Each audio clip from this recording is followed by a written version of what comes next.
I never realized. Oh, yeah, I'm a cookie master. I know my way around cookies.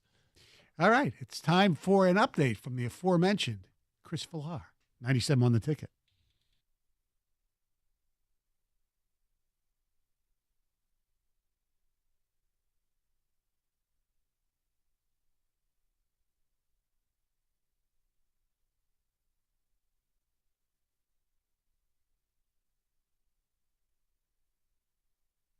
Brought to you by Mother Waddles. Over at the Open Championship, American Brian Harman is absolutely tearing up Hoy Lake. He makes an eagle on the 18th hole to shoot 65. He's now 5 clear of the field. In second place is Tommy Fleetwood. He hasn't even teed off yet, but is at 5 under par and 5 back. Other names on the course include Rory McIlroy. He's 1 under on the day, not playing all that well. Jordan Spieth teeing off in just a few minutes, actually. He is 2 under par. And some bigger names are going off later this hour as well. Patrick Cantlay, Brooks Koepka, Scotty Scheffler, Xander Schauffele, Hideki Matsuyama also going off. Patrick Reed getting onto the golf course as well. He's even through 4 holes. Plenty of contributing factors to the Tigers' recent success as they've won 5 of their last 7 games in Seattle and Kansas City. Eric Haas was the catcher for yesterday's 3-2 win and has been impressed with the bullpen doing their jobs to close out these victories.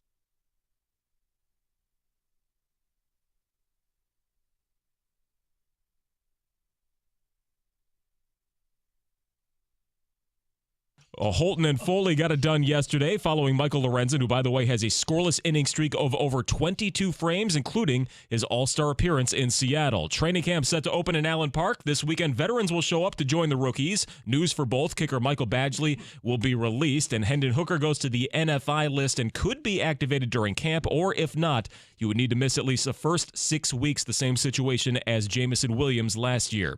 Cade Cunningham, an outside chance to play for Team USA in Worlds, but for now, he'll just practice with the squad after being named to the U.S. Select Team. He'll work out with them in August. He's also working his way back from that shin injury that derailed most of his second season. And NFL owners approved the $6 billion sale of the Washington Commanders. Magic Johnson is a part of that group, handing Dan Snyder a bill for $60 million on his way out after an investigation found he sexually harassed a team employee and withheld revenue from the league. At the Ticket Update desk, I'm Chris Villar. For more, go to 97.1 The Ticket and Odyssey.com.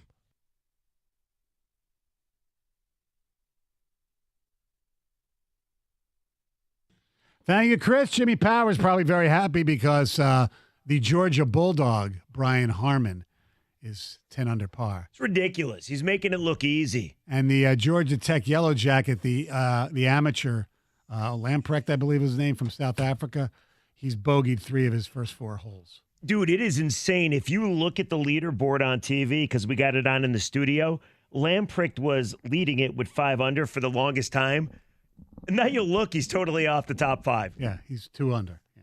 Ah, the 8 poor back. kid. Yeah, exactly. I did call that. I wish I could bet on that. Not that I'm cheering for the amateur not to have success. Right.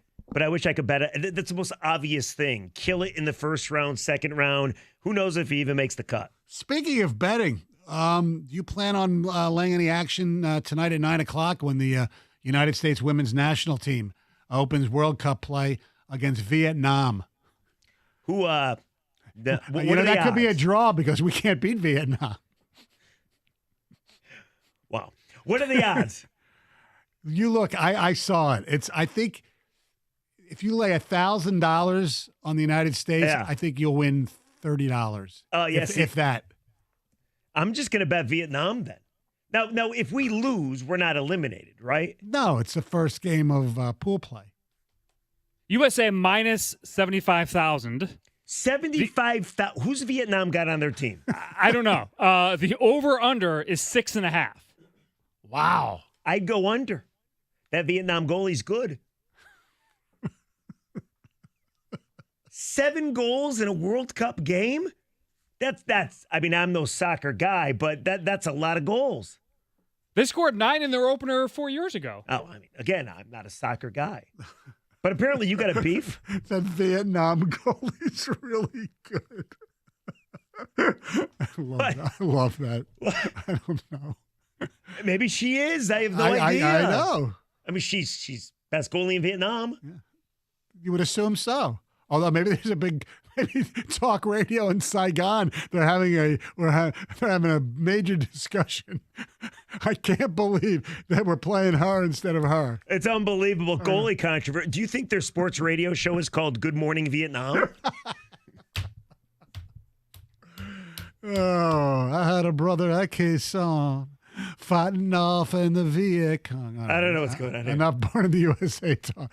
They should play Born in the USA when the United States entered, because it's not a patriotic song. It's about Vietnam. Yes. People coming home from Vietnam. I mean, I feel like this has been a reasonable, humorous couple of minutes we've had here, but man, Stoney's just like losing it. He loves it.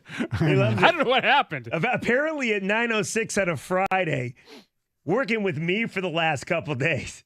Stoney can't take any more. It's like nitrous got pumped into the studio there. I know, but when Reaves said he heard the Vietnam goalie was good, I'm sure it's better. She's better than your average goalie. She's in the World Cup.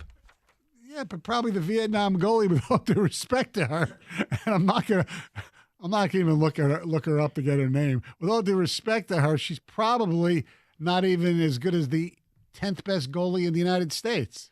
I got to tell you, just my guess. I'm watching tonight just to see how good Vietnam does. Is Olive going to stay up to watch it? Maybe. Yeah. It's a great double feature for her. Barbie and Vietnam. The World Cup women's Vietnam goalie, her name is Kong Tai Hang. And then there's 3 goalies. So maybe there is a goalie controversy. I don't know. Who else besides Hang? You got Tran Tai Kim Phan, Kong Tai Hang, and Dao Tai Ki Una. I probably butchered those names, but those are the goalies. Greg, I understand you have a beef with the Women's World Cup. This is a tiny, tiny beef that I've got with the Women's World Cup. So when you go to today's scores of a sports websites like ESPN, yeah, they sort the games by the date that they start in Eastern time. Right.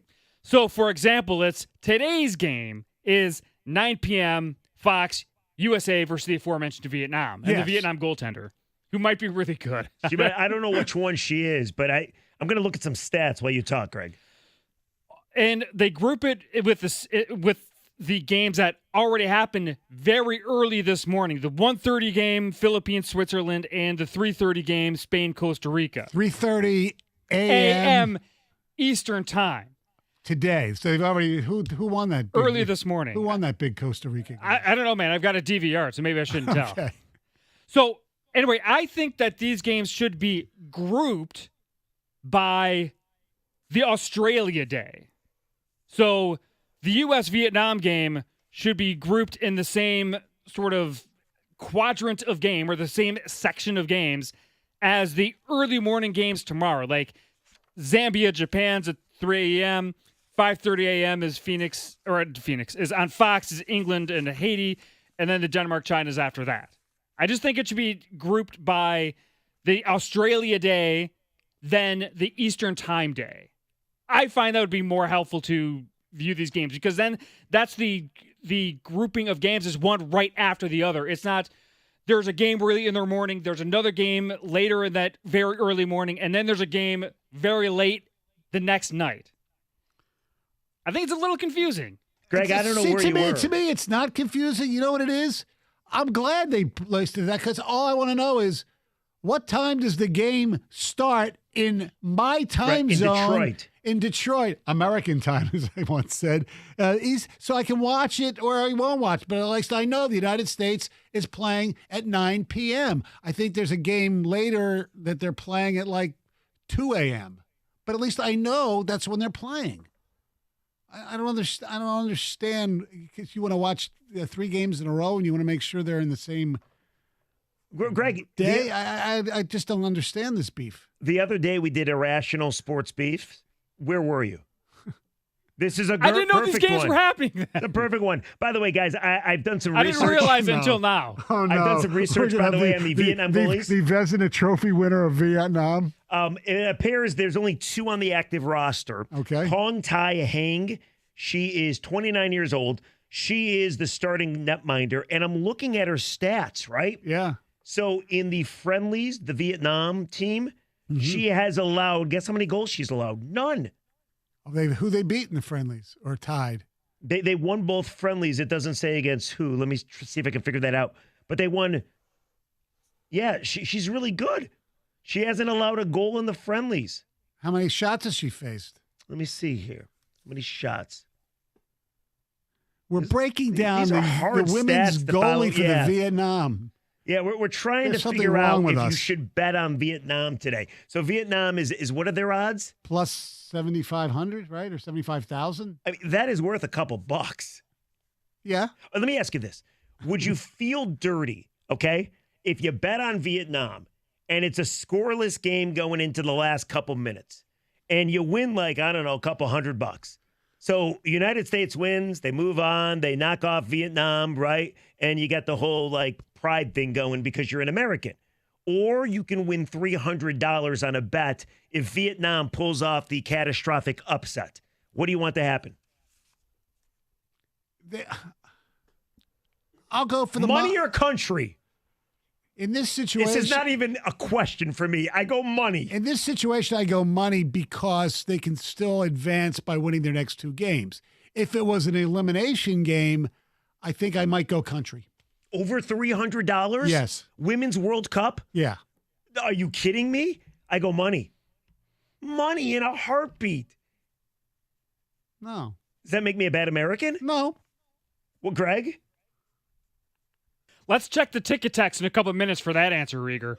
No. Seriously, if the women are in the World Cup final, right? They won it last time around 4 years ago. So the United States is playing. So Vietnam's gone at this point. Okay. All right. So it's the United States. The goalie let in too many goals. Last time I think they beat the Netherlands. Okay. So it's the United. You can even name your most hated country. Okay, whatever. So it's the United States versus Netherlands. Yeah, United States versus Netherlands, trying to win the World Cup. Something I could not care less about. But I put a couple bucks on Netherlands, Team Netherlands, right? And they are. It's 1-1 going into, what do they call in soccer? The extra time? Extra time, 1-1. I stand to win $300, or I stand to win the United States women. I'm sure they're all very nice gals, to win it all. You're telling me you, Stoney, would root for the women? I'm taking the money in a heartbeat. I'm rooting for the United States to win it all. I am. Money. Greg, go ahead. Money. Let me just phrase it this way. If you are betting on it, you would bet and root for the money. You root to make your bet hit. No, I'm rooting my ass off for Team Netherlands. Right. So that would go. Yeah. Stoney, if you feel it your way, then don't bet the game. Right. I wouldn't bet the game. True. However, but let's say you bet the damn game. There are times like where I have bet against teams that I'm going to root for, because that way I'm right. You emotionally hedge. Yes. So either way, you're a happy guy. Right. Your team wins or you win some money. Right. Like the first time my alma mater made the NCAA tournament, they played Tennessee, and they were getting like, I don't know, 24 points or whatever. Tennessee was like a 3 seed or a 2 seed. So I bet Tennessee, but I was rooting for American. And you won the bet? No. Oh. We lost the game and we've covered. So I lost both ways. On that, Stoney, on that strategy, emotionally hedging sucks. It's no fun because then you don't win either way. I would contend you actually are conflicted either way. You feel miserable and bad either way. No, like if I bet against, if I bet on the Cowboys, I can't because I hate them. You might as well go all in on how you feel. Yeah. If that's how you feel and you want to bet that way, bet with how you feel. I love the money. Here's some ticket text on this. We'll get them coming up next. 97 won the ticket. Hey, Detroit, you know that I talk about Carter's Plumbing all the time, so I'm going to let you in on a little secret. Carter's just told me that they've added 2 new vans to their service fleet, and they're looking for a few top-notch plumbers to join their team. Qualified applicants could even receive a sign-on bonus based on industry and product knowledge. That's right, that's extra money in your pocket. So if you know your stuff, but you feel stuck and maybe underappreciated, advance your plumbing career and go to callcartersplumbing.com or call them at 248-830-0362 to join the Carter's Plumbing family today.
248-539-9797. But we're discussing just, passing the United States women's national team. They begin World Cup play this evening, 9 o'clock. I believe their game is in New Zealand, because the games are either in New Zealand or in Australia. They take on Vietnam, and we were just, the odds on the game is United States minus 75,000. And we came up with a scenario that if it was the United States versus the Netherlands, who they played, I believe, in the finals the last time. By the way, the Netherlands have been knocked out, somebody says. Can somebody already be knocked out? I don't know. Oh, okay. Well, there was a ticket texter that said they're gone. Sorry, go ahead. I apologize. Whatever. Anyway, whoever they play, would you root against them? Tie game, World Cup on the line. You bet on the other team. Are you rooting against the United States? Or you're rooting for your money or your country? Money or country? I got some ticket text on this. It's such a no-brainer. You go money. Now, if it was like the Lions to win the Super Bowl or money against the team to beat the Lions, I go Lions, although it'd be tough. Here we go. We're American, going for money is going for country.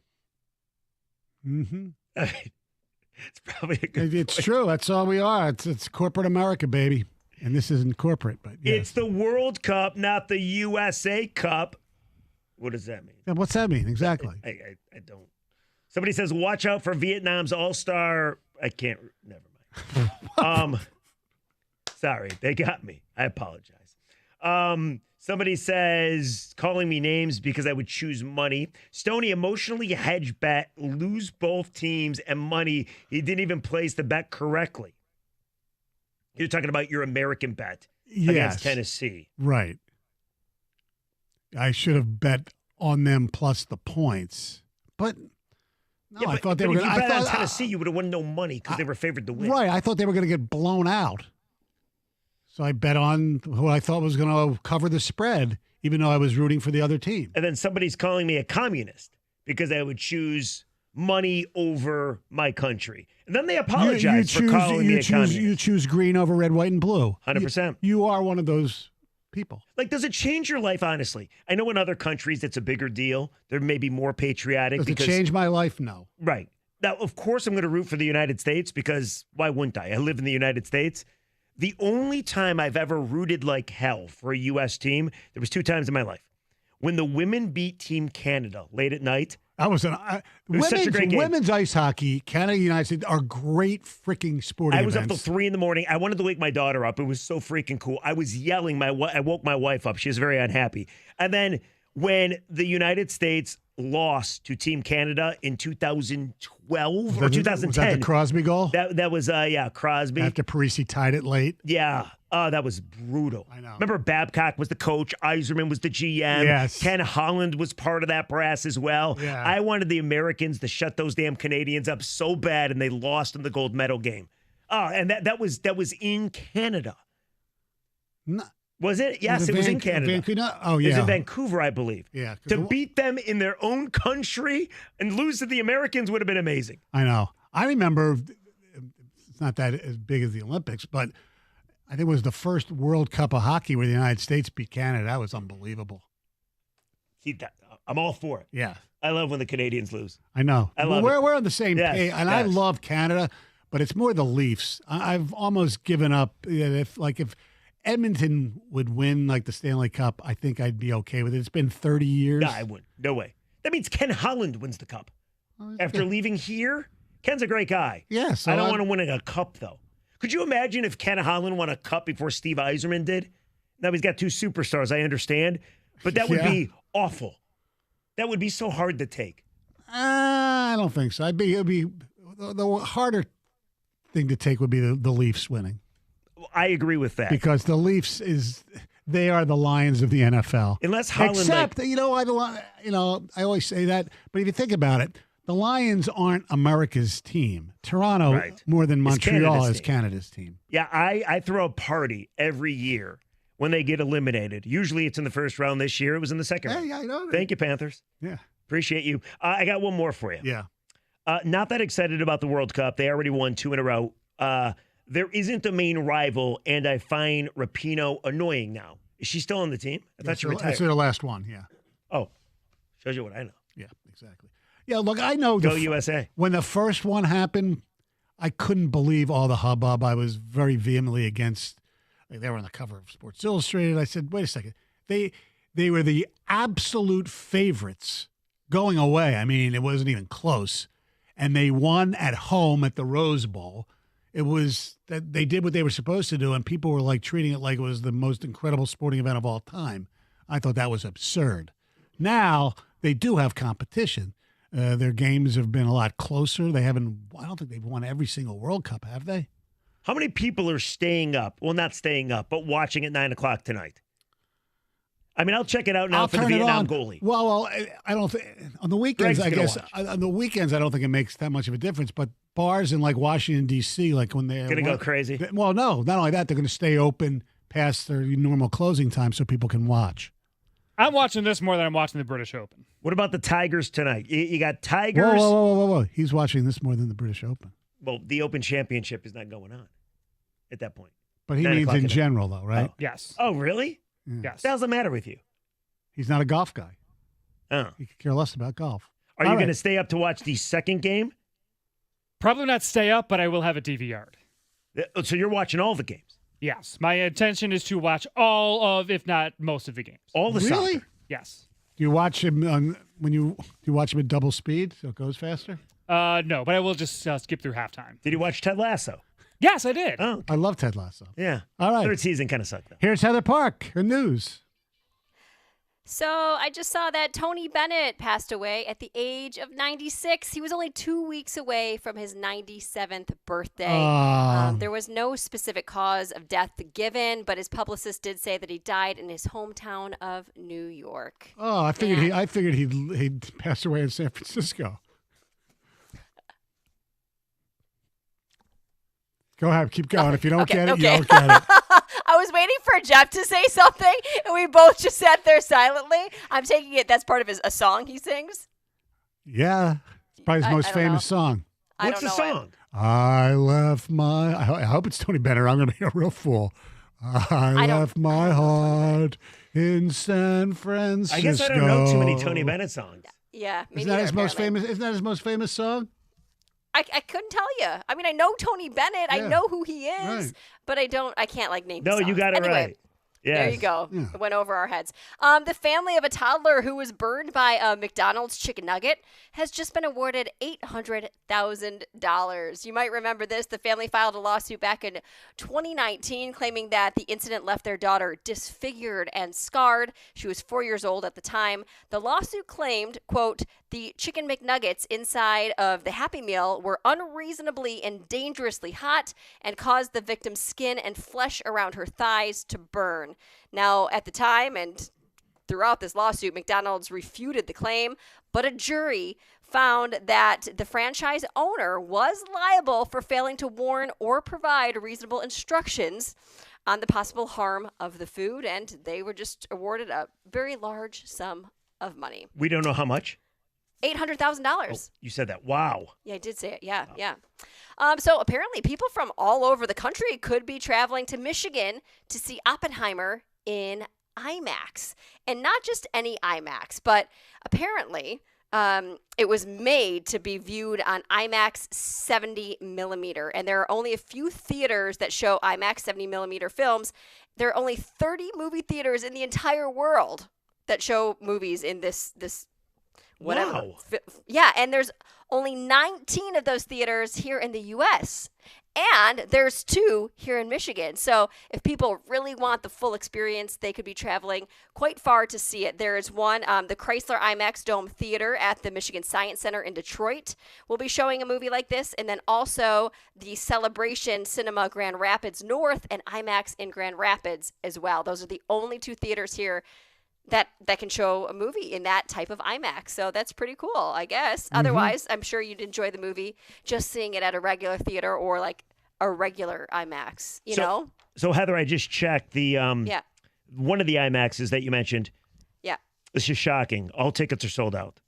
Oh, no way. Wow, they are sold out all the way until middle of August. Wow. I mean, I figured they'd be sold out today and over the weekend without a doubt, but yeah. It's apparently the way it was made to be seen. Yeah, the earliest I can get a ticket is August 17th. I apologize. Wow. No, it's okay. Blake Martinez, he retired from the NFL in 2022. Mm-hmm. He's 28 years old. And since his retirement, he's now made quite a name for himself on a very different playing field. This is incredible because this is something that I don't think many people truly understand. But over the COVID pandemic, he discovered a passion, or reignited his passion, I guess, for Pokemon cards and the Pokemon games. And he decided to start selling the cards, and he launched his own business. It's called Blake's Breaks. He launched that in July of 2022, and he says he's brought in more than $11.5 million in the last year. Wow. Yeah. Good business move. I know. Wow, it's so crazy to me. I don't understand. I'm not a collector of things, especially trading cards or Pokemon cards. It's hard for me to fathom that these cards could be so valuable. He said he sold just one card, for $672,000.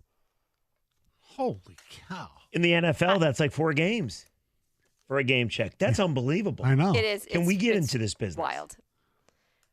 Yeah, you can. Sure. It sounds like he used a lot of the profits that he made from his playing days to buy more cards because his mom got rid of his childhood collection. So I think you need some money to get these valuable cards and then be able to sell them, right? Unless you have some sitting at home in a box. Kang or Evan, they're big, especially Yeah. Kang, collectors of cards and things like that. Maybe yeah. that's what they should do. Talk to them, Reaves. Yeah. They'll give you the tips to get into that business. Okay. Get out All of right. get out of this racket. Well, no, I like this racket.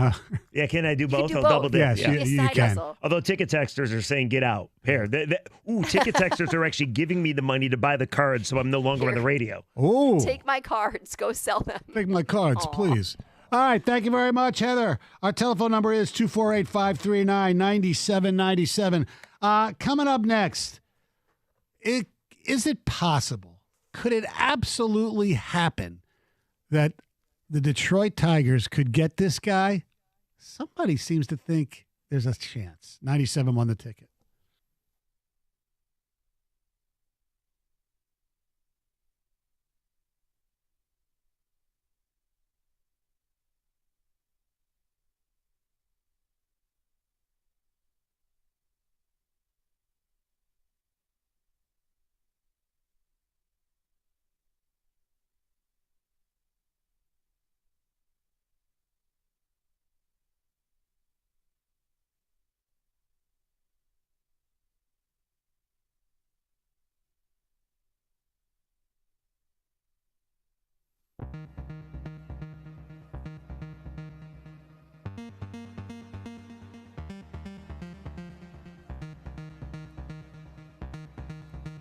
All right, here we go. 3, 2, 1.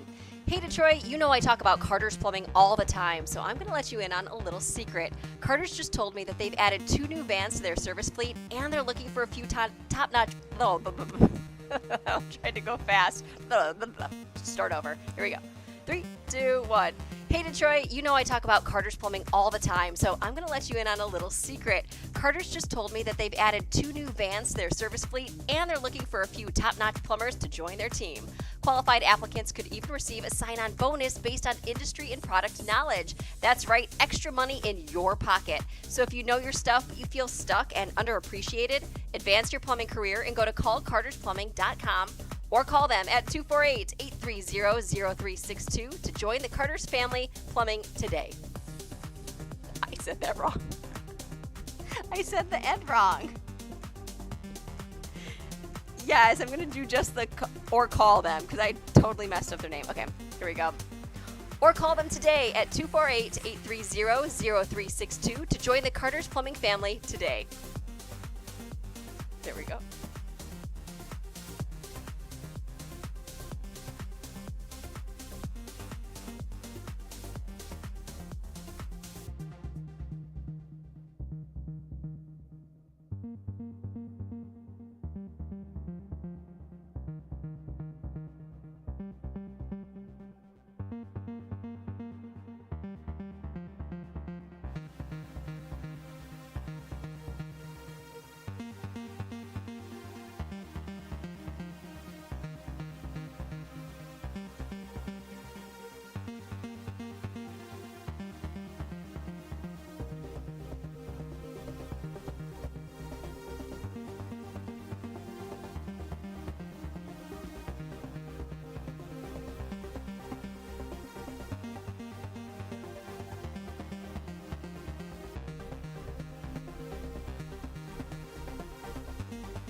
248-539-9797. If you're just joining us, Tony Bennett passed away at the age of 96. What a legend.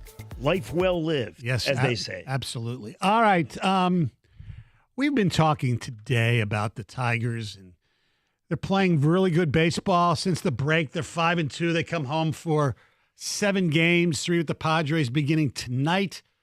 Right here on 97.1 The Ticket. And if you are not able to get Apple TV, whether the app or anything like that, just make sure you listen to the game right here tonight. I believe Sunday is an early game on Peacock. It is. So some people are upset, but I believe Peacock's the same as Apple TV. As long as you can download the app, I think you can watch for free. I don't think you have to sign up to the actual provider. Oh, so you can just download the Apple app or the Peacock app? I believe so. Okay. I believe so. You got to check that out. All right. So we were talking about the Tigers right now are 5 games out of first place. And yes. If they got to like 2, what would you do at the deadline? And I still sell because I believe they'd be able to, and I have enough, shall we say, confidence in Scott Harris and Metzler and the guys who are running the show now that they'd be able to get really good prospects, some pretty good return for Rodriguez, Lorenzen, or both, or maybe even Foley as well. And I know it takes away the chance, or it decreases their chance of winning the division if you trade those guys. I get it, and I understand everybody wants to see a playoff. I must look at in my opinion, the long-term health of the franchise going forward, it'd be better to sell. That said, there was a story that I actually mentioned perhaps the greatest baseball player of all time, as you know, is Shohei Ohtani. I said perhaps. And he's a free agent at the end of the year, correct? Yes. He might be traded before the end of the year. Right. So, why not here? Okay, so it's interesting you mentioned that. So I got 2 different stories for you. One would be, what would it take to trade for Shohei right now? I have that answer. Okay. And then one is ranking the Tigers where exactly they fit into acquiring Shohei in the offseason via free agency. Mm-hmm. All right, so John Heyman put out a tweet, baseball writer, saying that the Angels are listening to offers for everybody on their team, including Otani. Now, 2 executives believe no way in hell it's going to happen. One executive believes in order to acquire Otani, you got to give up your 4 top prospects. All right? So for the Tigers, here's what it looks like. Tell me if you would do it. I'll start with the least to best. Second baseman, Jace Young. Pitcher, Jackson Jobe. First baseman, Spencer Torkelson. And, of course, Riley Green. Green, Torque, Jobe, Young. You get Otani for 1 season. For the remainder of this season, unless you can convince him to sign long-term, would you do it? He'd be a rental. There's no guarantee you're going to have him after this year. No. You get him for a playoff push, which, by the way, in a bad division, he could help you win the division. He could also take the mound every 5th to 6th day. But he's probably leaving after this season, and you're giving up your 4 top prospects. Well, it's amazing to me that you consider Green and Torkelson prospects since they've been on the team for 2 years. Well, who else are you going to give up? Well, you didn't mention Colt Keith. You didn't mention him, and you didn't mention Parker Meadows. Right. Or maybe even Max Clark. But I mentioned 2 guys that are proven, sort of. That's one fine. guy more than the other, but 2 guys the Angels can get that they can play right away. Okay, so if you make the trade, you give up Green and Torkelson, no matter what you think of Torkelson and the other prospects, you will have, and you don't sign him, you lose Miggy's deal, you'd have enough money where you could sign possible replacements for them. It would be so much fun. Even if it was 2 or 3 months, I'm not making the trade. Me neither. Not for the rest of the year. No, if you're telling, that would be irresponsible. Right. Yes. Now, if you're telling me you're going to sign him to a long-term contract, you're going to pay him whatever he wants, yes, I would do it. Sorry, Riley. Sorry, Torque. Sorry, Jobe and Young. Sorry. Yes.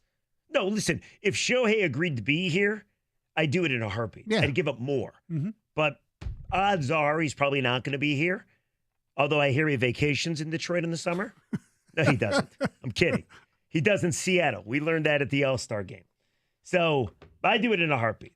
Or I would not do the trade, but I would give him whatever money he wants to come here via free agency. Yes. So you say no. I think most people would say no. You're just giving up too much for 2 months, and you probably can't win the World Series. So why do it? The second option is try to sign Ohtani to his next contract. Yeah. Okay? So if you rank all the 30 teams, this comes from Fox Sports. They have the Mets, the Dodgers, the Padres, and the Yankees as the top 4 teams to get Ohtani. Then, big market hopefuls.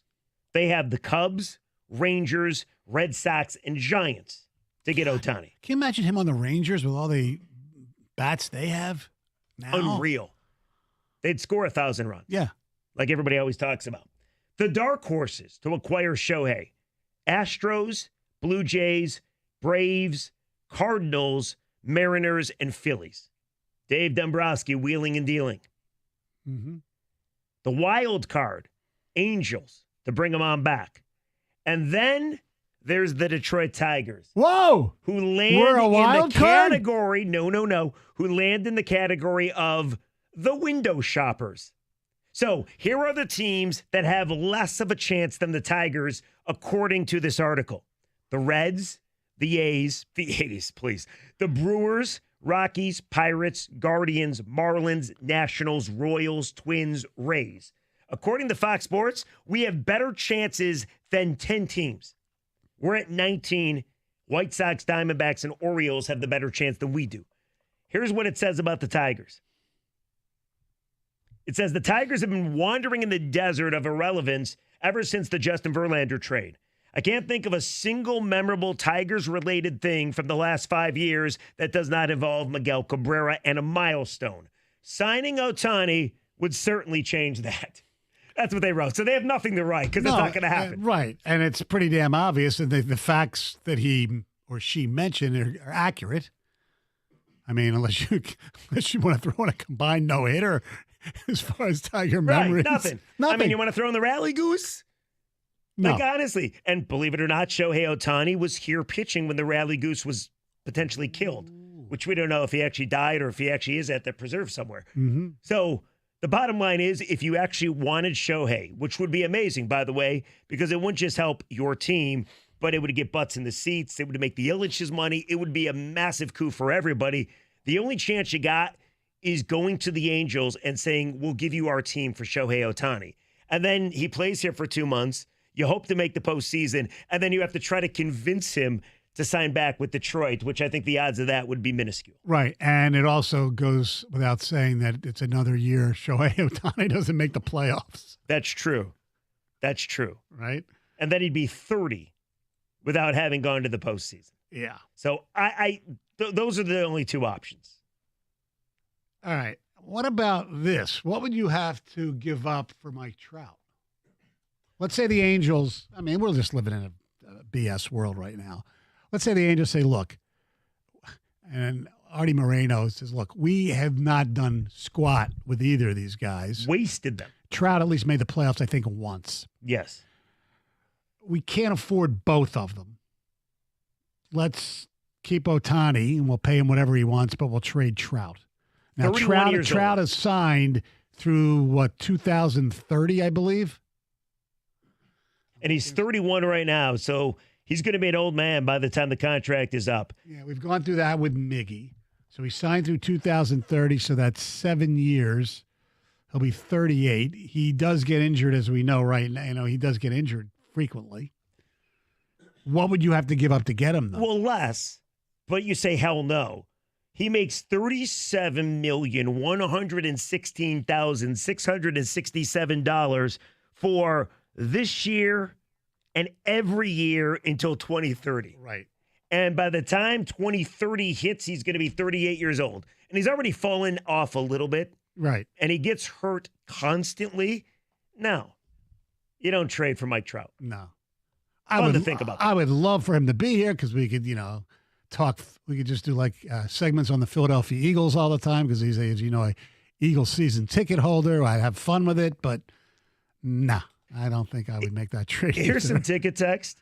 Jeff, you're the dumbest person on the planet. Nobody is doing this for a rental. The only way anyone does it if he agrees to sign. It wasn't my option. I didn't write the damn story. I'm just bringing you the stupid story. How dare you? You're aggregating. Yes, I asked you if you would do it. How about this? I didn't know you guys think you guys are, but Riley Green is actually amazing. Max Clark is 18 years old and playing in the outfield.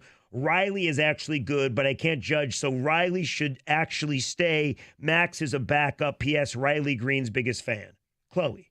Okay. So Well, nobody's saying to trade Riley Green. He's been outstanding. No, we said we wouldn't do it for a rental. Right? No. No, we're not making that trade. No, absolutely not. No. Now, if you felt like you were on the cusp of a World Series, then yeah, sure. Yeah. But you're not. But part of the reason you're on the cusp of a World Series would be because Torkelson and Green would be having really productive years. But then you got to give them away. Yes. All right, 248-539-9797. We'll get you ready for Carson Anderson. And we'll hear from this NBA, I wouldn't call him a star, but he's making a hell of a lot of money. And he almost was a Detroit Piston. 97 won the ticket.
248-539-9797. Before I forget,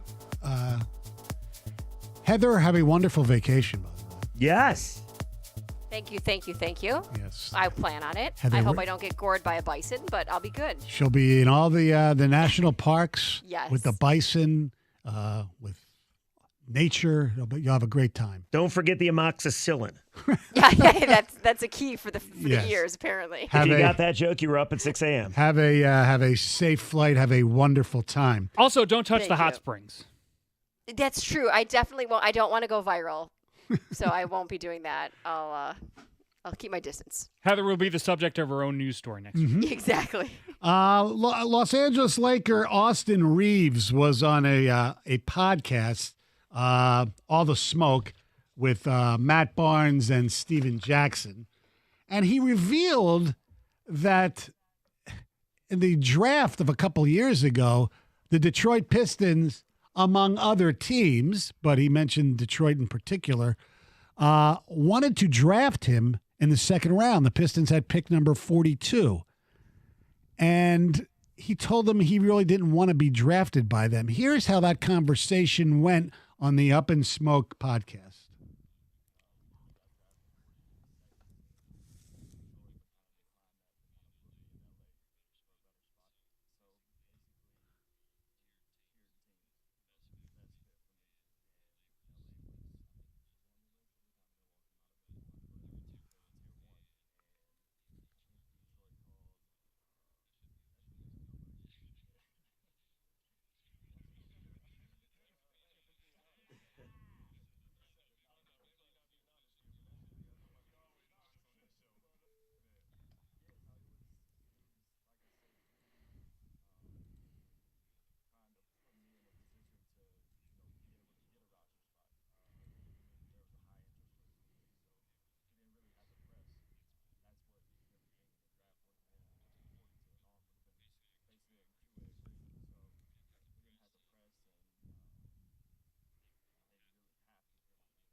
I guess what I didn't realize is agents will call teams and basically say, please don't draft our guy. We'd rather be an undrafted free agent and pick where we want to go. Yeah, but if you're the team that really likes the kid, don't you take him anyway and try to figure it out? You would like think Reaves could have played here, could he have not? Yeah. Exactly. And who so knows? if the Pistons took him and they liked him. The what if card, maybe they wouldn't have traded for Bogdanovich and they'd have a lot. Well, if Reaves was as good with the Pistons as he was with the Lakers, he'd have a contract that's more than Bogdanovich is right now, probably. But yeah, look, I don't blame the Pistons. I mean, every other team, it sounds like, did the same thing. They called all these teams. He wanted to control his own destiny, really. Wanted to figure out where he wanted to play, and he had those tiers. And I hope Matt Barnes and Steven Jackson were talking more about excuse me, the status of the team, the Pistons, rather than the area. Because the Pistons, yes, you wouldn't be on any top tier. No. No, but you know what, dude? Whatever. Detroit is always everybody's whipping boy anyway. Right. You know? Well, I understand Steven Jackson because he of course. Palace at the Palace. So, yeah, I've gotten to the point where I hear somebody rip on Detroit and just goes in one ear and out. Yes. Give me a good reason. Right. Exactly. Like, you don't like the fill-in guy on the morning show. That's a good reason. That's probably not a good enough It's not really a good enough reason. Plus, he's very likable, I hear. That's true. Yes. And you only have to hear him a couple times a year on the morning. That's right. And you're going to be out partying so much because Detroit's such a great place. First of all, during the season, you're at LCA getting ready for the game. And you might even go visit him because he does some of his shows That's from right. there. That's right. Exactly. All right, Carson Anderson coming up next. What's up, Gator? How are you? I'm doing just fine. Good. Now, Gator, you're wearing a red, white, and blue Spartan shirt, right? That's right. For America. Is it World Cup? Is that what it's for? No, it's just honoring my alma mater and our country. All right, let me ask you a question. Speaking of your country, ask Are you going to ask him the scenario? Question. Yes. Go for it. United States women's national team is playing for the championship. You bet for some reason on the other team. If the game is tied, U.S. wins the World Cup, but you lose your bet. Who are you rooting for? $300. We decided the amount. So you win $300, or the United States wins the World Cup. Are you taking money or country? Well, first of all, this is ridiculously flawed logic because I'm not going to bet on the World Cup. We understand that. Had that happened, I'm going to go with my money. I mean, of course, but I'm not going to bet the money. I mean, No. I want to watch. Actually, I'm rooting for. Of course, I'm rooting for the United States. Right. We Unless all you bet are. against them. What about you, Doug? Why would I bet against USA. Over $300? Sure. Wow, you're rolling in it. Would you bet on the other team just for the hell of it? Because you No. thought it was. No, I would not. He looks appalled by that. Well, suggestion. I wouldn't bet on the thing either. Yeah, it's. I don't typically really get that involved with local. I might put $1 on a Tiger I know. game here and there. I get it. Bet the under or something, depending on who's starting. How's that feel to win $1? It cranks up my interest. How much? More than it should. Admittedly, more than it should. Because if I put $1, it's one of the healthiest things I've discovered about sports gambling is if I put $1 down, it makes me care more than I should. Then are you checking the app right after the game to see how quickly they're depositing that Well, dollar? I know into it's your app? quickly. It's direct. It's as soon as the game's over. You ever bet like $5? Occasionally, yeah. Have you ever bet against a team that you want to win? No. $13. Once I did $13 by mistake. I thought I was hitting one and then done, and I hit the 3 and done at the same time. That's a it good was you on a win? Piston game. Yeah, it was a Piston game, and I think a whole bunch of listeners decided to do the same thing. Yeah, he won the bet. I won a bet. Yeah. Wow. Wow. You ever bet in a Michigan game? No. Is that against the law? I haven't been told it was or it wasn't, but I have not done it. Gotcha. Nor will I. No, you should. I have. I'll bet for you. I'll be your proxy. I told this story. The first time my alma mater made the NCAA basketball tournament, they were huge underdogs against Tennessee. Yeah. And Tennessee was really, really good. And I thought we were just going to get blown out. So I took Tennessee minus like 24 points. I'm rooting for my team to win. I didn't care about the money. Of course, we lose and cover. So I lost How much both you ways. bet? I don't remember, $25. I lost emotionally and financially. I'm Well sorry. played, Stoney. Exactly. Well played. Exactly. Yes. Well, well, I try not to bet Michigan State. Just try to stay away from it. yes. I've learned like Lions don't bet on Lion games. Yeah, it's the same thing. I don't like betting on home teams, and even when you're betting on them to win, I'm watching the game differently, and I don't like it. And I get hyper sensitive to what happens. First time I was ever in a survivor pool, the Lions were playing at Seattle. It was the first year without Barry. So I took Seattle, and of course the Lions won that game. Of course. Exactly. I All right, emotional hedge all the time. What And I like the money. What do you guys got going today? We're going to piggyback off of one of your conversations. Oh, boy. Well, yeah, no, I know. It's I know. fine. It's quite all right. I And know. I have an interesting this or that for Gator. All right. Can't wait to ask him. Have a great weekend, everybody. 97 won the ticket.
Hello and welcome to the Carson Anderson program here on a Friday.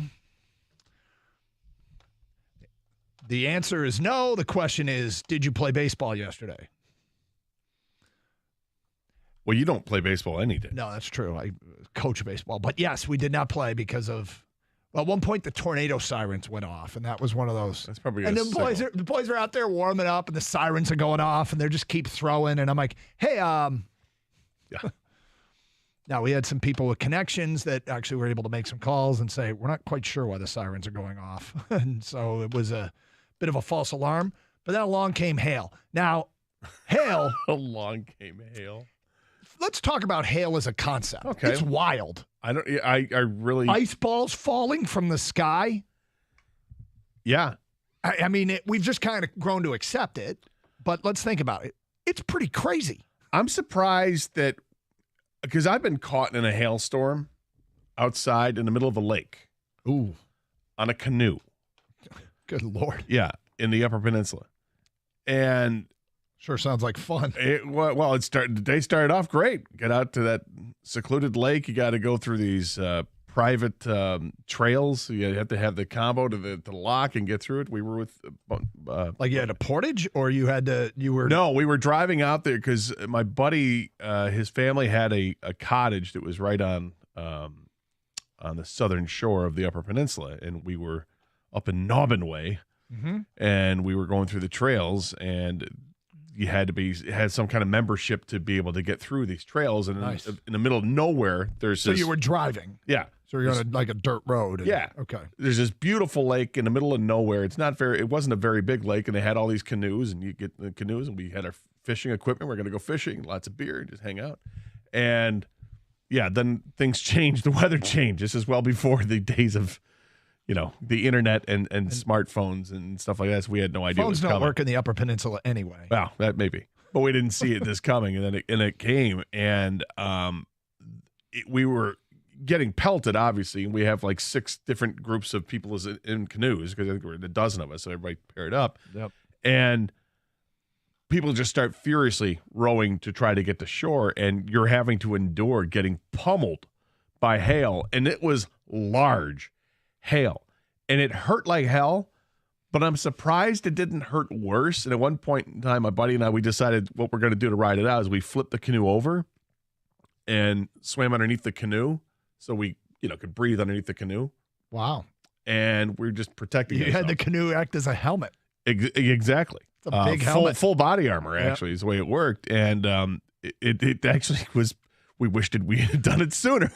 Well, but you kind of trash your fishing rod and your fishing equipment when you do that. But that was, a price to pay for not getting pelted as much as we did. I sent you and Kang the video of me sitting in the car while hail came down as we were trying to wait it out. And eventually it was one of those deals, because you're in a tournament and you're not making the call, and the umpires are trying to get a hold of tournament directors. And I'm out there in the field, and there's puddles everywhere, and hail's coming down. And we finally got word through that this field was going to be unplayable, and that was it for the day. But I don't know how many people saw the story out of Davison, and it was it Det News, Kang? Sorry that you directed me to. It was a Det News. Well, you're the one who ended up finding it. I know, but I can't remember if it was the Detroit News or the Free Press. I apologize. I'll see if I can give credit where credit's due. They've got a video of a Buick GMC dealership in Davison where they ask the owner of the dealership, or a manager, or somebody at the dealership, hey, what percentage of your inventory has been affected? And he said 100%. Ooh. Every car on the lot had damage from hail. Some kind of dent. Yep. Broken windshields. Yeah, some was more than a dent. Yeah, no, MLive. It's terrible. MLive has a quote from a dude in Davidson that said, "It looked like my car went through a driving range." That's not good. No. So our sympathies to the people up there that are dealing with significant hail damage. I mean, it was, I was interested to see, and very grateful that there was no damage to my car, because it was coming down, plunk, plunk, plunk, plunk, plunk, plunk, plunk, plunk, and we're sitting in the car, and I'm like, oh God, this isn't great, but. Yeah, I heard slight hail by my house, but but it didn't last that long. Had some heavy rain for maybe 10, 15 minutes, and then we had a little bit of steady rain for another 10 minutes, and it was really about it. Yeah. The wind coming through, though, was, the phrase, the calm before the storm, is so appropriate. No wind at all, but there's something in the air. Sky is dark. There's no wind. And then all of a sudden, yeah. And it's going like crazy, and it's ready to It's so happen. weird when you're setting up for a baseball game because the kids are going through warm-ups, and I am starting to put stuff together to be quickly removed from the dugout to get the hell out of there because you see the storm coming. The boys are out there throwing. How did nobody cancel this earlier? We were hoping it would miss us. Dude, I don't know. Actually, here's why. There's no director there. It's a tournament, so the umpires are in charge. The game prior to us ended, and the umpires typically leave and go either get a snack because the home plate umpire usually takes off the gear. And Couple beers. They usually switch roles, so they leave the field area for 20, 30 minutes. So it was just the teams, and I went and talked to the other guy, Frank, and we sorted it out. And we were like, once the tornado sirens are going off, we were like, the first signal? Yeah, that was one of them. But the greatest thing is when the kids are 16, they're like not even paying attention. Well, no, kids don't care. What's that but noise? They're just throwing. Yeah, but someone has to be an adult and say, wait a minute, there's severe weather warnings. We need to leave. Well, that was Doug. Doug sort of did eventually. And Frank. All right, so stuff to get to today, including a quote from Stormy. But I got to follow up something you did last night. I want to get to that and a little bit later on. I think this is potentially great news for college football fans in our state. We'll explain all that coming up today here on Carson, and it's not drinking at games, although that some people might look at that as great news. But we will get to that as the show continues here on Carson Anderson 97.1.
Doug Harsh, Scott Anderson, 97 won the ticket.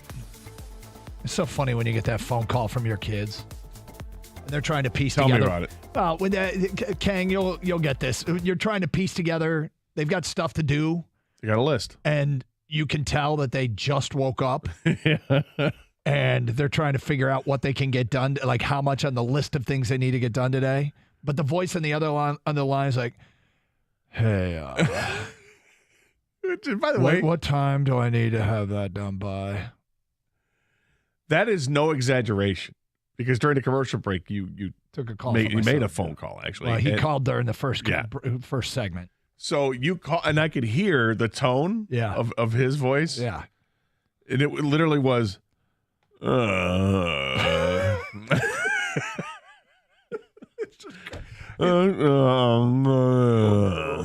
time do I need to get that done by? And I'm like, okay, if you get out of bed now, you'll have absolutely zero problem getting it done in the next hour. Yeah, see, you got it easy. You know he just woke up. I mean, you could tell. It's obvious. Yep.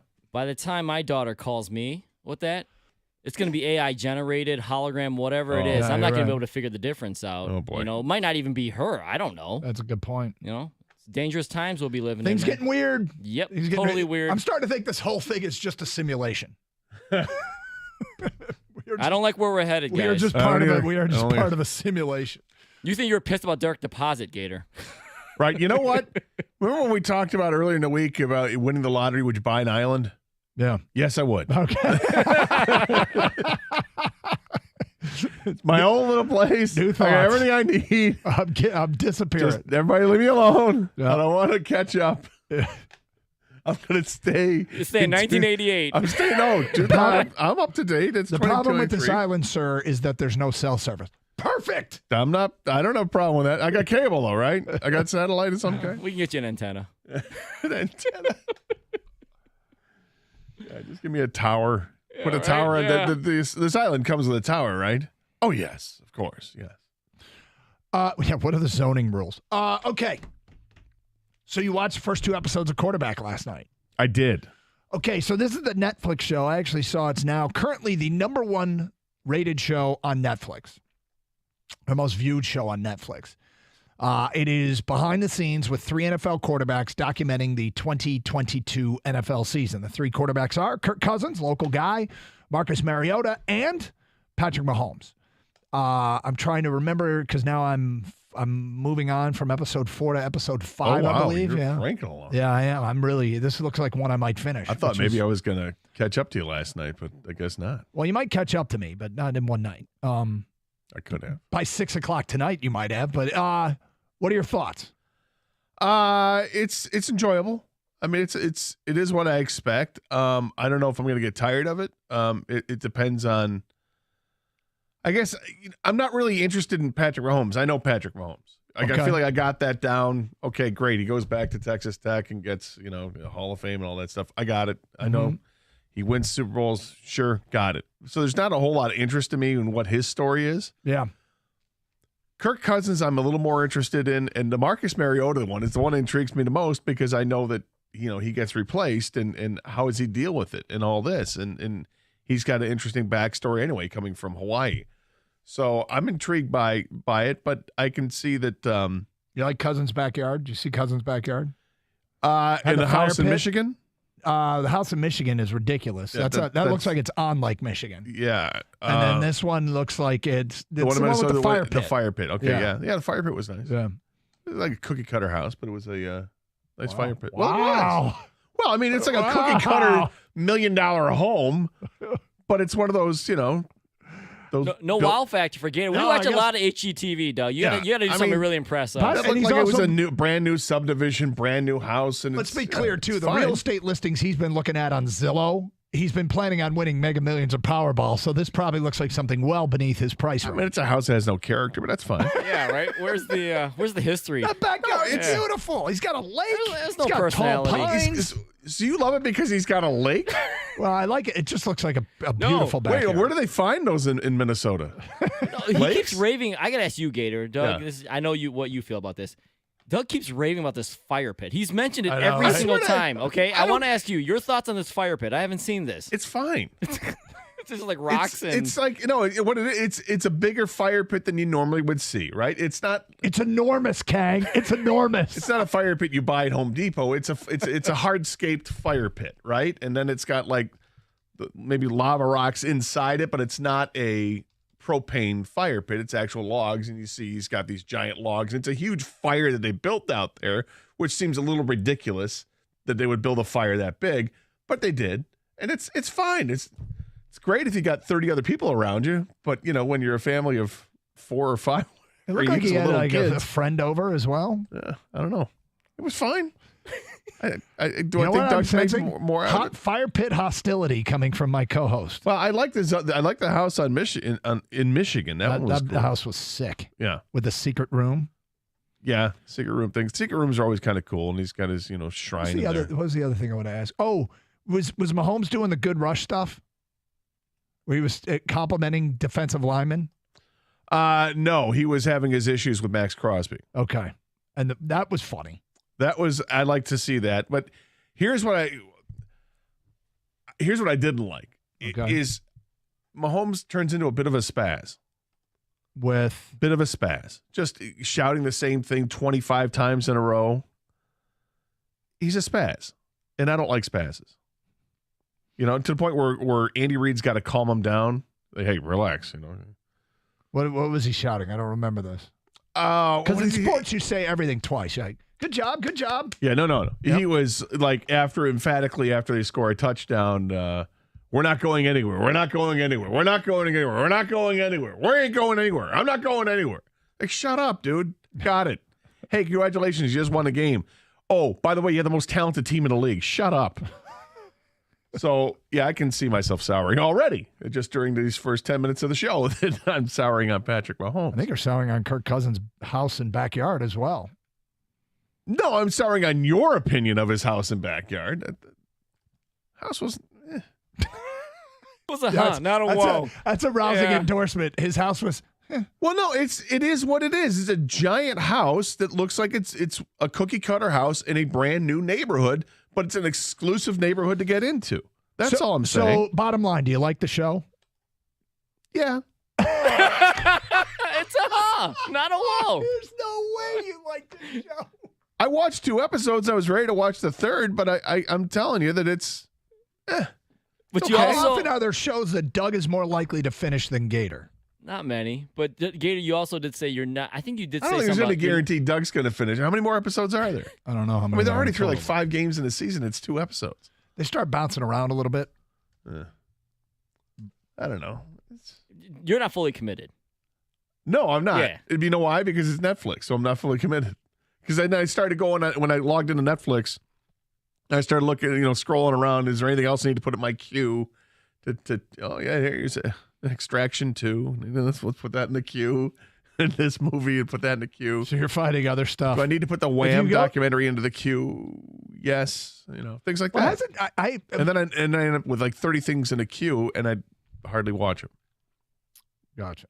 Because I've got stuff on regular cable that I'm DVRing on a nightly basis, and I end up watching that first.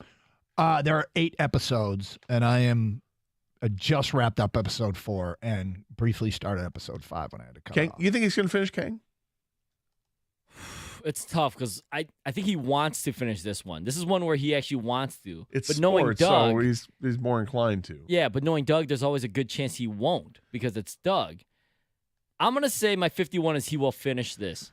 He will finish. With me, there is never 100% degree of certainty when it comes to finishing a show. This is about as close as it comes. I think given, how stuff gets in the way and I get, and my interest fades over time and then I never get back to it or something else gets my attention. It's not 100%, but it's about as close as it can be. So it's probably about 65%.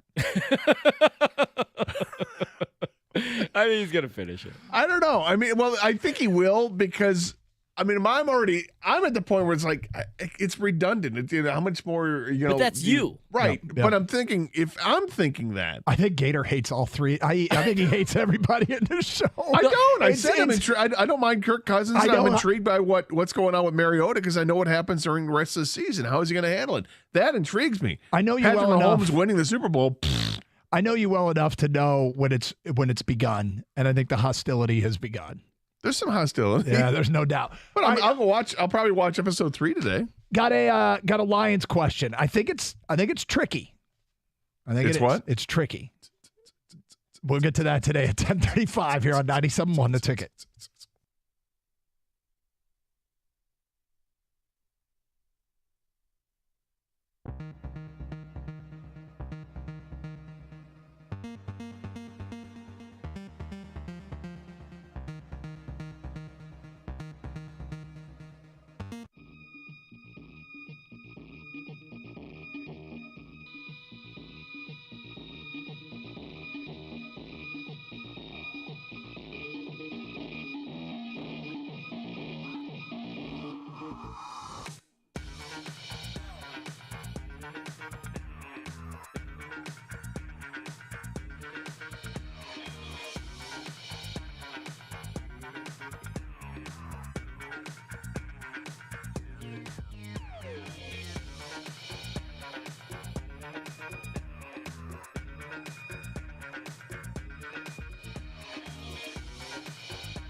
Doug Carr, Scott Anderson, 97.1 The Ticket.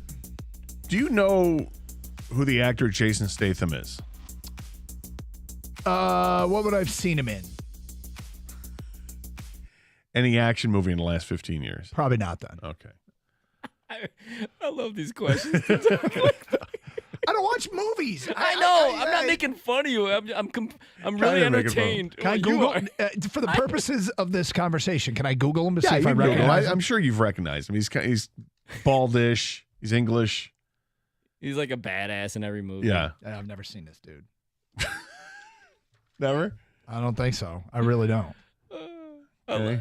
I'm seriously not making fun of you, Doug. I think it's I don't funny. even care I that know you people don't make fun care. of me, but That's why. It's funny that like Gator asked you, do you know this A-list celebrity? And you're like, this literally no. Well, I he have didn't no know idea. Margot Robbie until we, He didn't know Tom Hardy. Right. There's a lot of them. Tom Hardy. Yeah. Right. No, it's fine. It's fine. The reason I bring it up, it's not to humiliate you. That's just a bonus. It's just a perk. I've been doing this, and this is really kind of stupid. Every time I'm watching golf now, and Tommy Fleetwood is shown on the TV screen, and he's English as well. Mm-hmm.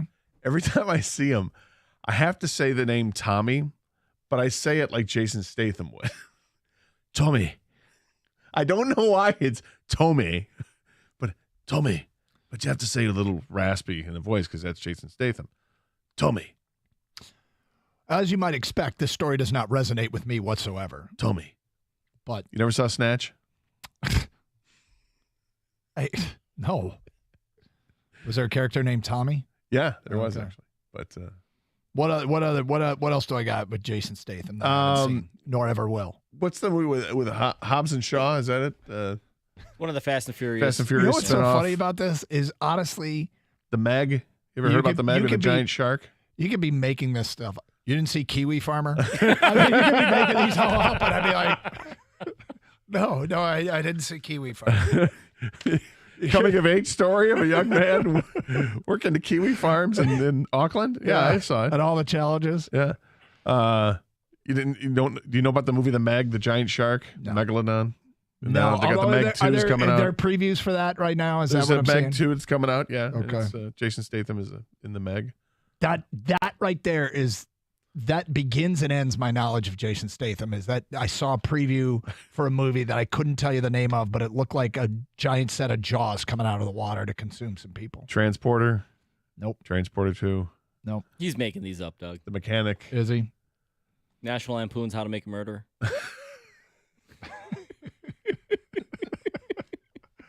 None of that resonates. Movie about a gas station worker called Filler Up. Ever saw that? Did you bring this up to humiliate me, or did you bring this up to do? Tommy. That's it. That's it. I looked over and I saw Tommy Fleetwood, and I immediately thought, Tommy. And thus answers the question: Tommy. What does Gator do in his free time? Tommy. I try to perfect a Jason Statham accent, but I can't do it for more than the one name. I'm working, which is dumb because I'm working on my Jason Statham at home, right? Yep. And now I realize it means as nothing as because one would do. Right, as one would do. But you have no idea who Statham is, so I No. can't do it. No. Buck Martinez, I can do. Buck Martinez. That's is great. that's open game for the. That's You please got do that it on the right. show, but don't do Jason Statham because. Yeah. Well, you can do whatever you want. No, if Kang I thinks get it's it. good, then go for it. Kang, is this good?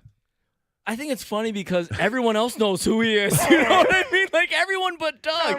No. Everyone listening. Forget that Tommy. part. Is the fact that he's Tommy. at home working on a Statham imitation, talking to Tommy Fleetwood, the golfer, is this good content for the show? Tommy, don't miss. If you're asking, is there anything better that Gator could be doing with his time? The answer is no. Fair enough. I can watch episode 3 of Quarterbacks and be even less impressed by There is just no The way fire he's pit. finishing this. Doug, you know what Doug wants to hear? Jason Statham stars in The Fire Pit. I gotta Ed see this just to see the fire. pit. Right? Okay, so That's quite a fire pit. it's not just the fire pit in the backyard I love. It's the mature trees. I mean, he's got this beautiful piece of property. Tommy, have you seen The Fire Pit?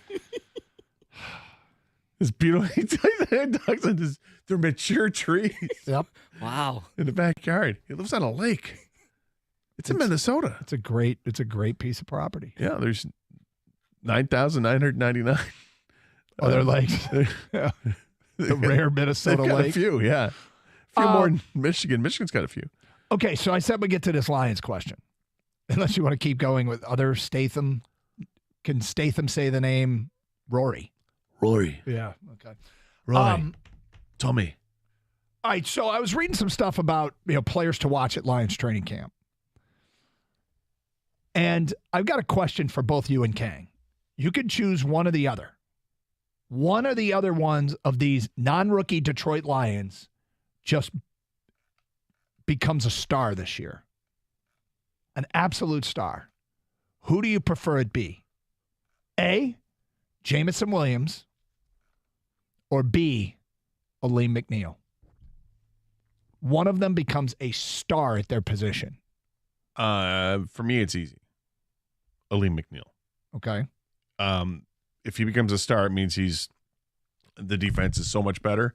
That's the position that we all look at and say, ooh, I'm not sure about defensive tackle. And if he's a star, we feel pretty good. Well, we got the second coming of Aaron Donald. Is that what we're talking about? You're saying he's a star. So that's how I'm feeling it. Yeah, I'd be so excited about that. What about you, Kang?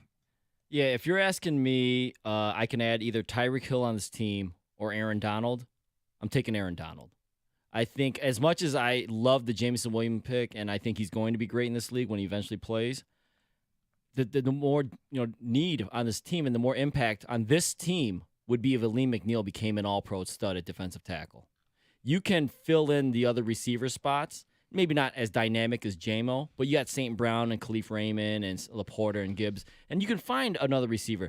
That Aaron Donald, Chris Jones defensive tackle is a lot harder to find in this league. It's funny because I'm a huge advocate that you win in this league with offense and you win in this league with passing offense, and there's getting a star receiver is such a huge asset. And yet, if you take a look at what the Lions offense did last year without Jamison Williams doing much of anything, given it coming off the injury, and really without DJ Chark for much of the year, they had a top 4 or 5 offense in the NFL without those guys. Right. The defense was lacking. And without a real tight end, too, by the way. It's a tougher question for me because I'm such an advocate of winning with offense, and the old adage that defense wins championships I don't believe is any longer true, which has been it's been tough for me because I have unplanted that flag and moved it over to offense wins championships at the NFL level. And yet I think I agree. I think if you could choose, and maybe there's some debate there, maybe there's not, you can choose one or the other. Aleem McNeil or Jamison Williams turns into a star at their position. I think all three of us go with McNeil. I got another one for you. All right. Okay. Which first rounder do you want to turn into a star at their position? Jahmyr Gibbs or Jack Campbell? Which would be more helpful? I feel like Jahmyr Gibbs would be more helpful. I think that we've seen what happens if they don't have Jack Campbell. That was last year, right? And the defense was much improved in the second half of the season, and you've got experience now with both Rodriguez and Barnes are more experienced, and of course you've got Anzalone. But what we don't know about is this running back. We have no idea. We don't know about because the guys who were here last year aren't here. So we got new running backs. So I'd rather it be Jahmyr Gibbs. Well, you know what I'm going to say. Yeah. I'd rather it be Jack Campbell. You want to Campbell. dismount first, or do you want to say it? No, I'll stay right there. All right. I'll stay right there. Reese Olson is pitching tonight. This is tough. I know. For There's you. a lot of young Detroit athletes that I've taken a liking to. Kang, for you, Jahmyr Gibbs or Jack Campbell? For me, it's easy, Jahmyr Gibbs. He's a home run threat, a bigger, a more important piece to his side of the ball than Jack Campbell. I like Jack Campbell. I think he's going to be a good player. But this is the reason why people were upset they used a first-round pick on an inside linebacker. Those guys, you can generally find a plug-and-play. Malcolm Rodriguez, a sixth-round pick, did it last year. Anzalone actually got better. To be a difference maker as a middle linebacker, it's really tough to do. It's kind of like just do your job. Don't get exposed, and you're fine. He's going to blitz a little bit more than people realize, I think, because he's got the athletic ability in him. He's got size and speed. But in this league, you don't overpay for that position, and you don't use a first-round pick. He better be a really good player because he was a first-round pick. Right. I think he will be a good player. But in this scenario, this question you're asking me, I think Jahmyr Gibbs is more important. All right, 248-539-9797. Given your choice, would you rather have Jamison Williams or Aleem McNeil blossom into a star, Would you rather have Jahmyr Gibbs or Jack Campbell?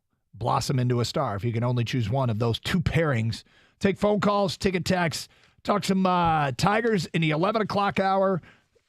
A very interesting note out of college football that I think will infect fans in our state, and it's not just drinking in the stadiums. We'll get to that later on as well here on Carson Anderson, 97.1. Hey, get ready to celebrate with your friends, or maybe you just want to show up to a party with some holiday cheer. Well, it's not a holiday, but you can still bring the cheer. That cheer comes in the form of Flying Ace Bourbon. If you haven't had it yet, you got to try it. You can drink it any way you want. Like I said, do shots with your friends. Be happy about a victory. You could just have it on the rocks, or maybe you want to put a little drop of water in there and change the flavor profile a little bit, kind of mellow it out. You can drink it any way you want. It is a versatile spirit. You can drink it with a cola or with ginger ale. That's how I like to drink some bourbon. It's really outstanding. It's got great flavor to it. Notes of caramel, toasted rye, vanilla, and ripe stone fruit. And you can just have it any way you want and not even worry about it because it's only $30 a bottle. It's not going to bust your budget at all. Flying Ace Spirits is a small batch American-made bourbon. It's blended in Holland, Michigan, and yep, it's part of the Coppercraft family, so you know that it's quality. Artfully crafted for the brave of heart. Give it a shot for yourself. It's the perfect everyday drinker. It's as smooth as it is, unpretentious. It's no gimmicks, just great, approachable American whiskey. Follow at Flying Ace Spirits on Instagram, and you can stay up to date on their upcoming releases. And as always, please drink responsibly.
Phil Carr, Scott Anderson, 97.1 The Ticket. By the way, you can stream the show using the Odyssey app. More and more people doing that all the time. AUDACY. Download it for your mobile device today, and then you can listen to the show anywhere in the United States. You're going to be streaming. Someday you're going to be on vacation. You're going to be out of town on business, and somebody's going to pull off a huge trade, and you're going to go, I wonder what's being said. You'll be glad you have the Odyssey app. Get it for your mobile device today. AUDACY. It's free. Plus, it has the rewind feature. You can go back 24 hours and listen to anything said on the air. You can listen to the show later in the day if you so choose. Also streaming through our website, 971theticket.com. And you can stream on Twitch, twitch.tv, where you can see us and participate in the streaming chat. It's up Twitch. Also YouTube, 971 The Ticket. All different ways you can take in the programming. Follow us on Twitter, @DuncanGator971. All right, so feedback coming in on quarterback. If you don't like Mahomes now, you'll like him less as this keeps going. His ankle injury thing is ridiculous. That's from an unnamed texter. Wow, I didn't expect this out of Gator. I thought the show was great. I think it's fine. I feel like I've seen this before. That's all. Yep. And I like the behind the scenes stuff. But we get it every year with Hard Knocks. You get it mid-season now with Hard Knocks in season. You get it with all these other shows. The HBO does this all the time, and we see it every week with in the Big Ten Network. They're all great, but I get tired of Patrick Mahomes. Quote, you woke up the wrong MFer, end quote, times 47, signed Patrick Mahomes. Apparently he says that a lot. Well, yeah. He said that to Max Crosby. How about Derek in Vegas? Thanks, Gator. People are drooling all over Mahomes in this show, and he's 100% annoying. So I went through a debate, and I asked Valeni about it. Is Mahomes awesome, or is this fake? And we both think he's awesome because you don't have time to fake it when you're on the field, because it's some of the stuff he says just seems so like pre-scripted, but I don't think you could be worried about that stuff when you're playing an NFL game.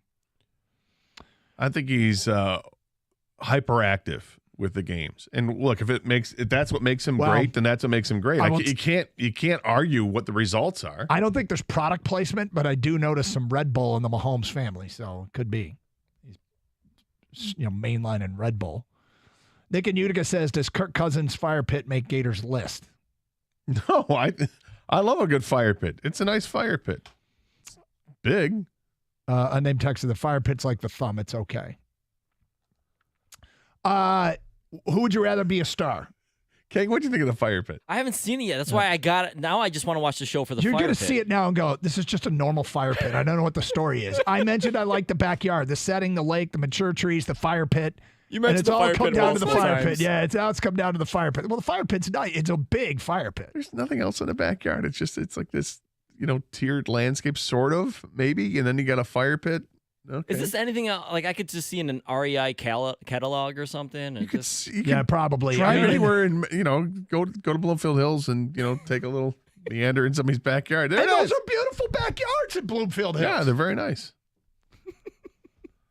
It's what he's accustomed to, Kang. The rest of us can admire it, but I'm going to look for this fire pit. It's fine. Daryl in Detroit says, I'd take McNeil and Gibbs. So we did the would you rather have Jamison Williams or Aleem McNeil turn into a star? And would you rather have Jack Campbell or Jahmyr Gibbs turn into a star? Daryl says McNeil and Gibbs. For Tom and Rochester, it's easy. The Lions need Gibbs to blossom faster than Campbell. If Gibbs is great, it makes it a lot easier for Goff to succeed again. I personally don't trust Goff yet. Just my opinion. Yeah, I don't know when are you going to trust him? Yeah, that's the biggest question amongst. There are people that believe that Goff's the guy here in Detroit, and then there are others that see the success, love the success, but don't trust the success. I like Goff. I don't love him as the quarterback of the Lions, but I like him, and I think he's the right guy for this team. But here's what I'm starting to get annoyed with. Nobody's giving him credit.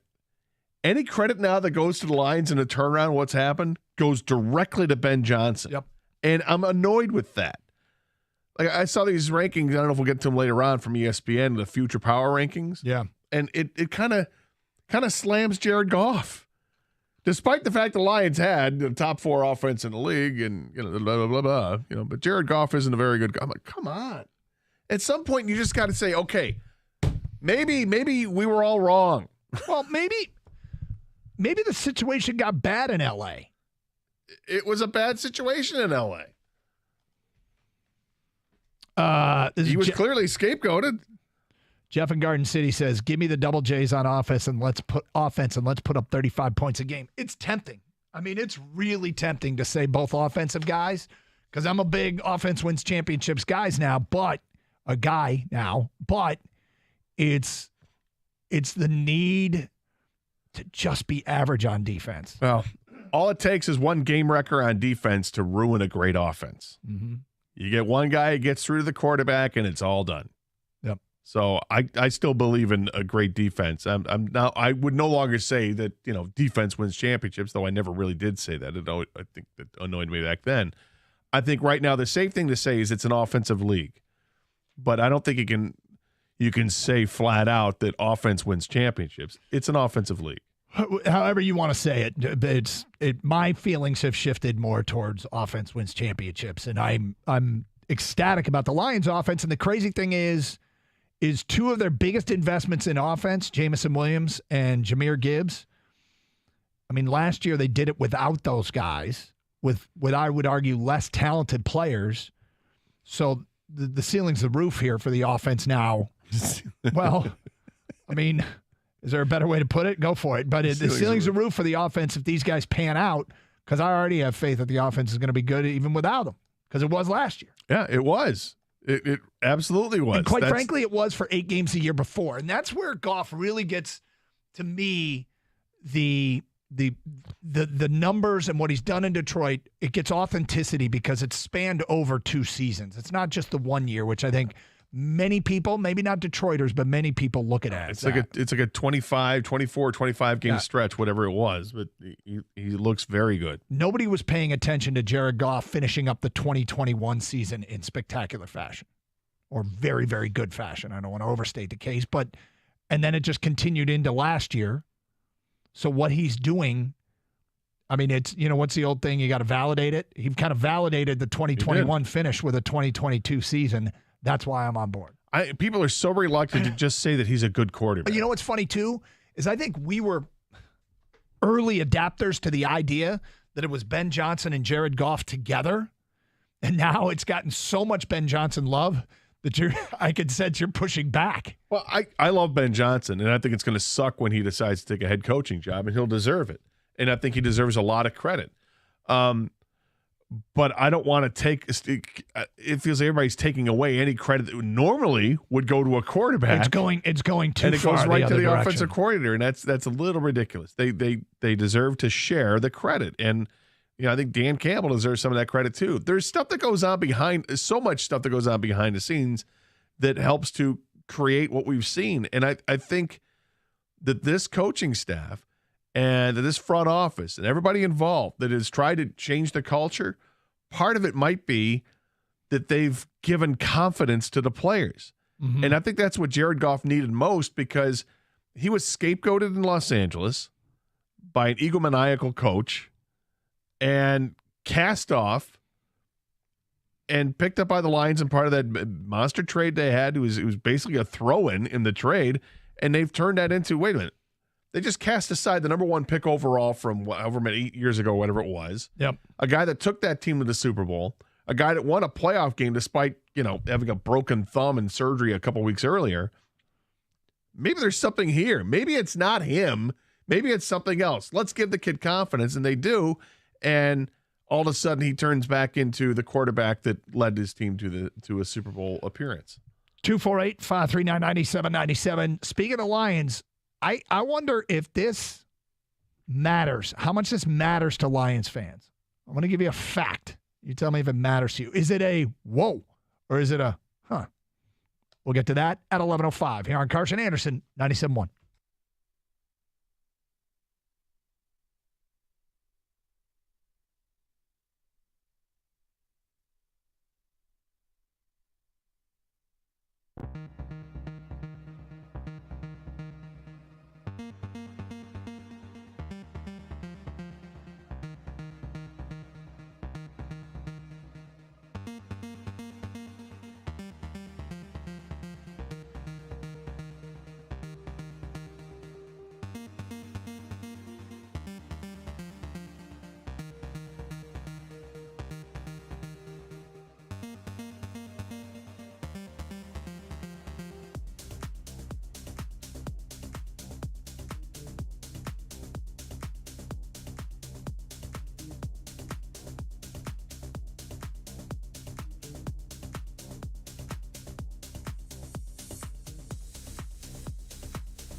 Brought to you by Cars for Kids Open Championship Scoreboard. Watch out, here comes Jordan Spieth. He is 3 under through 6 holes and 5 under on the day, tied with Tommy Fleetwood, but they're still 5 behind American Brian Harmon, who is 10 under par, and he's looking pretty good out there. He'll go into the weekend with quite the lead, unless Spieth can make a run. Also, the projected cut is 2 over par. A couple of big names that are going to be missing it.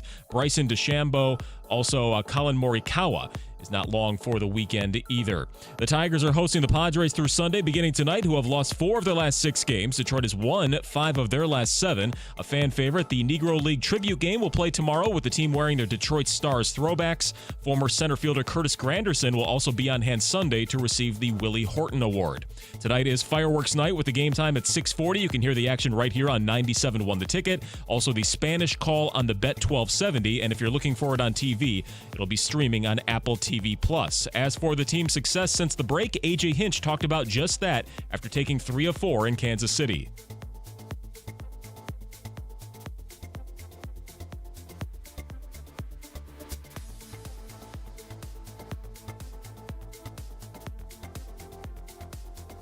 Well, to Allen Park, the veterans will join the rookies for camp tomorrow. Then the media will show up on Sunday to start talking with the much-hyped team, who are favored to win their first division title in 30 years. Also, Magic Johnson, now an NFL owner. He's a part of that new group that was approved to purchase the Washington Commanders for over $6 billion, and he did confirm that there's a chance that they change the name of the team yet again. At the Ticket Update Desk, I'm Chris Villar. For more, go to 97.1 The Ticket and Odyssey.com.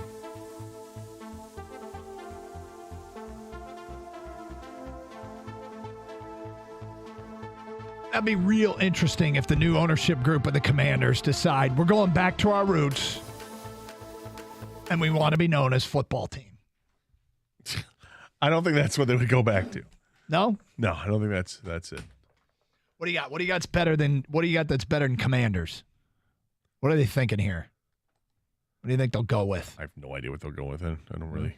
I just want changing. It's fine. The Paladins. Paladins works. Yeah, sure.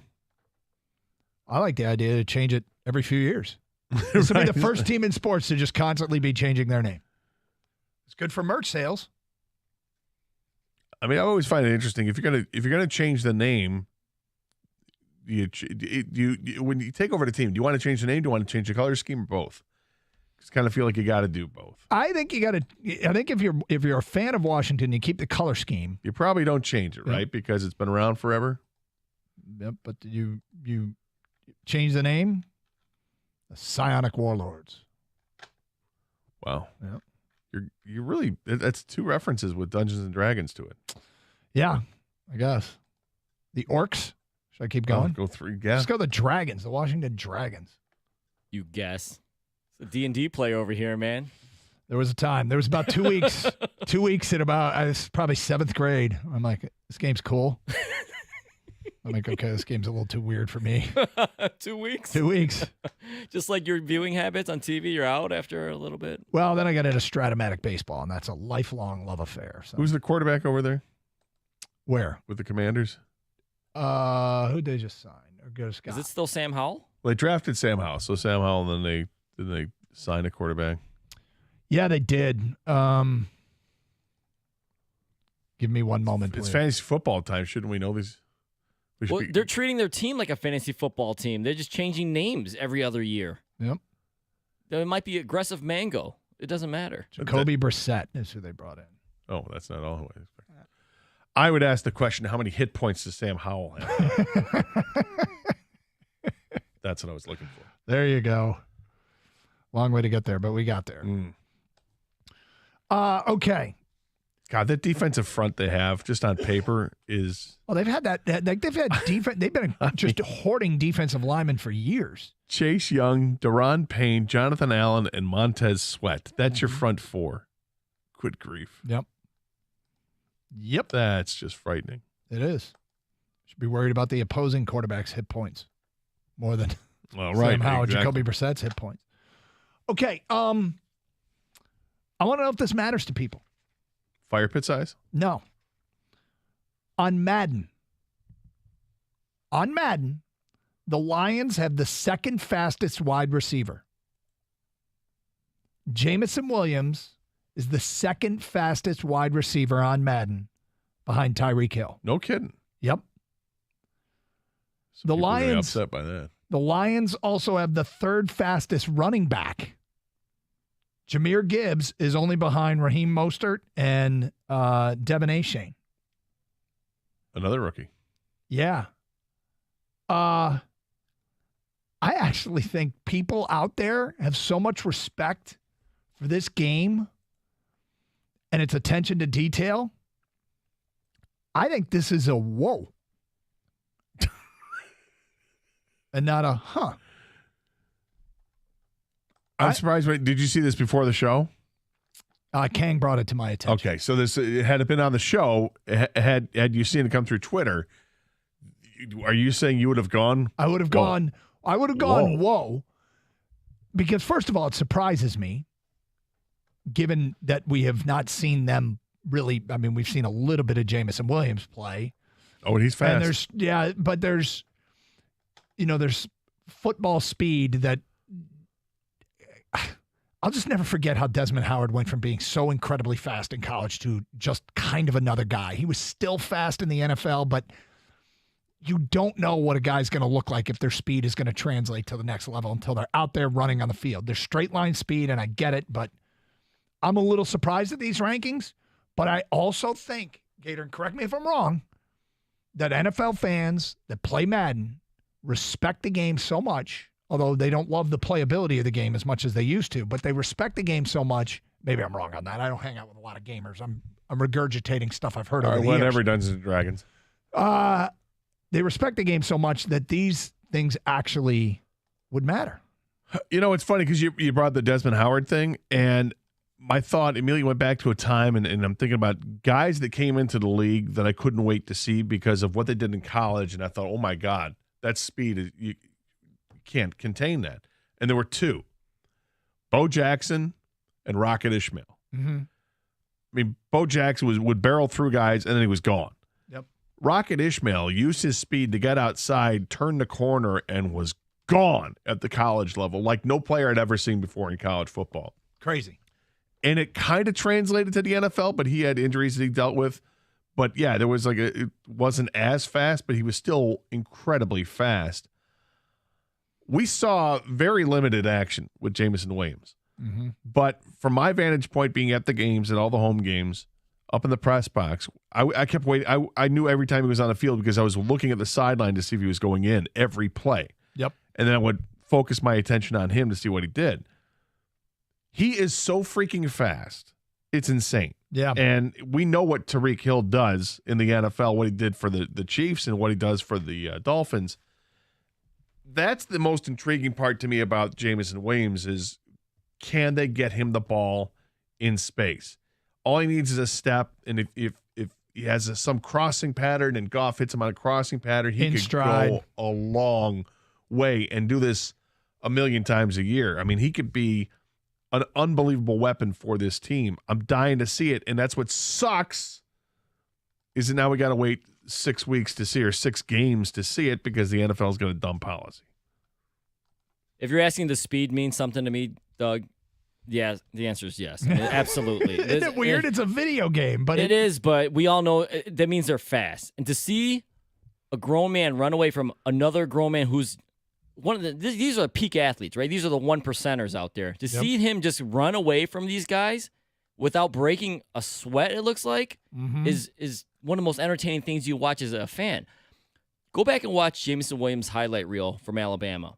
He doesn't even need a step. No. If he gets an angle on, if you take the wrong slight angle as a safety or cornerback, goodbye, Jameson Williams. He's gone. We saw it like twice last year, right? Because he only touched the ball like two or three times. 2 touches, yeah. Yeah, and he turned the corner on these guys. Like one in Green Bay, which got called back, I believe, he was stumbling, actually. He wasn't even in full stride, and once he hit the sideline, gone. That's the type of speed Jameson Williams has, and that's the type of speed Jahmyr Gibbs has. These are home run hitters. These are game changers. These aren't like 3 yards in a cloud of dust. At any moment, you can score a touchdown, and the momentum and everything can change. As far as, giving validity to the speed on a video game, yeah. People look at it. People look at the players look at the ratings. We know they look at the ratings. We know the players look at the ratings for sure. React to it. And they're unabashed about it. I think with for the most part, Kang, you'll agree. Well, you said this, and I trust you on this. The ratings, they usually get them pretty good. They're pretty accurate with them. I'm stunned that he's the number 2.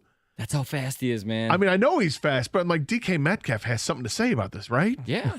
Well, a lot of guys do. There should be a lot of guys that have something to say about it, but Madden has Jameson Williams is the second fastest receiver in football. And Jahmyr Gibbs is the third fastest running back. And, look, the whole speed kills thing. I mean, this is a team that clearly has some speed to burn and at 2 critical positions to have speed. And I feel like this is a validation. And I think in the real world, that video ranking actually means something. Call me crazy. It means they're game breakers. Like, if people are questioning Jared Goff's arm strength, like, can he get the ball deep enough to Jameson Williams, right? What about slant routes? What about wheel routes? He's so fast, I'm worried any human can get him the ball deep enough. But Ben Johnson has toys to play with here. He'll find a way to get the ball in their hands. Everything doesn't have to be straight down the field fly pattern. Yeah, exactly. The 9 route. So I was curious. I looked up David Montgomery's rating on Madden. Overall, he's an 82, but his speed is an 87. Acceleration is a 90. How does that translate in comparison to looking at Jahmyr Gibbs? The fastest guys have 90s and up, the ratings. So he's not a burner, Michael Montgomery. David Montgomery. Right. Mm-hmm. According to Madden and in real life, the guys that have like 90 and up, those are the fast guys. But if you're like in a 97, 98, that's elite speed. So 94 is Jahmyr Gibbs, and his acceleration is 93. But the acceleration for Montgomery was a 90. So I feel like that's pretty good. Now, you compare that to, now I have to look at this. Sorry, I'm bringing this up this way, but what DeAndre Swift was, what he is with the Philadelphia Eagles, because he's a 0 because hurt people don't run fast. Oh, I see what you did there. I know. That's nice. He's an overall 81 running back. His speed is a 91. His acceleration is a 92. So somewhere in between Gibbs and Montgomery for him. And where did Saints, is that where Williams signed? Yes. So just out of curiosity, I wouldn't expect him to have a great rating, and yet he's an 85 for a running back, and his speed is 88, his acceleration is 89. So based on the ratings alone, much faster. and more highly rated, what the Lions have picked up. I do up. want to hear from the gaming/football community. Do you put how much? Does this really matter in the real world? Does it get you more fired up? Is it validation? It's Carson Anderson, 97.1 The Ticket. Hey, my favorite place to go is 24 Seconds Bar and Grill in Berkeley. It's the best place to go if you want awesome food and great drink specials and a hell of an atmosphere, too, to watch all the great sporting events. This is where you're going to want to go. And by the way, best wings in town. You're going to want to go there right now for a chance to win a trip to Circa Las Vegas. And for every Tiger game, they got $4 bottles of Miller Lite and Coors Light. Specials are all day, every day. They're also open for lunch on Thursdays and Fridays. And next Saturday, July 29th, they've got UFC 291. You're going to want to check this out. Poirier taking on Gaethje, and then you got Blachowicz against Pereira, I should say. Great matches, and it's always a great place to watch the fights. It packs up there. You're going to want to get there early. There's no cover charge. Warm weather's here. The rooftop deck is open. This place is great. Plus, they have trivia on Thursday nights. That's up on the deck as well. Go to 24 Seconds Bar on Twitter, on Twitter, Facebook, and Instagram. You get all the latest updates of what's going on there. You can check out the website at 24secondsbar.com and grab a taste of the action for yourself. My favorite place to go, 24 Seconds Bar and Grill on 12 Mile in Berkeley.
Doug Carr, Scott Anderson, 97.1 The Ticket. Open lines, 248-539-9797. All right, so, look, the Madden rankings, the Lions have the second fastest wide receiver in Jamison Williams behind Tyreek Hill, the third fastest running back, and Jahmyr Gibbs behind Raheem Mostert and Devon Achane. And, look, they're video game rankings, but I feel like they matter enough to people that this actually impacts your opinion in the real world, given the respect for that game and the attention to detail. But I kind of acquiesce on the topic to the gamer that's also into the NFL.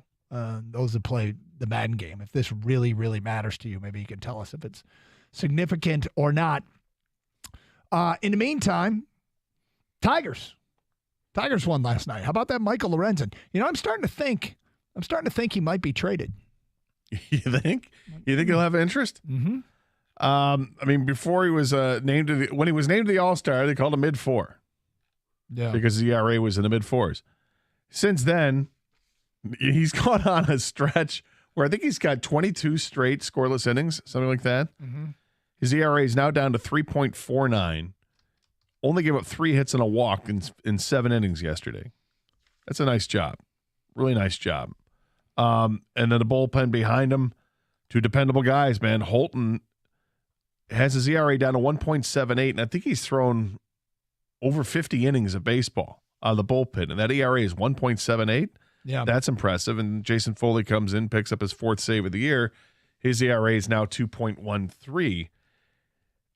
They've got pieces if they wanted to move pieces. Oh, yeah. That other teams would, I think, like. And the question is, do you want to give up those pieces? Do you want to hang on to those pieces and make them part of your team's future? Well, we'll get into what they'll do at the trade deadline here in a minute. As far as yesterday's game's concerned, when you can turn 6 hits into 3 runs, 3 runs is nothing to celebrate, but they at least strung hits together. Well, and they had 4 walks to go with it, so you had 10 base runners. Yeah, that helps. And to get the good work out of the bullpen, and Torque hit a sac fly, and Riley Green is settled in as looks like he's going to be a 300 hitter. Hopefully, hope from here on out, and at least that. But man, they actually gained a game too. How about that? How about that for a concept? You win and the team you're chasing loses. Yeah, well, there's still 5 games out. Stop me if you've heard this before. Mm-hmm. They're 8 games under 500, and now they take on a decent Padre team that comes into town. A Padre team that's been slumbering all season long, that the talent they're putting out on the field exceeds the results that they are getting. What they parade out there, Doug. I mean, look, the Tigers seriously can do some damage against this Padre team. Well, let's see it. Take 2 or 3. Yep. Win a series. It's all you can ask for is just to win series and continue to move closer to that 500 mark. The closer you get to the 500 mark, the closer you're going to get to the top of the division. Mm-hmm. And they've got 10 days until the trade deadline. So, it's an important time for a lot of these Tiger players to show what they've got. Yes. Now, as far as the trade deadline's concerned, I'm going to be very careful about how I approach this, because I'm not introducing what I'm about to say to turn this into let's rip on that guy. Okay? Stoney said something this morning that I actually went back and listened using the rewind feature to make sure I had the quote correct. Okay. Because we have a very respectful disagreement, Mike and I. Mike said the following today. You treat each other with respect. I am treating him with respect. Mike said the following: even if they're 2 games out at the trading deadline, I'm not holding back. If Scott Harris gets offered a deal for Lorenzen or Rodriguez that is going to, in his opinion, make the team better for a few years, I'm making the trade. Yes, there's a chance we can win the division. I would not sacrifice the future to win this crappy division. So there's a difference between trying to win the division and sacrificing the future. Yes. And I don't want to get caught up in just sort of the choice of words here, but I think it's worth winning this crappy division. I think it's absolutely worth winning this crappy division for a variety of reasons. One is these teams are going to be clustered together for the immediate future. and I'm talking about Detroit, Minnesota, Cleveland, Chicago, and Kansas City, they're going to be division mates for now and to who knows how long. And to be the best of this group sets up very nicely for next year. When it feels like this team's biggest need, help will be on the way, whether through free agency or through minor league call-ups. These three offensive talents that they have will be untethered from Toledo and come north. I don't expect them all to hit. I do expect one of them to hit. I do expect there to be a bat added to the lineup. If you are already the best team in this division, I think that gives you motivation to add some accelerant and sort of take this damn thing over. So, is the winner of the American League Central going to win the World Series? Unlikely. Probably not. Is the winner of the American League Central going to win the American League? Unlikely. Is the winner of the American League Central going to win a playoff series? Unlikely. Is the winner of the American League Central even going to win a postseason game? Yes. It's possible. I'll say yes. But I will say that the winner of the American League Central, with a ton of salary dropping off the books, is a team that is set up to kind of run this bitch, for lack of a better term. And yeah, you have to replace Eduardo Rodriguez, but you'll have tons of money coming free from Miggy. Have to. You may not have to. You're right. I mean, I'm expecting that if you win the Central, it's because he stayed. And I'm expecting if he stayed, he may opt out, especially because he's going to have to pitch well for them to win the Central. If you're not going to make moves, Lorenzen's a free agent at the end of the year. So at least one of those two, if not both, would be gone. But that's also, you're trying to set, but you are trying to set things up. You're saying if this team, and I'm just helping to present the other side here. You've got a team that can possibly contend for the division this year, can possibly do that. And without having to trade away any assets to do so, that maybe, as you said, it comes from Toledo, that they bring some guys up and that adds the offense they need and they get some breaks. And now, here they are contending and maybe even they win the division. But they can still do all that. I mean, I guess they can't contend for the division necessarily, but what they can do is build for the future without giving up assets for the future. If you're going to lose Lorenzen at the end of the year, and you're going to lose or have potential to lose Rodriguez, why not put those guys out there, get something in return? But you have to get something in return. You don't just trade them away for the sake of moving them. You need to trade him away for something that you are convinced is part of this team's future. Go back to Stoney's setup, though. Even if they're 2 games out? Well, that's what we'll have to wait and see. I know, right? And that's why I'm hesitant to even if I'm Scott Harris, I'm picking up every phone that rings at this point, but I'm not committing to anything. Because I don't know.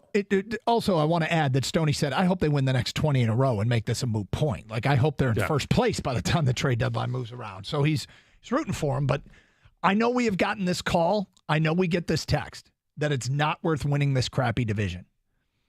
Can we change your mind? Can we change your mind?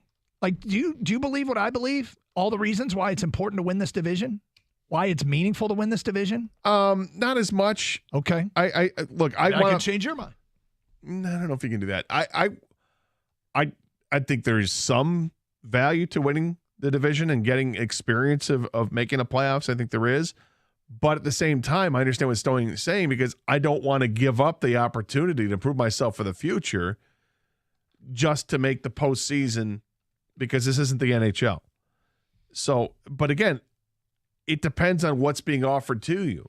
If what's being offered to you is somebody else's 4A player, then no, I'll hang on to my guys and we'll go for it and see what happens here. And nobody endorses selling low, right? And Scott Harris says after the trade deadline when he does a press conference, he's like, "Look, we just didn't get the offer that really blew our socks off, and we set the bar high for our guys because we feel like we can contend this year and make the playoffs without having to, go crazy here." So I'm still in a wait and see approach mode. I know that's kind of boring, but I think with 10 days till the trade deadline, they may as well take the luxury of time. Yeah, to see if they can get time to figure it out. And you want further definition between now. You can get it too. Yeah, and teams aren't desperate yet.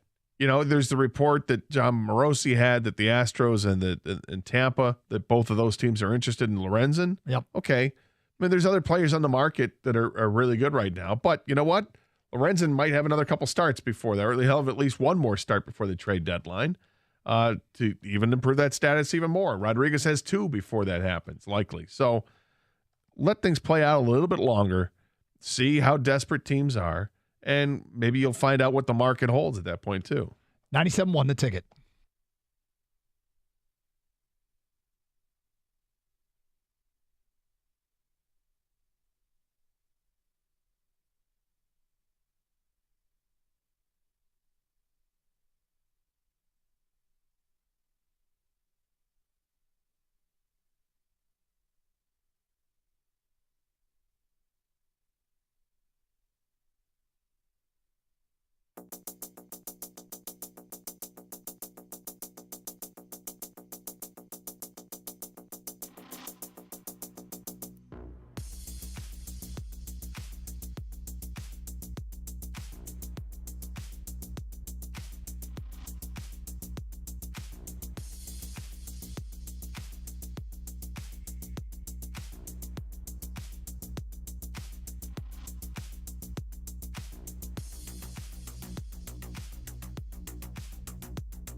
Doug Carr, Scott Anderson, 97.1 A Ticket. Open lines, 248-539-9797. Feedback coming in. Look, we much respect for Michael Stone. I just have a respectful disagreement. Even if they're 2 games out at the trading deadline, I'm not holding back. If Scott Harris gets offered a deal for Lorenzen or Rodriguez that is going to, in his opinion, make this team better for a few years, I am making that trade. Yes, there's a chance we can win this division. I would not sacrifice the future to win this crappy division. So I would argue that not trading Lorenzen and Rodriguez when you're 2 games out isn't sacrificing the future. It's sacrificing the now. And not trading them also isn't sacrificing the future because you're not giving up any future assets. You aren't cashing in current assets for future assets. But I consider my definition of sacrificing the future is giving away future assets, giving away Colt Keith, giving away Justin Henry Malloy. Jackson Jobe. Yeah, for Nolan Arenado, which may help you now. It'll help you 4 years from now because he's signed for another 4 years after this. This is the trade you want to make. I want to make this trade. But I also think it's worth winning the crappy division for all the reasons I laid out. The biggest of which is it establishes yourself with some players in the early portions of their career and a ton of budget money freed up as the class of a division where you could take this thing over and run it for a few years with an aggressive offseason and help on the way from the minors. And really a pretty young core of good pitchers. Now, you might have to replace Eduardo Rodriguez. You might not, but you might have to if you win the division. But because he could opt out. But we'll see. Here's the feedback coming in. I agree with Doug and disagree with Stoney. You can win the division, acquire a bat, and build for the future. Also, the Tigers win the division. What are they building for? What they're building for is now. The time is now for this team to contend. I trust Harris can get more free agents and prospects. I will tell you that entire thing needed punctuation, so I tried to piece it together as best I could, but he's in favor of going for it now. Nick in Utica says, winning the division makes the team more attractive to outside players and plenty of money available. I agree it makes them more attractive. I mean, free agents will look at it and say, hey, here's a team that, although the free agents also know it's a bad division, but they can at least say, I know that's a young team, and they're on the way up. I can be part of that. Stephen Madison Heights says, in the playoffs, anything can happen. Did anybody expect the Florida Panthers to make the Stanley Cup Finals? Hockey, it's different. No. Again, punctuation. Did anybody expect the Florida Panthers to make the Stanley Cup Finals? No. Same with the NBA. A number 8 seed made it to the finals. You never know what can happen. Anybody, any team can go on a hot streak and shock the world. Why can't we be that team for once? I'm not even going to try the rest. Seriously, punctuation helps. It really does. I can read it as written, but yeah, anything can happen. I don't even expect it to happen. I'm not even concerned about that happening. I just think winning the division, and quite frankly, if they don't, because there's 3 things that can happen here, right? They can decide that they want to make trades, that they want to unload talent and cash in chips for the future. And they've got Michael Lorenzen, who John Paul Morosi, as you mentioned, John Morosi said the Astros and Tampa are taking a look at. You got Eduardo Rodriguez, who's returned to form. He's been lights out. And the opt-out is a bit of a double-edged sword. And you got a host of bullpen arms. You can make those trades and say, we're not going for it now, and we're going for stuff in the future. That's fine. Or you can make a run at this division, which would require what? Torque and Baez getting pretty hot, the starting pitching to hold up, and maybe one of those prize Toledo bats to be untethered and come north. But and on top of that, Minnesota nor Cleveland, neither of them get hot. So you could make a run at the division. What we really don't want is for him to languish in between, turn down some sell moves, but never really get close to the top of the division. You know what I mean? That's the worst. Yeah, and look, they're close in terms of games. I'm intrigued by what can happen here. There's no doubt I'm intrigued by it. And I don't think, some people want them to buy. I'm not buying. You're not saying to buy because you don't want to give up. You're not going to give up prospects to get established. It depends. This is going to be a terrible example, but do you remember when the Tigers acquired Chris Washburn and Aubrey Huff in one fell swoop? Yeah. They didn't give Jared up anything. Washburn. Jared Washburn, right. Chris Washburn was a basketball player. Jared Washburn, the pitcher, and Aubrey Huff, a position player, in one fell swoop. Yeah, and at the time, it was a brilliant trade because Aubrey Huff was like leading the league in RBIs, and Jared Washburn was a pretty good starting pitcher. Those seemed like perfect moves at the time to make, and I don't believe the Tigers gave up much to get those guys. Unfortunately, they did nothing. Yeah, they did nothing and less than nothing is what they both provided for the Tigers. Yep. I'm trying to figure out what they gave up. They gave up a pitching prospect named Brett Jacobson. I would argue that if you can find veterans that can help you for the current day, modern day equivalent of Brett Jacobson, do it. So I would take a buy like that. From an unnamed. I guess that. I mean, it's not a joke when I talk about how I'd like them to trade for Nolan Arenado. I know. Because I think they have the resources to do it without going crazy. And they certainly would have the need at third base. And for a guy who's signed for the next 4 years, and he's still very productive. He's still in the midst of his prime. So I like it. However, St. Louis isn't, from what I've read, St. Louis isn't keen on moving him. They're open for business over in St. Louis, but not necessarily to move Nolan Arenado. From an unnamed texter, if we don't deal Rodriguez, I think it's a major mistake, and I'd be pissed. Well, I wouldn't be pissed. If they don't deal Rodriguez, I will hope that he continues to shine and doesn't opt out. Those two things don't seem congruent with one another, because if he continues to shine, then there'll be a market for him, and my guess is he will opt out. And if they do trade him, then I'll hope this 30-year-old pitcher who's having the best year of his career, it's a one-off and he returns to form, because we won't have him anymore, and you just hope you traded when the market was good to trade. But I won't be pissed if they don't trade him. I assume they wouldn't trade him because they didn't get a good deal. And here's what we don't want. Hey, maybe we'll get the next Dawel Lugo and Jose King. Like all those guys that we got when Avila dealt. I think the craziest of all things is that I'm not convinced, Gator. You and I went back and looked at this, and just a cursory look. Of all of their purging they've done in the last decade, Jake Rogers was one of the lowest rated prospects they got back. Yep. And is he the only one still here? Is he the only one that's... Yeah, I think he is. Yeah. I have to look and see who they got for Upton. I feel like there may have been an Alcantara there, too. Right. I don't know. I forget what that move was. But, yeah, I think Jake Rogers is. And he was rated at the time outside their top 25. Of the Astros prospects when they dealt JV. It's wild because the whole prospect game it's a lottery. Yeah. And you're just getting a bunch of tickets. And none of the Tigers tickets that they got in the recent purges, I mean, Candelario was probably the most productive guy at the plate, and Jake Rogers.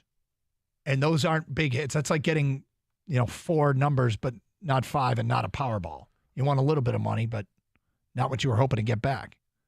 I don't even know what that pays. Maybe that pays a lot. The Angels sent back Elvin Rodriguez, pitcher, mm-hmm. who did very little. So, and whatever happened to Brett Jacobson, pitching prospect, that the Tigers sent for Aubrey Huff and Jared Washburn? I don't remember anything. Brett Jacobson never made it to the majors. Didn't he? He was last done in 2013. Yeah, his minor league career was like a deal like special. that, even though it didn't work. Right. It's funny. I look back. I think Aubrey Huff had like 13 RBI in the 40 games he played with the Tigers. He had like 2 home runs and 13 RBI. He had 72 in 100 and something games prior to that. Carson Anderson, 97-1 the ticket. Did you know that there's an actual science behind a perfect night's sleep? Well, the experts at True Sleep Mattress Store have helped thousands And now I'm getting ready to take a test drive for one myself. And there are so many health benefits to having the right mattress. And this is why I'm doing it. I just want to be able to sleep through the night and sleep well, feel refreshed throughout the day. And right now, through the end of the month, you can buy a queen. You can get a free mattress for your kids' room or a guest room. That's pretty sweet. Find your perfect sleep system, too, at True Sleep in either Troy, Warren, Shelby, or Lake Orion.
Carson Anderson, 97 won the ticket.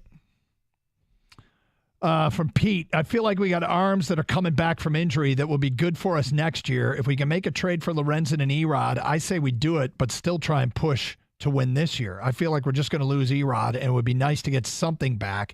If we can maintain Lorenzen for future years, we should keep him for a run along with Manning and Skubal. If Bobrisky can get stretched out, I think he could be effective in the starting rotation, and we get Mize back sometime in the future. Well, Turnbull's another one. Yeah, I mean, there's Faedo. It feels like there's all these. Yeah, Faedo came back the other day, and I mean, they had sent him down, and he pitched at AAA and had something crazy like it was like 9 strikeouts in 4 innings or something like that. But I'm looking forward to the maturation of Jackson Jobe. Well, they say he is back and looking as good as ever with off-the-chart spin rates and late break. And he's oh so young. Depth on his curve. And a couple years away. 248-539-9797. Dion, you're on 97 The Ticket. What's up, Dion? Hey, good morning, guys. How you doing? All right, Dion.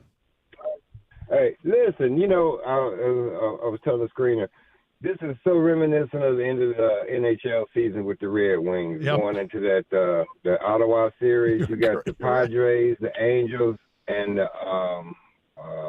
the Rays coming up the next 9 games. Mm-hmm. My whole thing is whatever they do in these next 9 games will make my determination on what we're going to do at the trade deadline. It's just as simple as that, So if they for real, they'll do something great in these next 9 games against these next 3 teams. And if they are who some people think they are, won't nothing happen. And then we can go ahead and sell. Dion, the only thing is it's the Padres, the Angels, and Miami, not the Rays. But these are 3 teams that are pretty darn talented. And this would be, if the Tigers were tied for first, I'd be thinking this is a treacherous time for them.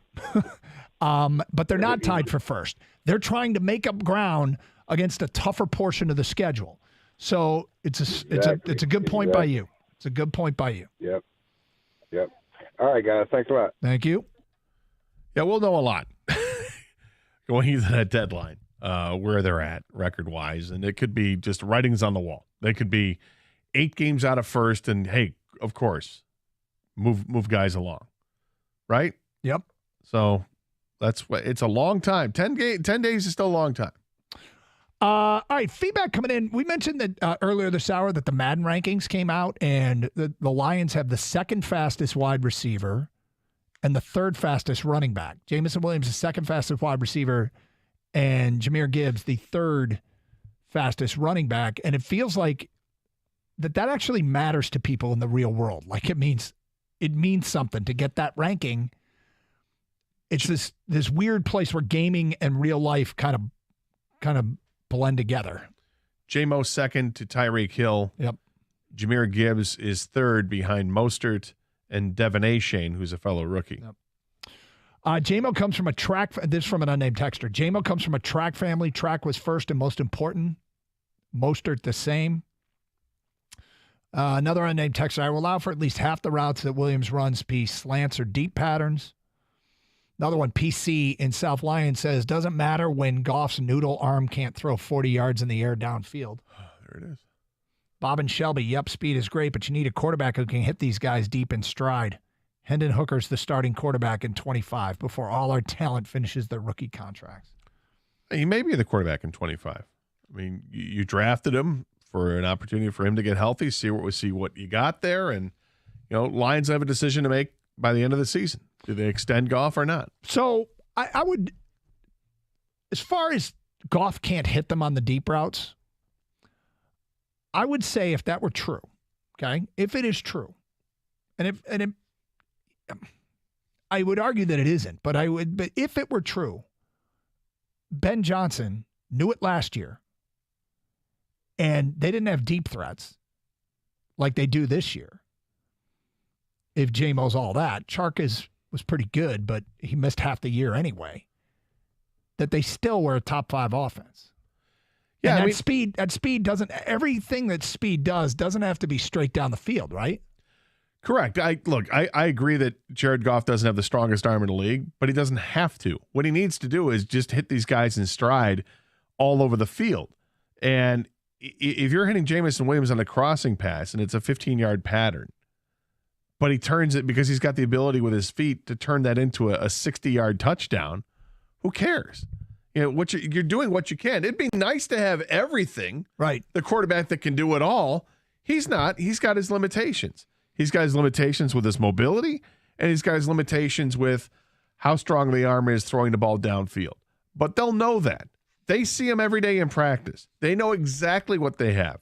So if they make the decision when it comes towards the end of the season and they don't renew his contract or extend his contract, so I believe he's here for what, next year and the year after? Yes. We'll know. We'll know exactly what the case is. Like they feel like they've got something ready in the house with Hendon Hooker, and that's why they drafted him. It'll all work itself out. I'm not particularly concerned about the deep I mean, it's a great, like you said, if you can do everything, but I'm concerned about it if you have those routes out there and you see Jamison Williams is 2 yards behind everybody who's covering him and they can't hit the pass, then it becomes a concern because you see that more than once. And you're like, wow, you're missing on these opportunities to get a touchdown. I hear you, but I kind of feel like there's so much more that can be done. And it's not like Ben Johnson could go, he can't complete that pass, but we're going to keep calling him. We're going to keep calling him. But, the National Football League is everybody makes adjustments. So let's see how it's going to be interesting to see how defenses adjust to Ben Johnson this upcoming season because that's fair. And Ben Johnson will make his own adjustments too. I mean, you can't just rest on the offense you had last year and say, well, it worked last year, just work this year. Yeah, but Goff is bringing to the table the same arm this year that he had last year and the year before when he finished on a very high note. So that's why I'm not particularly concerned about it. That might be a reason for concern. Because if he has his limitations and all the defenses know that his limitations and then they saw what didn't work what they tried to do last year, they can make those adjustments. That's my point is they did it they did the same thing last year. They could have made those adjustments last year and couldn't stop them. Well, year to year is different than week to week. You've got much more evidence to look at and I'm a little concerned about that. I'm not particularly concerned because of my faith in what the quarterback can do and what the offensive coordinator has done. I also am not sure that it's a legit gripe, but 248-539-9797, phone calls, feedback. First, I'd trade for Arenado. He'd contribute for at least 4 years, and I'd argue we'd be competitive in all 4. It would make luring another bat this offseason easier and give us a better chance to contend now, too. Trade Lorenzen to recoup 2 of the 4 prospects you used to get Arenado. Re-sign Erod. And 3 would be Erod, Skubal, and your top 3 would be Erod, Skubal, and Manning. I think we win the division without really messing up the future. Well, if you add Arenado, the metrics of your defense from an infield perspective get much better. Mm-hmm. And it's not good looking at what they've done defensively to this point as an infield overall. So it improves there. And then, oh, by the way, you're adding a bat to your lineup. It immediately becomes your best hitter. So it's a win-win. But you have to give up something to get it. If Scott Harris does not get fantastic offers, I'm fine with keeping Lang, Lorenzen, Rodriguez. Also, Lorenzen could choose to stay here, could choose to come here, rather. I think they can re-sign him for a good deal. Same with Rodriguez, as long as they keep Lang or Foley. I'm happy. We need one of them to be our closer of the future. No point in moving both of them. That's from Marlon White Lake. All right. I'm a little concerned that we're kind of like getting away with Lorenzen. Like he's having this really good year. He's having and is it too good of a year? I mean, I'm concerned about the same thing with Erod. Yeah, I get it. I mean, he's got 76 strikeouts in 100 2/3 innings, right? Yep. It's good, not great.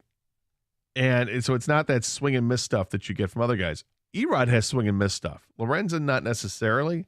So he gets by in more guile than anything else. So I feel, and he's older too, so I get concerned that that's going to play against him. Coming up today at 12:35, another edition of Who's on Top. Got a college football note. I think people in the stand might the people in the state and the stands might love. We'll get to that today at 12:05 here on 97.1 The Ticket.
Did you see the absolute heartbreaking video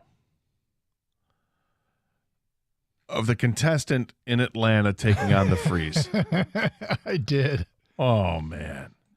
If you don't know what the Freeze is kind of awesome. It's this gimmick they have where they got this dude, this sprinter. He's in a full bodysuit. You can't see his face, like wears goggles, and they race. He looks like a superhero. Yeah, they like race. A giant unitard. Yeah, they race along the warning track from foul line to foul line. But the Freeze gives the contestant a huge, like a massive head start. And he's lost like a couple of times. Like he'll give him too much. But the people that are running the warning track, and they'll get to like center field, and then the Freeze will take off and just track him down and win. And it's amazing.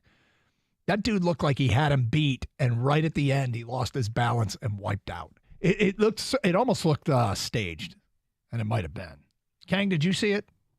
Yeah, and I thought the same thing as you. It always crosses my mind. Was that real? Did he stumble there on purpose? Was that planned? But why would they do that? Because it's funny. Because it goes viral. Viral, clicks, views. You know how it is now. Wouldn't it go viral if the guy actually beat him? He's been beaten before. So this is funnier than him getting beat again. But guy broke his glasses. Oh man, poor fake glasses. Wow. But either way, I don't know if it was real or fake, but it was funny. I mean, his mistake was if it's real, he looked over his shoulder. You just continue in stride, right? Yeah. Once he looked over the shoulder and saw he was close, his whole mechanics got messed up. The technique was out of whack. Oh, it's so funny. They got the super slow-mo. A kid. I mean, that's a face plant. Yeah, it was. It could have been worse. I don't think he hit his face enough. You want to sell it, man? Sell it. Yeah. You got a scorpion that thing, right? Is that what they call it? Yeah, when your feet come over the top. Yeah. Like the stinger. Well, the thing is, the kid, I don't know if you watched it, he started off jogging the whole thing, and then he started sprinting. Like, it was almost like he bait and switched the Freeze. Like, I'm going to start slow so he thinks he can give me, like, a whole lot. And then as soon as the Freeze took off, he really took off.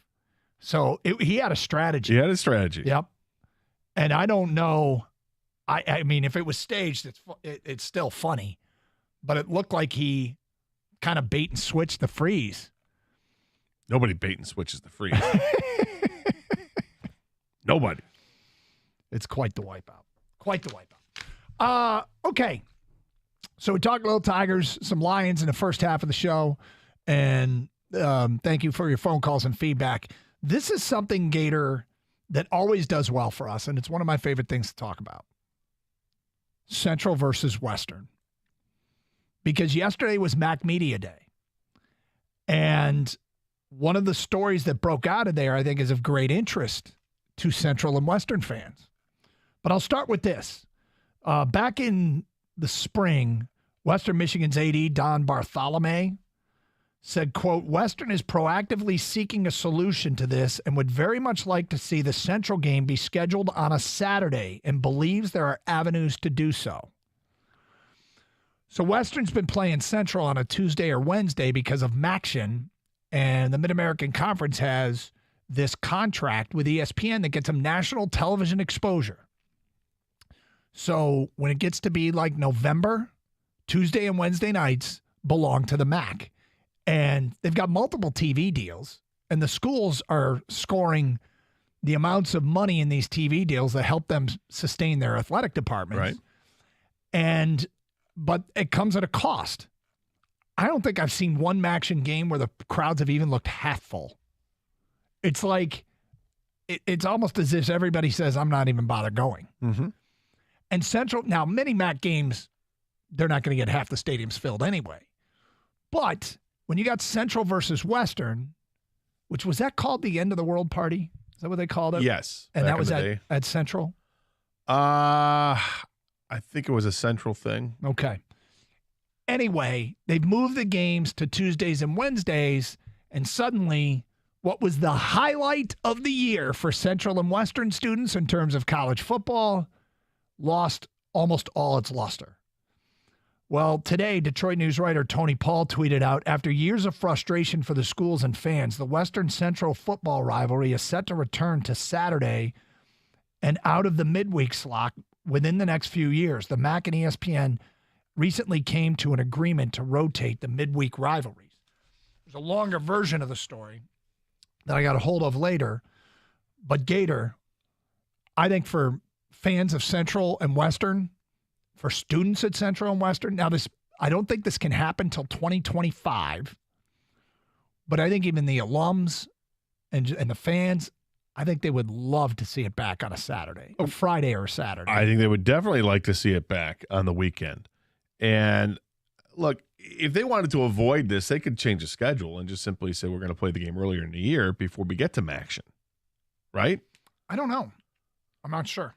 I'm not sure if they MACtion doesn't start until November or whatever. Well, Michigan and Michigan State don't make their conference schedule, so I don't know that Western and Central can control when they play their conference games. The conference probably sets them, right? Well, then I mean, if they can appeal to the conference and say, look, we don't want to be part. We actually get people to go to this game. Let's not do it on a Tuesday or Wednesday during MACtion, because we get the benefit of being on TV, but our student body for both schools wants to participate. Well, here's what sounds like sort of what they're doing. But they've also had issues with it has gotten out of hand. Let's face it. It's a big party, and it gets out of hand sometimes. The MAC commissioner, this is from today's Tony Paul story in the Detroit News. MAC Commissioner John Steinbrecher told the news on Thursday at MAC Media Day at the Fox Theater that the rotation system will feature a template of 2 years on and 2 years off for midweek games on ESPN. It will be a staggered system with one rivalry game moving out of the 2-year rotation each year and another moving in. The quote is, they're valuable games, so you have to try and balance all of that. I think it's taken a lot of conversations, but ESPN has been responsive to the concerns we've raised on that. It's going to take us a couple years winding into the new template. So I'll tell you what, here's what I think. I wish that the rivalry games had nothing to do with the Tuesday or Wednesday. The Tuesday or Wednesday appeal to people nowadays is 100% about the gambling. Nobody goes to the game. Nobody cares if you're going to see, Ohio U taking on Eastern, or, I don't mean to denigrate Eastern in this conversation, but Ohio U taking on Ball State or whatever, get a couple MAC schools. Eagles over here catching strays. Well, I don't mean them to catch strays. I mean, it's trying to come up with two teams in the MAC that there's no rivalry, right? But people will tune in on a Tuesday or Wednesday because they've got a wager on the game. That's the only significance about those games. Well, I mean, college football. So football, why ruin it by putting one of the rivalry games there? Keep your rivalries on the weekend. Well, because they would argue, the networks would probably argue, well, we're trying to get ratings, and those games get us bigger ratings, although I'm not sure anybody outside of the state of Michigan necessarily really cares about Central versus Western, with all respect due. It doesn't say in the story what the other rivalries are. I got to think Toledo, Bowling Green. You got Miami of Ohio. You got Ohio U. No, I don't know who Ohio U considers their big rival, or Miami for that matter. But the truth is, I like that there's MAC football. Okay, I do like it, but I also understand the challenges they have of making ends meet, budgetary concerns. So they have been beholden to what the networks want. I'm a little shocked that the networks are going to give them back some of those games. And I think it's great. But then the other thing is ESPN, I wonder if their college football inventory on Saturdays has changed dramatically with losing the Big Ten. And so they might have a few more open slots in the future that they used to be taken up by Big Ten football. It could be. Yeah. I'm spitballing an idea here. Anyway, Western fans, Central fans, what do you think? What do you think? I would imagine this is great news for you. 248-539-9797. Another edition of Who's on Top today at 12:35. It's Carson Anderson, 97.1 The Ticket. Play, practice, and party the way that you want at 5-Iron Golf. It's the nation's leading indoor golf and entertainment experience, and it's now open in downtown Detroit. They've got 13 TrackMan simulators, certified instructors, and a full bar and restaurant to boot. Plus, the whole family can tee it up for great times there. It's amazing. You play Pebble Beach or 199 other courses around the country, including many of the courses right here in the state of Michigan. You can take a lesson, compete in a league. You can join as a founding member or spice up your next date night. Visit 5irongolf.com and get 50% off your first booking when you mention Gator at checkout.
Doug Carr, Scott Anderson, 97.1 The Ticket.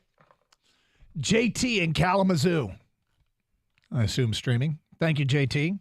This is fantastic news. Central Western is the most heated rivalry in the state. Can't wait to be back in that atmosphere. Yeah, I don't think it's the most heated rivalry in the state. I think it's a great rivalry. Yep. Used to be a great rivalry. I think it still is kind of. Well, look, it's if I went to Western and I went to Central, I mean, that's your big game, right? It's a massive game, yeah. Colby and Brighton, I'm pumped about this potential. It ruined it back when I went to Central from 2015 to 2020. I'll go to the game every year if it's on the weekend. I mean, look,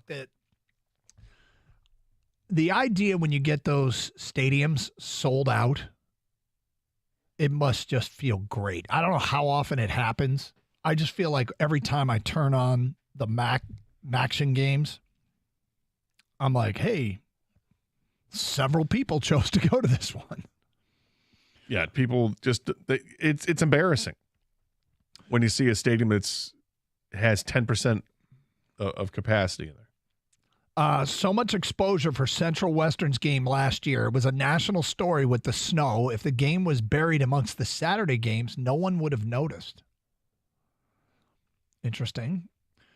Maybe not, but I guess my question is, what does the national story do for you as opposed to having a stadium that's got a chance to be packed? Right? I mean, if you're... Nobody went to the game. Costa did. Oh, Costa, that's true. Sent us pictures. Costa was being honored. But let me ask you this. If you're recruiting to Central or Western, are you recruiting on the idea of we play on national TV? Or would you rather recruit on the idea of we'll sell out the stadium for the big rivalry game? You're recruiting on national TV. Yep. That's what you're recruiting for. And recruiting that you can get them to the next level. That's how you recruit. That's exactly the question I was going to ask you guys, because then if that's the case, obviously the perfect storm or perfect scenario is if they sell out that weekday game, that weeknight game, right? Can't they do something to help? But they don't. Like, hey, no school the next, Friday or whatever. It's like something, because you want the national exposure, but you want a stadium filled with your student body. And you want the communities to support it. And this is why I say that they should protect the rivalry, have it on the weekend, because people are still going to tune in. I don't know how many more people you're getting to tune in to MACtion because it's Western and Central taking each other on. Like, if it's significant, then okay, fair enough. Hey, we've got empirical evidence that shows that this game draws a much greater audience ratings-wise, and we make more money off it. This is why these two teams have to play on Tuesday night. I can't imagine it's that much different than what you normally would get. And I mean, it's the MACtion, to me, it's all about the betting interest. It has nothing to do with the teams that are playing. But what about if you have Western Central on a Saturday, which again is coming in 2025, that also helps out the community too, because people will stay in the hotel rooms and go out to the restaurants. And unnamed texter, Central versus Western needs to be on a Saturday in October. Mike writes in, guys, don't forget about Kent State versus Akron. That's another huge MAC rivalry. I can assure you I did not forget about Kent State versus Akron. This game draws more eyeballs if it's on Tuesday night. It just does, because it's the only game on. So you have someone in Las Vegas or California or wherever watching the game because, look, Central versus Western. But if it's on Saturday, it is getting buried. Yeah, there's way too many other Saturday games. Are you kidding? It'll be tree falls in the forest, but at least it matters to those communities. And the MAC is getting, I guess, a receptive response from ESPN about moving some rivalries back to the weekend. And so that's why this has a chance to succeed. 248-539-9797. Alex, you're on 97 a ticket. What's up, Alex? Hey, guys. How you doing? Great. Thank you. Hey, I'm a CMU alum, huge Chippewa fan, like picture any of the Big Ten, huge fans, and I think this is great. I think MACtion is incredibly hokey. It puts us at like the very bottom of all the conferences in the country. So the fact that it's moving back to Saturday feels like a real football game. You guys hit the nail on the head. The 10% capacity on the weekdays is just kind of a joke. And as alumni watching that on TV, you're just like, wow, is this even real? It's a glorified high school game. It kind of feels like at that point. Do you understand, though, that because of the MACtion games, it pays the bills for these athletic departments? I mean, I get that. It's a trade-off, right? But, it's an opportunity for me to go, as somebody who lives in Metro Detroit on the weekend, much easier than trying to take that day off and go up there. And it's a lot for the local economy. I know when they were going to move the game to Ford Field, I thought that was terrible, both for Kalamazoo and Mount Pleasant. But it's a trade-off, but does it need to be? I guess that's my point is if the ratings don't change no matter who you put on there, but you just got to have MAC teams playing. I'm not saying get rid of MACtion. Mm-hmm. I'm saying don't hurt those schools' rivalries by putting it on MACtion. Yeah, I agree with that. I mean, if they want to, work in as a CMU alum, Central's going to go down to Bowling Green or something like that. Sure, that's fine, that could be MACtion. Yeah, right, absolutely. But for like the big rivalries in the MAC, do some solid by us and make it a game and make it a true Saturday college football game in the fall. Alex, thank you for the phone call. We go to Matt next here on 97.1 The Ticket. What's up, Matt? Hey, boys. So as a Chippewa myself, I go back to a game every couple of years. There is nothing less enjoyable than Mount Pleasant in the middle of November, though. And to stand outside, like we talked about last week or last season, the game was a snowfest.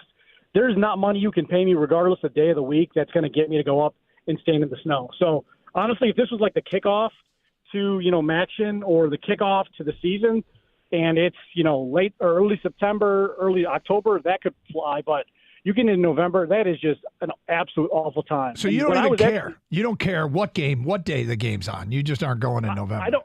I don't want to be in a snow globe. And when I was actually at Central, the government or the student government proposed legislation that the day after Central and Western would be a day off. So that's when they moved it to Tuesdays, that Wednesday would be a day off. So students traveling to Western or back from Central wouldn't have to rush back that night, because, you get those pops in you and you shouldn't be driving that hour and a half, 2 hours. Yep. And the overwhelming was like, no, you're getting in the way of our education, yada, yada, yada. Just a whole bunch of nerd garbage. So it would be great, maybe Fridays. If you shot for Fridays, I think that would work. But, none of that would really fly, man. Yeah, well, they're not going to – I mean, if you're a TV network, you've got your opportunities of games to put on Friday night. No offense to the MAC, but that's not the conference they're going to want to highlight. God, wouldn't it be great if that game could be played on the Friday night before the first big Saturday? Like a welcome weekend Western Central game? But they have to start off the season? Yep. No. Dude, I think it'd be a great place to play. I think it's awful. Why? Because it's your rival. You want to build up to it. You want to have some kind of momentum going into it. Why start the season like that? Well, if it were typically played at the end of the year, but doesn't it bounce around their schedule? It can bounce it like Michigan State does. That's great. I don't want to see Michigan State first game of the year. They don't need it. Western and Central do. I don't think Western and Central need it. Western and Central, they have the rivalry, and my man there that just called would be more likely to go to the first Friday of the season than during it's one because in of November. weather, yeah. Because he doesn't want to be part of a snow globe. Let's go to Jim next here on 97.1 The Ticket. Hi, Jim. Hey, guys. How you doing? Okay. Good. So I'm a Bowling Green alum, so our big rival in the MAC is Toledo. And when I went to BG, they always played Toledo during Thanksgiving weekend. And obviously we were at home. So most of the students I went to school with never got to see us play Toledo, which is our big rival.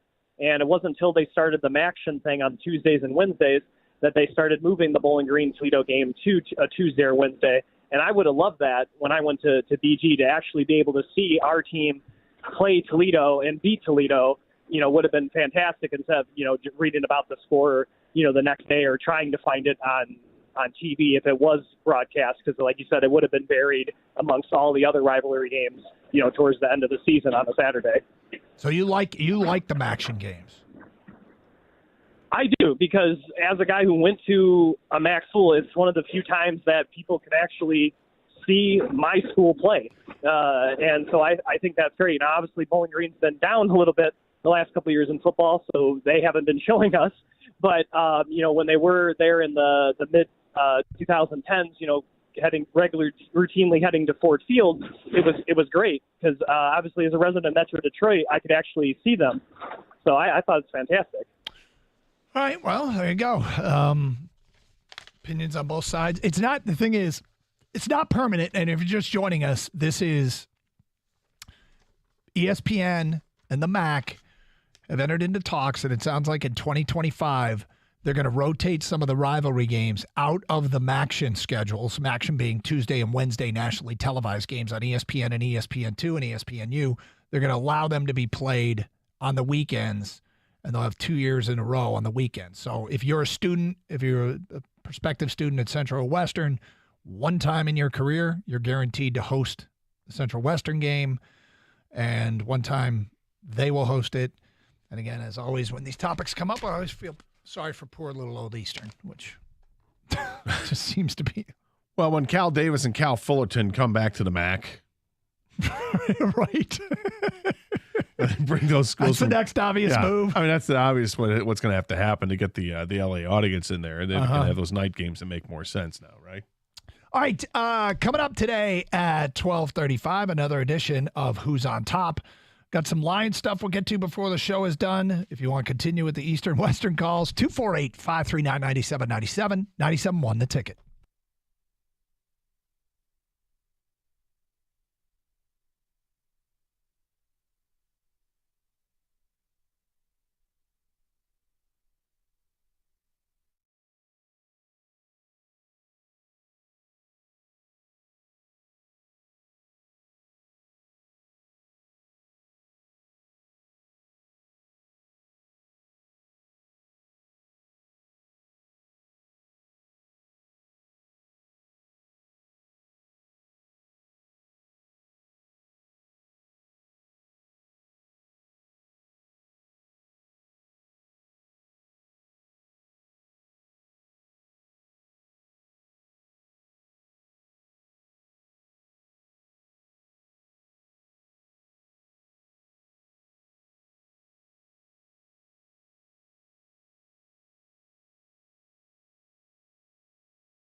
Doug Carr, Scott Anderson, 97.1 The Ticket. Open lines, 248-539-9797. Back to your open line calls. Andrew is next here on 97.1. What's up, Andrew? Hey, how's it going, guys? Thanks for having me on. Sure. So I heard you talked about Central and Western. I actually work at Central's athletic department. Okay. I'm in charge of all their video. And, as far as the Tuesday MAX and rivalry games go, when I first started, I have to admit I wasn't a big fan of them. I'm also an alum, went to 2011. But, going back to last year with the snow game, the media attention that we got on that game and the students showed up, I have to admit it was a magical night. Now, not every one of them are like that. Again, rivalry adds something to it, but after working them for a couple of years, I have to admit I don't want to see that go, especially the views that we got on our social media pages and the attention, and it was a good game. It was just something special. So are you I mean, you obviously can't predict when you're going to have a snow globe game, but if you had one on a Saturday, you're convinced it wouldn't have resonated with people because it just wouldn't have got the attention. Well, see, with our students, I think it would have, because the thing that I was surprised about, and I shouldn't say surprised because CMU has an amazing student body, but the students showed up for it. And, it's a blizzard before the game starts, and they really stuck through it. And, just on a Saturday, I think the students would show up. I think the fans would show up. But on a national level, on a national perspective, I just don't think you're getting anywhere close to that. And, at the MAC level, those moments are kind of special for us. So, again, I thought it was pretty special. I don't disagree with you. I wonder a little bit, though, if this once-in-a-lifetime experience, do you make decisions based upon that one time that it happened that may never, ever happen again and you can't really predict? But you're bringing something to the table that we can't provide, and that is you're right in the middle of it. So I respect your opinion. Gator, you ready? Am I? We haven't done a Who's on Top in a while. So let's get to it for the first time in some time. We found a list of the top 10 states when ranked by fun. Oh, fun. I like fun. This song's kind of fun. I like to have fun. These are the top 10 states ranked by fun. Now, methodology. All right. The website that's doing this says they looked at this thing before, how happy each state is, how friendly they are, how polite they are, the lesser tax burdens, how much money each state's people spend on entertainment, what kind of access they have to nature, how many movie theaters and restaurants there are, amongst other factors. So that is the methodology to come up with the top 10 states ranked by fun. Gator, I am going to give you 2 guesses. You're no fun. I'll say that right now. You get we could make it 1. Would you prefer to just go with 1? No. I love when you change the rules on me. I will start with California. It's a state for fun. There's a ton to do in California. Every time I go there, I look forward to going because there is a ton to do. It starts with the beach and it just moves on. I mean, the fact that you can be on the beach and then 4 hours later you can be skiing is crazy, but that's California. It's really kind of incredible with what you've got to do there. I'd have a hard time living there personally. Traffic would drive me nuts. But as far as the fun factor, it's fun every time I go. All right. The other state I'm going to go with is Colorado. Though I don't ski and I don't really like the winter, I can appreciate that plenty of people do. And if I did, there's lots of fun to be had in Colorado. What with the skiing, the snowmobiling, cross-country skiing, even though Evan doesn't like that. The summers are fantastic there. The hiking is amazing. The terrain is just a beautiful state. And I can see that one being lots of fun. Plus, you think about it, they've got professional sports teams that we can all enjoy as well. All basically out of Denver there. So a couple of great college towns. Yeah, Colorado, I think, would be high on the list as well. All right, so the way this works is I tell you if Gator got any in the top 10, and then you help him round out the top 10. We have never fully completed a top 10. I think we did. Didn't we do that? We came No? so close. Okay. We came within one. I think it was the ranking of top 10 cheeses. I think we got within one. What does that say about our audience? We love cheese. All right, so right now, start lining up your guesses. These are the top 10 states ranked by fun. I will tell you the Gator got 2 in the top 10. Both of his guesses are in the top 10. California ranks number 1. Okay. That might be a little RSTL in any, as in I think most people would have guessed California. Well, I think, but again, there's a lot of I don't fun. want to take away credit from you. You nailed it. Well Thank done. you. But would you want to live in California? In the right place, yes. I would not want to live in the Los Angeles area. Well, that's the unfortunate And because if I it's so much did- fun in Los Angeles, but I couldn't live there. I would want to live right near the fun, so I wouldn't have to drive to the fun, and I could never even dream of being able to afford living near the fun. I mean, I'd love to be in San Diego. Yep. But I mean, the cost of living is insane out there. But I can't live there. I don't want to live there. All right, I want so- to visit. Gator got number 1 and number 5. You got California and Colorado is number 5. Colorado's 5. Huh? So what else is in the top 10? Where does Colorado rate in your top 5? I imagine it's in the top 5 for you. It would probably be 2 or 3. Okay. What would be number 1? Montana. For fun? Yep. What about the state of Michigan? 2 would be Michigan. Okay. 3 would be Colorado. 248-539-9797. All right, help Gator round out the top 10. States ranked 1 to 10 based on fun. Gator got California and Colorado at 1 and 5. Let's go to Ben. You're on 97.1 a ticket. Hi, Ben. Well, I want to say Montana, but because of that ranking system, I'm going to go with New Hampshire. New Hampshire. I think of fun when I think of New Hampshire. Gator? Do you think New Hampshire's in the top 10? I don't think New Hampshire's in the top 30, but why would you put New Hampshire? What's fun about New Hampshire that I don't know? It's a little bit like Michigan and northern Michigan. It's got skiing. It's got all that hiking, everything that you like, and it's near those states with a lot of people that can travel up there with money. Okay. It did not make the top 10. Is New Hampshire a state? Yes. Okay. I think I would love New Hampshire, Of course. but Why do you think you would love it?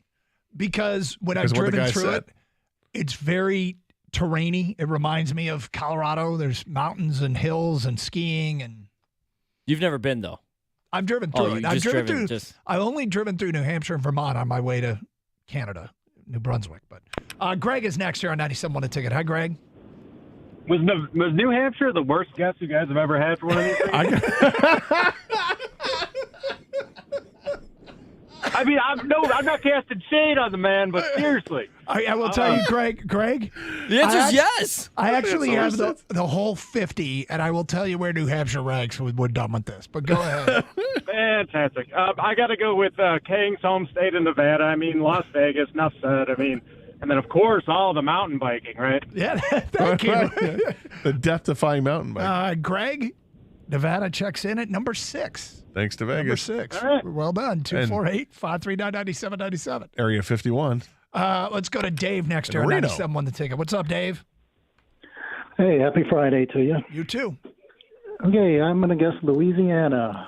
Louisiana. Gator, do you think Louisiana made the top 10? New Orleans. Yeah, I think it's in the top. Well, yeah, I'll say top 10. It did not make the top 10. No love for Mardi Gras. Let's go to Bob next year on 97.1 a ticket. What's up, Bob? I'm going to say Montana. Montana, I know Gator. you like Montana, Doug. My wife and I went out there 4 years ago and went fly fishing and hiking, and we actually played golf out there. It's a beautiful state. There's a lot to do. People Preach, brother. seem to be happy out there. Gator, do you think Montana makes the top 10? Nope. It did not. 248-539-9797. Are there any professional sports teams out there? No. No. Let's go to Booker here next on 97.1 a ticket. What's up, Booker? Good afternoon, guys. How you doing, sir? I'm gonna say Tennessee with Nashville taking off the way it has the last few years. Gator, do you think Tennessee made the top 10? Yes. Tennessee did not make the top 10. 248-539-9797. I'm surprised by that because Nashville gets a ton of love. Sure does. Kevin is next here on 97 on the ticket. What's up, Kevin? Oh, not much. Hey, New York. New York, Gator. Do you think New York made the top 10? I sure hope not, but it's probably number 2. I hope not either, but. Number 3. Yeah. These are states ranked by fun. 248-539-9797. Ryan, you're next. What's up, Ryan? My guess would be Georgia because I like Atlanta. Georgia, Gator. Do you think Georgia made the top 10? I do not. It did not. Thank you, Ryan. 248-539-9797. Derek is next. Hi, Derek.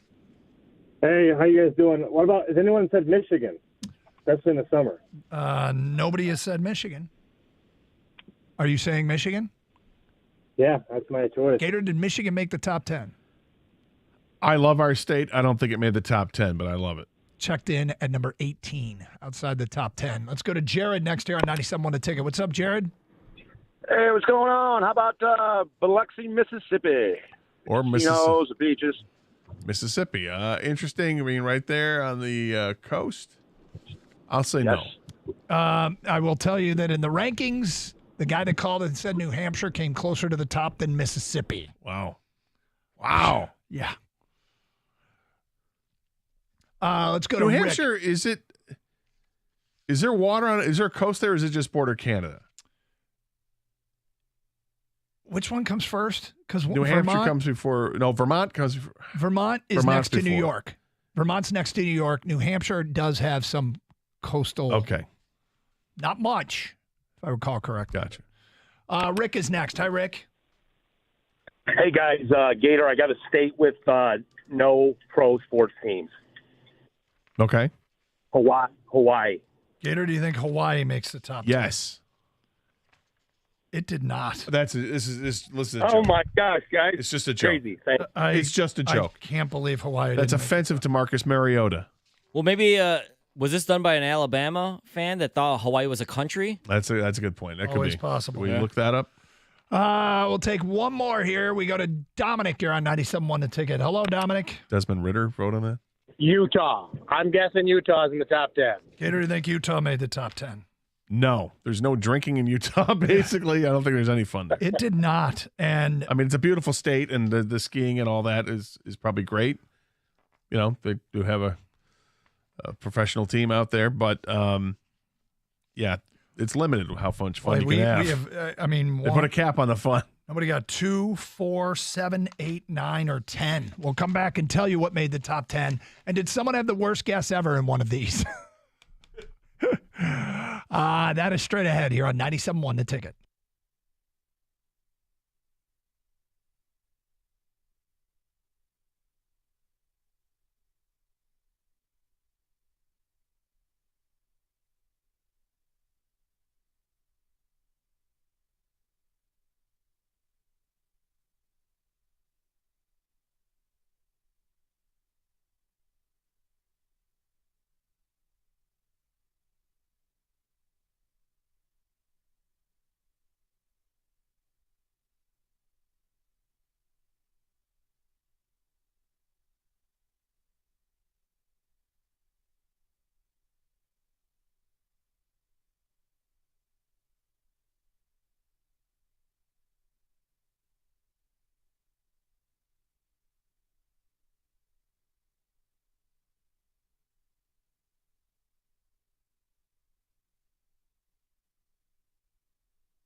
Doug Carr, Scott Anderson, 97.1 The Ticket. Hope you're having a good Friday, and hope you have a great weekend plan. Gator, I will offer you up some more guesses as to what goes in the top 10. You originally had 3. Just so people know, I'm going to lift the curtain here a little bit. All right. We make this incredibly unfair to Gator. Okay? I say, here's a top 10, Gator. And off the air, I say, what are your 3 guesses going to be? And if he gets 3 that are in the top 10, I say, you get 1 guess. Because I don't want him to take up all the top 10 for the listening audience. So I can never, the way we do this never lets Gator come across as smart as he might actually be. Today, well, tell the people what your other guess was. Florida. Okay. And I was like, he got 1, 2, and 5. And I was like, I normally would give you 1 guess, but I felt guilty because we do this to you all the time. So I let you go with 2, and then you stunned me and went with Colorado instead of, because I figured you're going to come up with 1 and 2. We'll still make the most of it because people get excited to try and get the number 1 answer. But the number 1 was so borderline obvious. So Gator does better than people think with these. We just try and make it as much fun for the audience as we can. So Gator, well done. Thank you. Because Florida was number 2. What else do you think made the top 10? And this was, just so people know what their list was, it was the ranking of states based upon fun. They looked at how happy each state was, how friendly they were, how polite their people were, their tax burdens, the average IQ, how much money each state's people spend on entertainment, what kind of access they have to nature, what kind of access they have to theaters and restaurants and other fun activities like amusement parks, et cetera, et cetera. And then they ranked the states based on these metrics. It was done by Wallet Hub.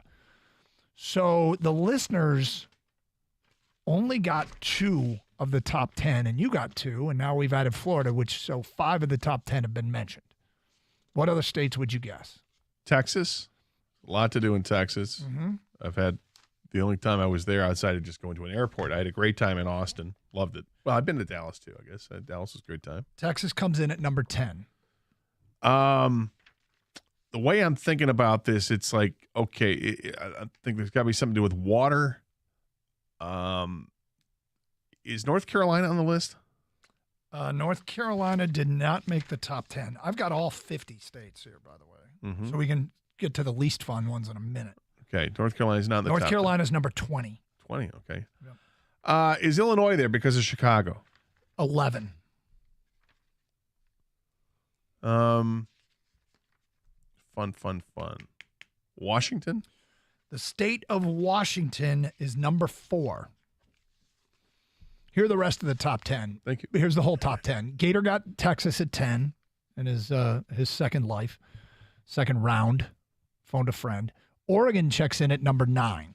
They have descriptions of each state. No big surprise to see it near the top of the list as it's so close to Washington. Lots of outdoors, beauty, and activity.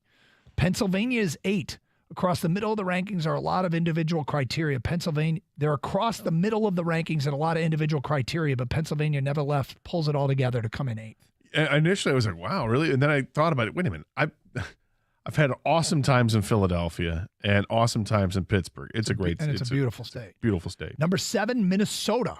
It's always near the top of these rankings. Separately, Wallet Hub also found it to be the 3rd happiest state.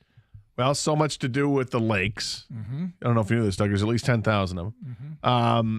The food scene is supposed to be out of this world, and people are really warming up to it, so to speak. Number 6 on the list of most fun states, Greg got Nevada, an entire city that markets itself based on fun. It's not surprising to see Nevada near the top, also number 1 for nightlife.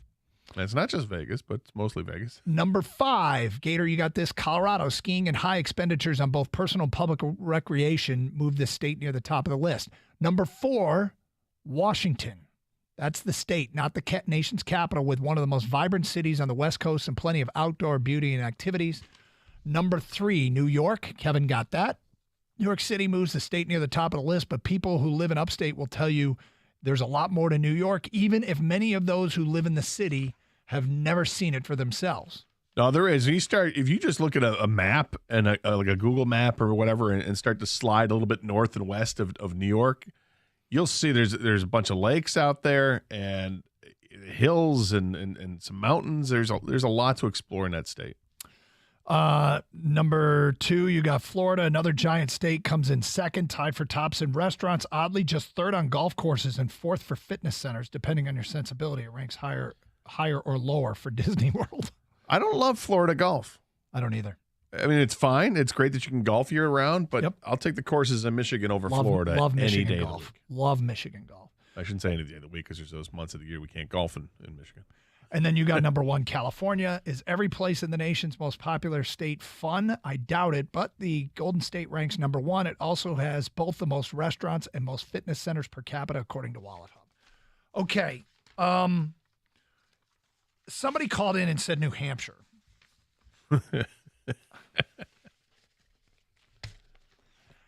New Hampshire on the fun list ranks 42nd. It's second to last for nightlife, which makes sense having spent some time there. That's all they say. New Hampshire's 42nd.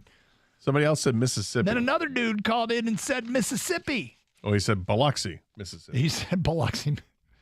Mississippi checks in at number 49. The fewest performing art theaters per capita of any state, the lowest IQ on average, but I'll stop before I get into more trouble. Wow. Don't worry, they won't be able to understand the rest. Oh, wow. Well, But the stat that I he- understand what you're saying. They may not, but I understand. No, but one of the criteria was the friendliness of the people, right? Yeah. Did we meet some friendly people in Mississippi when we were there? We sure as hell did. Nothing but friendliness They out were there. so friendly. And they've got a bunch of coastline. Do they have a bunch? No. They got some. They got some coastline.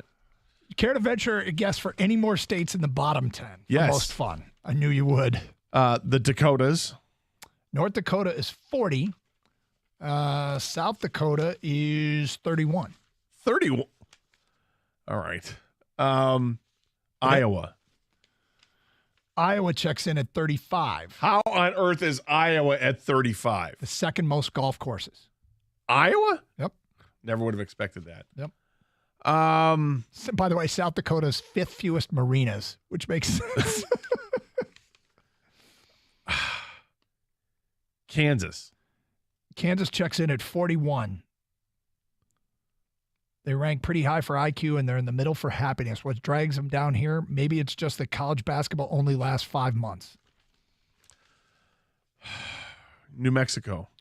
New Mexico. I would think New Mexico would do pretty well. Actually, yeah, I mean, it's very scenery-wise, it's beautiful. And it's outdoorsy. Yeah. In the list of most fun states, New Mexico's 15th. Wow. You want to hear the bottom 5? I want to take one more shot. All right, go for it. And my shot will be with Idaho. Oh, that hurts a little. Idaho's like Montana Junior for me, but Idaho comes in at 32. They got some skill. Squaw Valley, is it there? I don't know what that's California, I think. Or is that I don't know what the one in What's Idaho the one is. in Idaho? I don't know. There is a famous one in Idaho, but I've been there. I've been through that state, but I hear great things about it. Montana's 36, by the way. Here's your bottom 5. One of them I thought you'd get. Every time we talk about New Hampshire, we also talk about what state, Gator? Sorry, say it again. Every time we talk about New Hampshire, we also talk about what state? Vermont. Number 46. This state isn't an island, but it's named after an island. Rhode Island. Yep. This state, I don't think anybody knows anything about. Same area as Rhode Island. And it's not New Hampshire. Not Connecticut. Delaware. Well, it's not. It's south of it, isn't it? It's the same area, East Coast. And number 49, the caller said Mississippi. Number 50, the least fun state, West Virginia. Yep, I could see that. Mm-hmm. So there you go. And Michigan was where? Michigan on the list of most fun states checks in at 18. Largest number of golf courses per capita. Otherwise, it's remarkable how it ranks around roughly 20 in just about every category. Sun Valley was the. Thank you. That's the Idaho ski resort. Is it? It's not Utah? You might be right. It says ski resort destinations in Idaho, Sun Valley. There you go. All right. Thank you. Carson Anderson, 97.1 The Ticket.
whoa, or huh. And it'll be when there is breaking news. So basically everything you saw that's breaking right now on Twitter, anything going on at this hour is more of a huh than a whoa, huh? Well, there's this from Tom Pelissero. Oh, yeah? The Ravens are signing Melvin Gordon to a 1-year deal. Whoa. He's too easily going. Yeah, I was whoa. going to say huh. That's a huh. Yeah, huh. Look at that. What about this, guys? How big do you think this is? Messi making his debut tonight for MLS. Whoa. That's tonight? Yeah. Gator? I mean, is it a big? It's there's a big not deal. one, I'll to say be this. fair, there's not one soccer story that would make him say whoa. Well, I mean, that's not a whoa. Okay, is it of interest? It's of interest, but like the whoa story is something like it's like breaking news. Whoa, that's where you go whoa. Not like did we know that Messi was playing tonight? I mean, that was on the schedule. We just don't bother talking about it. If you said, Messi tore his Achilles and he's out for the next 8 months, that's a whoa. Right? Messi signing with the MLS is certainly a whoa. Yeah, but that was a while. Would that be one of the few soccer stories again? How about this? Vietnam upsets U.S. women's soccer team tonight. Whoa. Okay. That would be huge. Yep. So earlier the Madden rankings came out and Saquon Barkley was a 93. Josh Jacobs was, I believe, a 95. 94 or 95. Both of these guys are holding out because they're not getting paid what they think is they're worth, which is hard to disagree with. But obviously the running back situation is what it is. But I think it's just ironic that you've got two of maybe the top 15 players in the league, two of the top 20 players in the league, and they're not playing. What do you make of Saquon Barkley scrubbing the Giants from his social media? I think it's funny. There's a pettiness to it that I laugh at, but I mean, this is modern day passive aggressiveness, isn't it? Yeah, this is the way that you can that you get to voice your frustration without, sticking your foot in your mouth, right? You scrub the social media and then let people talk for you is really what happens. Ooh. There's nothing about the Giants on the social media. Ooh. And what he did was basically, if you look at his Twitter account, it just says Saquon Barkley. It no longer says Giants running back, like it's some massive diss to the Giants. But people are trying to read into it. Does that mean that he absolutely, positively will not negotiate with the Giants? That he'll never play there again? He's going to hold on to principle for the whole season? I mean, people say what they will. Yeah. This stuff. That would be more of a whoa when you saw it at first than, Lions dropping a kicker. I suppose if a Lion did it, if a Lion dropped the Lions from their social media account, I'd give you a whoa. I would think it's like this. It kind of makes me giggle, but then I start thinking about it. If it happened to one of my local teams, yeah, that would bother me. I would feel like this is the way of basically saying, I want to break up. The next time we talk, I'm going to try to end this relationship. Whoa. For real? I think it's a whoa, but it's maybe more a whoa for me and what I think of. But I think when I tell you this, you might give it a little whoa as well. All right. So I saw a story earlier today in the Free Press that was talking about how the Tigers were signing a bunch of their draft picks, right? Mm-hmm. And then they had signed another guy who was way over slotted, but they signed him to keep him away from going to, I think it was Oregon State. And the only player they had left to sign was of substance was number 2 pick Kevin McGonigal, who is supposed to go to Auburn, I think. Okay. Shortstop? Yes. Lynn Henning tweeted out 11 minutes ago. Kevin McGonigal signing now confirmed by other official sources. So here's why it's a big deal. The Tigers took chances on some high school players that they drafted later in the draft that they did because they thought that maybe they'd be able to sign them because they got a break in signing or in drafting Max Clark. Thus, they saved $600,000 in their allotted money they have in the pool. Yeah, I think this is it's a big story because now they got everybody signed, right? Yeah, I think they do. And you're not going to lose anybody. So is that a whoa? Yeah, I think it's a whoa. I mean, it's not a huge woe, but it's a woe. But this is I a mean, guy I'm that glad, could let me put it to you like this. I'm glad they signed him. I noticed that they had overpaid for some guys over slot, which means they didn't have as much pool money left for the one remaining player. But apparently it was enough to get him signed, which is what you care about the most, right? Yeah. So I believe they had McGonigal was a top 50 prospect or top 55 prospect, something like that. Yep. So I like what the Tigers have done. I like what Scott Harris has done with his draft in theory. Now we won't know for years what it really is, but it seems like they've taken some really chances went and after maybe talented some things are going to players. work out. Maybe these things work out for them. They weren't scared of high school players and they weren't scared of signability guys. They went after some talented players. And they've signed them. It's impossible to predict, but I mean, probably everybody feels good about their class right now. So we'll see. Gator, I want to run a little experiment here. I saw something today that kind of caught me off guard, and it's not really cited as to why it was said. But earlier we were talking about Central and Western. I hadn't given this any thought in my life, okay? But the story in the Detroit News, Tony Paul did the reporting on this, and there was almost no reporting on it elsewhere, but that in 2025 and 2026, at the earliest, it looks like Central and Western, the football rivalry, could return to weekend time slots instead of being part of MACtion. Could happen. It's part of a TV deal that they're trying to work out. The story said the Western Central rivalry is number 2 in the state, behind only Michigan and Michigan State, and ahead of blank. What is the number 3 football rivalry in the state? We'll take 10 texts right now. I want you to think about it, and I want to take 10 texts right now at 248-539-9797. If Michigan State is 1, the number 1 football rivalry in the state, and Western versus Central is number 2, what do you think is number 3? Again, 10 texts right now at 248-539-9797. Kang, you'll give me the first 10 ones? I want to get your thoughts on that, Gator, and we will get to the answer coming up today at 120 here on Carson Anderson, 97.1 The Ticket.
Doug Harsh, Scott Anderson, 97 the ticket. 248-539-9797. We're getting a bunch of texts on the Western Central game moving to the weekends. Unnamed texter writes in, as an Eastern alum, I don't care, and they can both suck it. Oh. But yes, I am also jealous that both those schools treat us as an afterthought. Robin Port Huron, I graduated from CMU in 2012. I have mixed feeling about switching the days of the week from being there and experiencing it. I know I can get pretty crazy, and I imagine it'd be even more crazy on Saturdays, seeing as kids don't have school the next day. As an alum, though, I'm excited about it. It's from Robin Port Huron. Mitch in Ann Arbor. Eastern Michigan is holder of the Michigan MAC Trophy, winner over all other MAC schools. So screw Central Western. It's all about Eastern. Go Eagles. There you go. Go Eagles indeed. That's great. All right. So we asked the question, Gator. Mm-hmm. I'll get to some of the responses.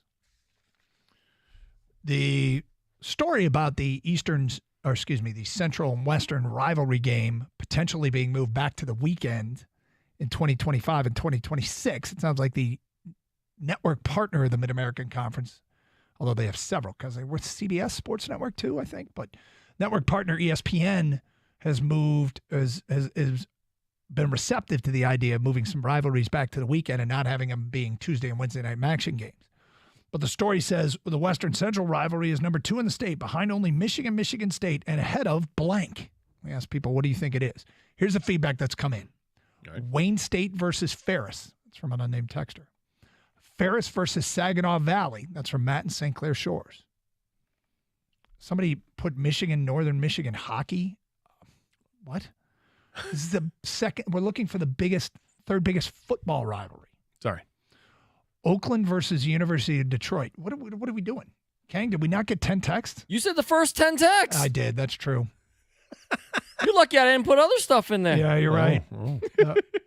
It's got to be the Battle of the Valleys, right? Grand Valley versus Saginaw Valley. Maybe I'm partial because I attended. That's from Matthew in a car. Next one, Saginaw Valley and Grand Valley. Next one, Michigan State versus Central. Next one, Grand Valley State versus Ferris is better and should be number 2. David Akar says Eastern versus Western. Unnamed texter says Olivet versus Hope. Gator, do you think any of those are correct?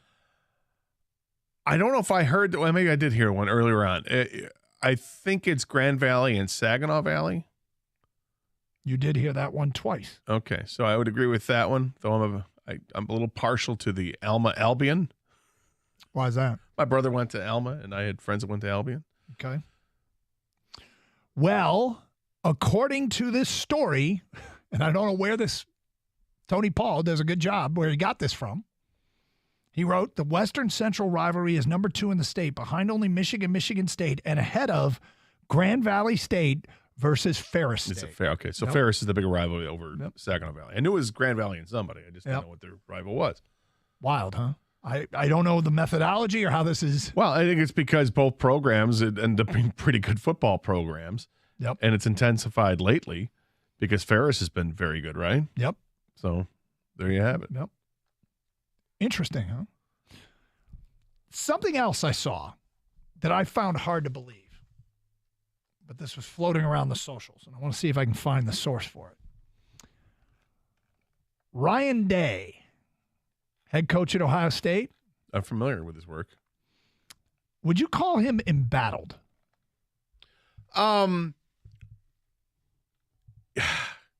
Borderline. I don't think he should be. Mm-hmm. And yet it's inexcusable for Ohio State to lose 2 games in a row to Michigan. That's what their fan base feels. Mm-hmm. So that's why he would be embattled. Well, what was floating around is that he's going all Ted Lasso and allowing 500 fans into practice. I don't know if this is on a regular basis.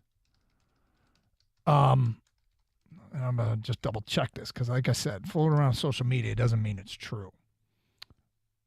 Yeah, Ohio State Buckeyes fans will be able to attend early preseason practices. They're going to let fans into practice. They're going to charge them $30 per person with a limit of 5 per fan. Tickets are 5 tickets per fan. 500 spectators a day. Gates will open at 8:30. You can enter approximately 9:15. The first day is August 4th. Why are they doing this? I don't know. They did it in Ted Lasso. Is that why? I don't know why they would do this. It seems like if you're going to do it, have more than 500 because it's Ohio State. Their fans are rabid. I would imagine you could probably sell those tickets, sell tens of thousands of tickets if you wanted to. But again, you're on the practice field. You're not practicing the horseshoe, so I can see that. But, yeah. I don't know why you'd do it anyway. Well, I'm not sure either. I'm going to make a pretty strong assumption that they are going to do absolutely nothing in those practices like that is in any way different than what anybody else does. We're going to see stretching and I'm going. There's going to be stretching. There's going to be running. There's going to be individual drills, but I can't imagine there'll be any kind of scrimmages or anything like that, right? Yeah, I can't imagine either. I mean, at some point, you probably get kicked out of practice. You're okay, folks, that's all. Thanks for coming. Mm-hmm. Here's your box lunch, and we appreciate it. Do you care if fans get into Michigan State practice? I prefer they don't. I prefer fans not get involved with college practices, but I'd like a lot of changes now in college football, but I'd like to protect it as much as I can. Yeah, I hear you. It's funny. We were talking about the health of the game the other day, and you're worried about how much are you worried about the future on a scale of 1 to 10? 10 being not worried at all, 1 being very worried. And you were at a 3. Mm-hmm. You're pretty worried. I'm at an 8. And the funny thing is I thought it was significant movement going from 10 to 8 because I spent the bulk of my life being a 10, and now I'm down to 8. Did you hear Lane Kiffin yesterday, what he said? No, I saw a couple of snippets, but first of all, he had the appearance of someone who had just been on a bender. He looked like he just got back from a bachelor party. Yep. And then I saw a cut of Paul Feinbaum all buttoned up with a shirt and tie and all that. And I thought Paul Feinbaum looked like Lane Kiffin's dad. Very disappointed watching his son come home. And then I also made the observation because Lane Kiffin was all disheveled with his hair. Yep. And in the face, he looks like the actor who played the character Bunchy on Ray Donovan. I think his name is Dash Mihook, Mihook, if you want to look that up. Dash Dash. Who played the character Bunchy on Ray Donovan. And I thought if you give him Lane Kiffin's hair, they look exactly alike. Interesting. I could see that. He basically said, we now are the only sport that has free agency at least twice a year. Before the season, after the season. Like there's no other sport that you can move around as much. And now, he also admitted, look, we've taken advantage as much of anybody, sure. But there's some challenges now in college football.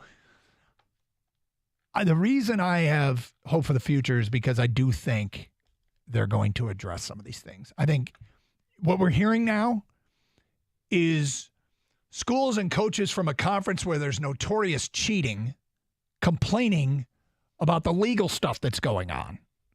Remember Saban last year going after A&M? Yeah. Or was it the other way around? No, I think it was that they went after A&M because A&M had bought all those players. Yeah, he said they bought their entire roster. Anyway, there was that. There's Lane Kiffin. So we're hearing people complain out of the Southeastern Conference. That tells me that they're going to look to. It's kind of precious. Oh, really? The Southeastern Conference is worried because the rest of the country is now paying players, which is just dripping with irony. But the other part is they're recognizing that we've created a system that needs to get some sort of regulation. Now, what that is, I don't know. Whether it's the NIL money that needs to be regulated or a central NIL office at the NCAA where everything needs to get approved. It all has to go through that, which isn't saying we're not limiting anything, although there's going to be some rule. Because the biggest joke is, sign this NIL deal and then you do one card signing, and you get paid way more than it's worth. But if they had to approve everything, that's one, and the other would be, I think the Mike Gundy idea of contracts for college athletes, yeah, sure, we'll give you a scholarship. Do you want 1 year, 2 year, 3 years, or 4 years? Yeah, I'm not opposed to that.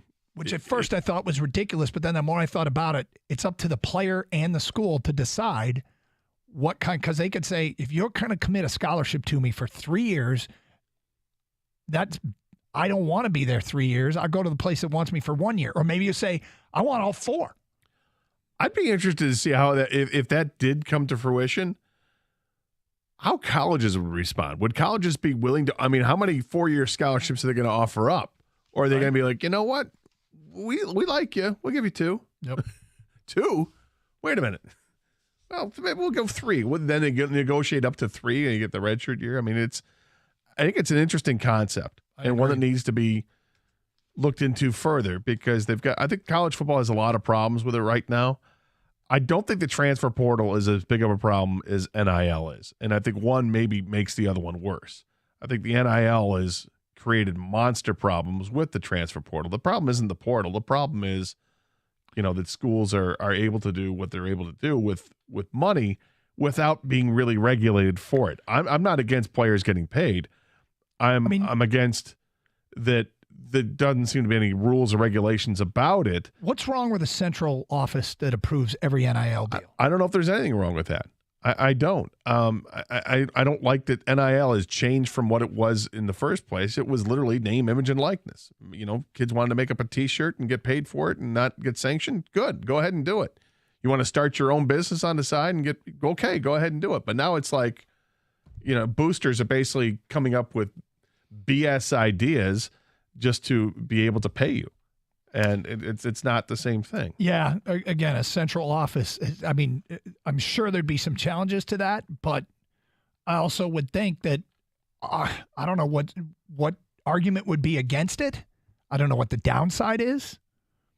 That you have to fill out some paperwork, apply for, and get it approved. Your NIL deal approved. Well, but you have to come up with regulations first. Yes, I will tell you that I have a relative that works in the NIL space who is helping non-rev student athletes make sure they're not signing away literally their pictures and images to foreign companies for $50. The contracts read for life, that their images could be used for life, and it was costing these foreign countries, these businesses in foreign countries, $50 that were just looking for fit Americans to put in ad space, but they had no idea what for. And he was like, no. You don't sign away your image for life for $50. Well, that's one of the issues that's being raised with this strike in Hollywood with AI is that apparently the studios were trying to say that they could use AI to create images and use them in perpetuity and not have to pay the actor, which is interesting. So 248-539-9797. All right. Sports Illustrated came out with a list, the biggest gamble each NFL team is taking this season. It's interesting to see what the Lions' biggest gamble is and how much of a gamble is it. We'll get to that today at 1:35 here on Carson Anderson 97.1. Hey, discover how good your water can be like our family did with the new Connecticut system that removes 99% of contaminants. Remember this, if you're not filtering your water, you are the filter. Don't be the filter. Get clean, purified water and reduce plastic bottle waste. Call 855-339-4242 or visit cgcwater.com. This month, get 50% off a Connecticut K5 drinking water system with the purchase of a Connecticut Premier Softener. Financing options available with approved credit. CGC Water Treatment and Plumbing, your authorized independent Connecticut dealer.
Doug Karsh, Scott Anderson, 97 won the ticket.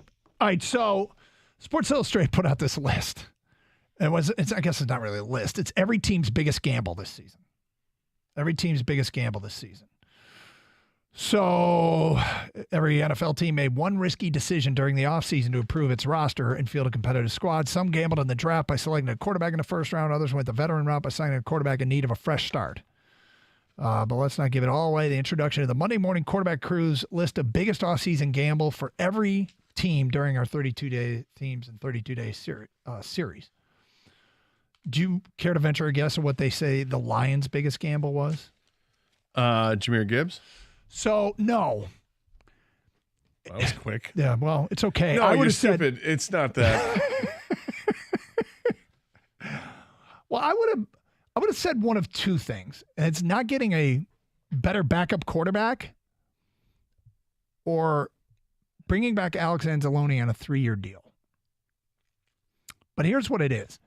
And it's a little misleading. It says not adding another receiver. Now, I don't know when this was done.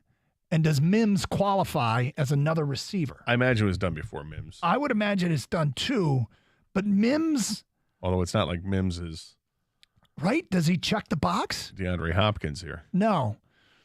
What they write is Detroit has talent on the perimeter, but it'll be missing second-year receiver Jamison Williams for part of the season. Williams was suspended 6 games for violating the NFL's gambling policy. And we all know that. Unfortunately, for the franchise, there wasn't much behind St. Brown, with Khalif Raymond being the second most productive wideout with 616 yards. After trading up to the number 12 pick in last year's draft to get Williams, while he rehabbed from a torn ACL, they thought he would pair with St. Brown to stretch and overwhelm defenses. Now, with his talent sidelined for a tough early stretch, the Lions are relying heavily on rookie running back Jahmyr Gibbs and a supporting cast that seems a bit too thin to scare defenses until Williams returns. I don't know that Mims checks the box, okay? But I was thinking about this. If you had to bet right now through 6 weeks, who will have more catches? Mims or Marvin Jones Jr.? Marvin Jones Jr. Mims or Khalif Raymond? Khalif Raymond. Do you think Mims will get any catches? Yeah, I do. Well, I do. I think he makes the team. I do too. Because I think they can practice squad some others. And he gets a chance. And I think he'll be on the field because he's got size and speed. I mean, he can stretch. If nothing else, you use him as a decoy, right? Send him out wide. Tell him we're going on a fly pattern. And the safety's got to come over and help out, and that allows for Amon-Ra St. Brown to come across the middle and catch a pass and get free, or Jahmyr Gibbs to do, get the wheel route and boom, whatever it is. I think they'll have opportunities and they'll use him for at least that, but hopefully he's got some ability to play as a receiver. Hopefully he's healthy, for the first time in his career and can showcase that, hey, I was a second-round pick for a reason. I've got a lot left in the tank here. I've yet to scratch the surface of my talent here. Remember when I was at Baylor, I was really good. So I think there's something there, and fortunately the Lions have the opportunity at a very low cost to take a look at it. It's not a sexy signing or a trade, but he's an addition to the roster. Does it make the roster better? If he's healthy, he makes the roster better. But I don't know if he makes the roster a lot better. I don't think that's the case. I like this the premise of this story because I think there's no such thing as a perfectly complete roster. Strengths everywhere, depth everywhere, like that doesn't exist. The 2002 Red Wings. So in the NFL in today's day and age of the NFL, but you take calculated risks, and we've talked about that forever, right? If you can't have a perfect roster, you have to determine which positions have the potential to answer their own questions. Like the Tigers organization is, just to do, so people understand what I'm getting at. The Tigers organization has the potential to answer its own hitting questions with Keith, Malloy, Parker Meadows. Now, they're not the greatest prospects to come down the pike, but they're all kind of close. And they all can hit and have hit for stretches of time, and they could all answer their own question. For the Lions, I'm not sure they have the wide receiver to answer the question. But I just keep going back to the same thing is they didn't have elite wide receivers last year, and they had a top 5 offense in the NFL.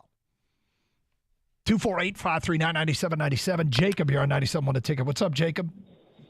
Hey, guys. For me, it's elite pass rusher, someone else who can really pass rush.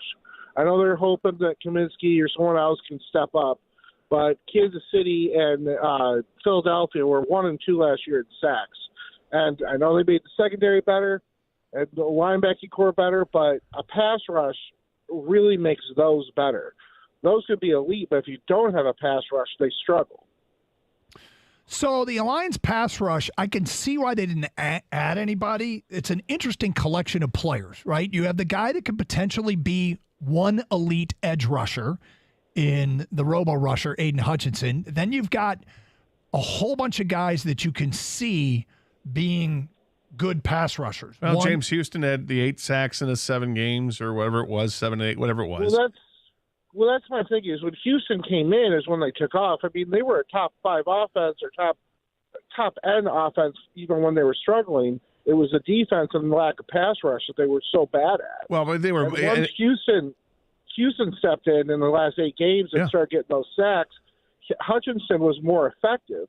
I think when when people look at the Lions defense and will say the pass rush has to improve, I think what they do is they haven't done the deep dive. They just look at the season totals and extrapolate that and say, well, that's what the team was. And, I get that. You can do that, and that's an easy way to do it, but it's also a little lazy because you're not looking at what the real story is, and that is how these guys develop. How much better were they in the second half of the season compared to the first half of the season? And who's coming back? And who's healthy and who's not? You saw Romeo Okwara get back into the lineup in the last few weeks of the season, and, they're counting on that guy being a force when he's healthy, and he's healthy now. What can that be?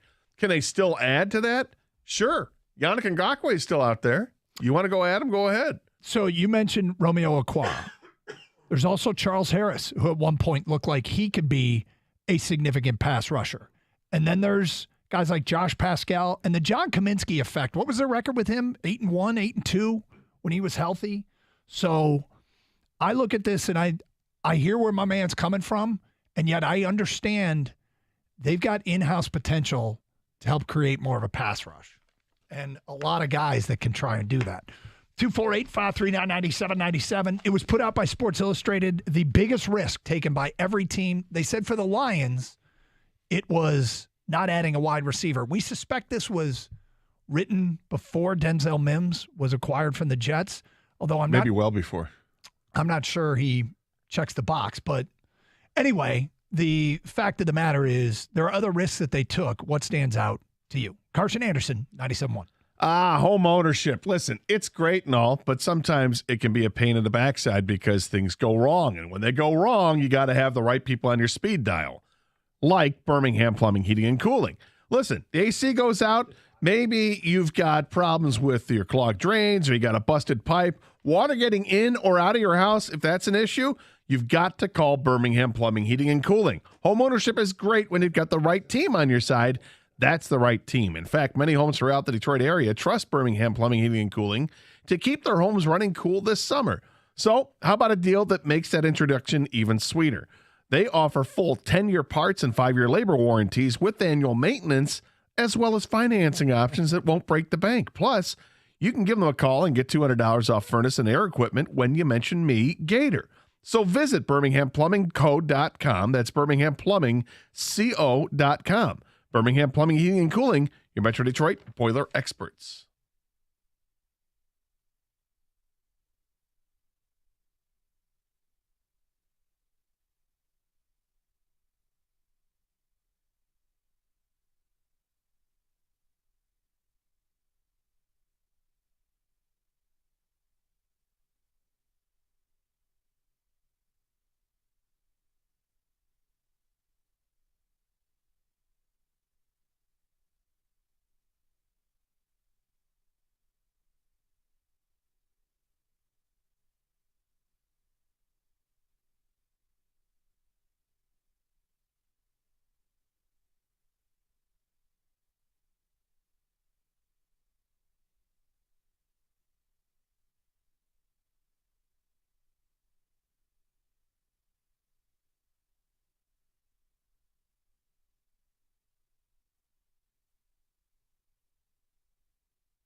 Doug Harsh, Scott Anderson, 97.1 The Ticket.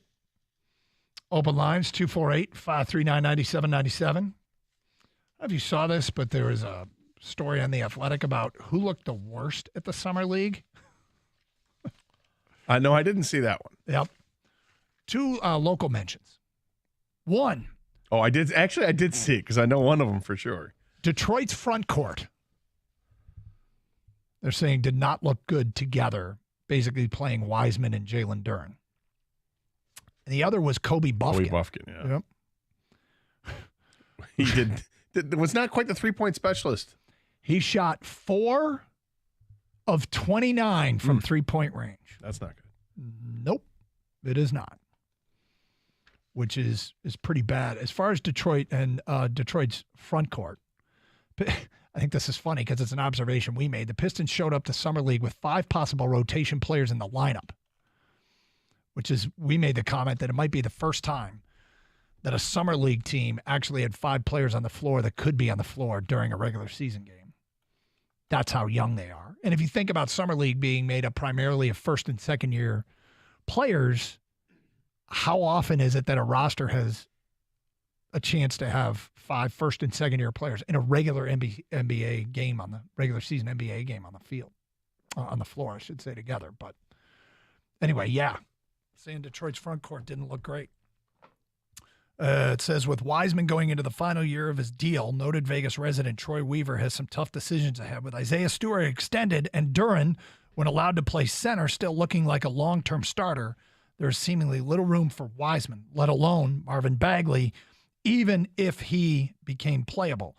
Wiseman is also up for an extension in October, and one worries Detroit would let the sunk cost of trading Sadiq Bey for him dictate their next decision.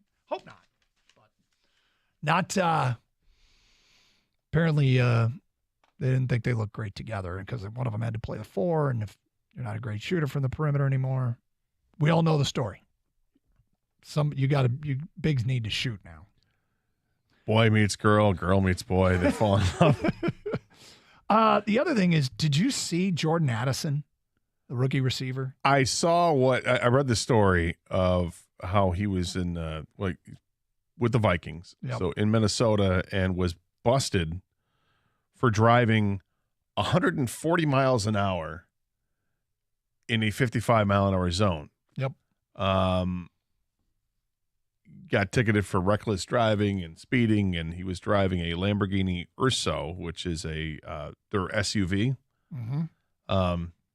So I guess it's going to be stereotypical. If you got a Lambo, why not see how fast you get going in it? But 140 in a 55 does not sound safe.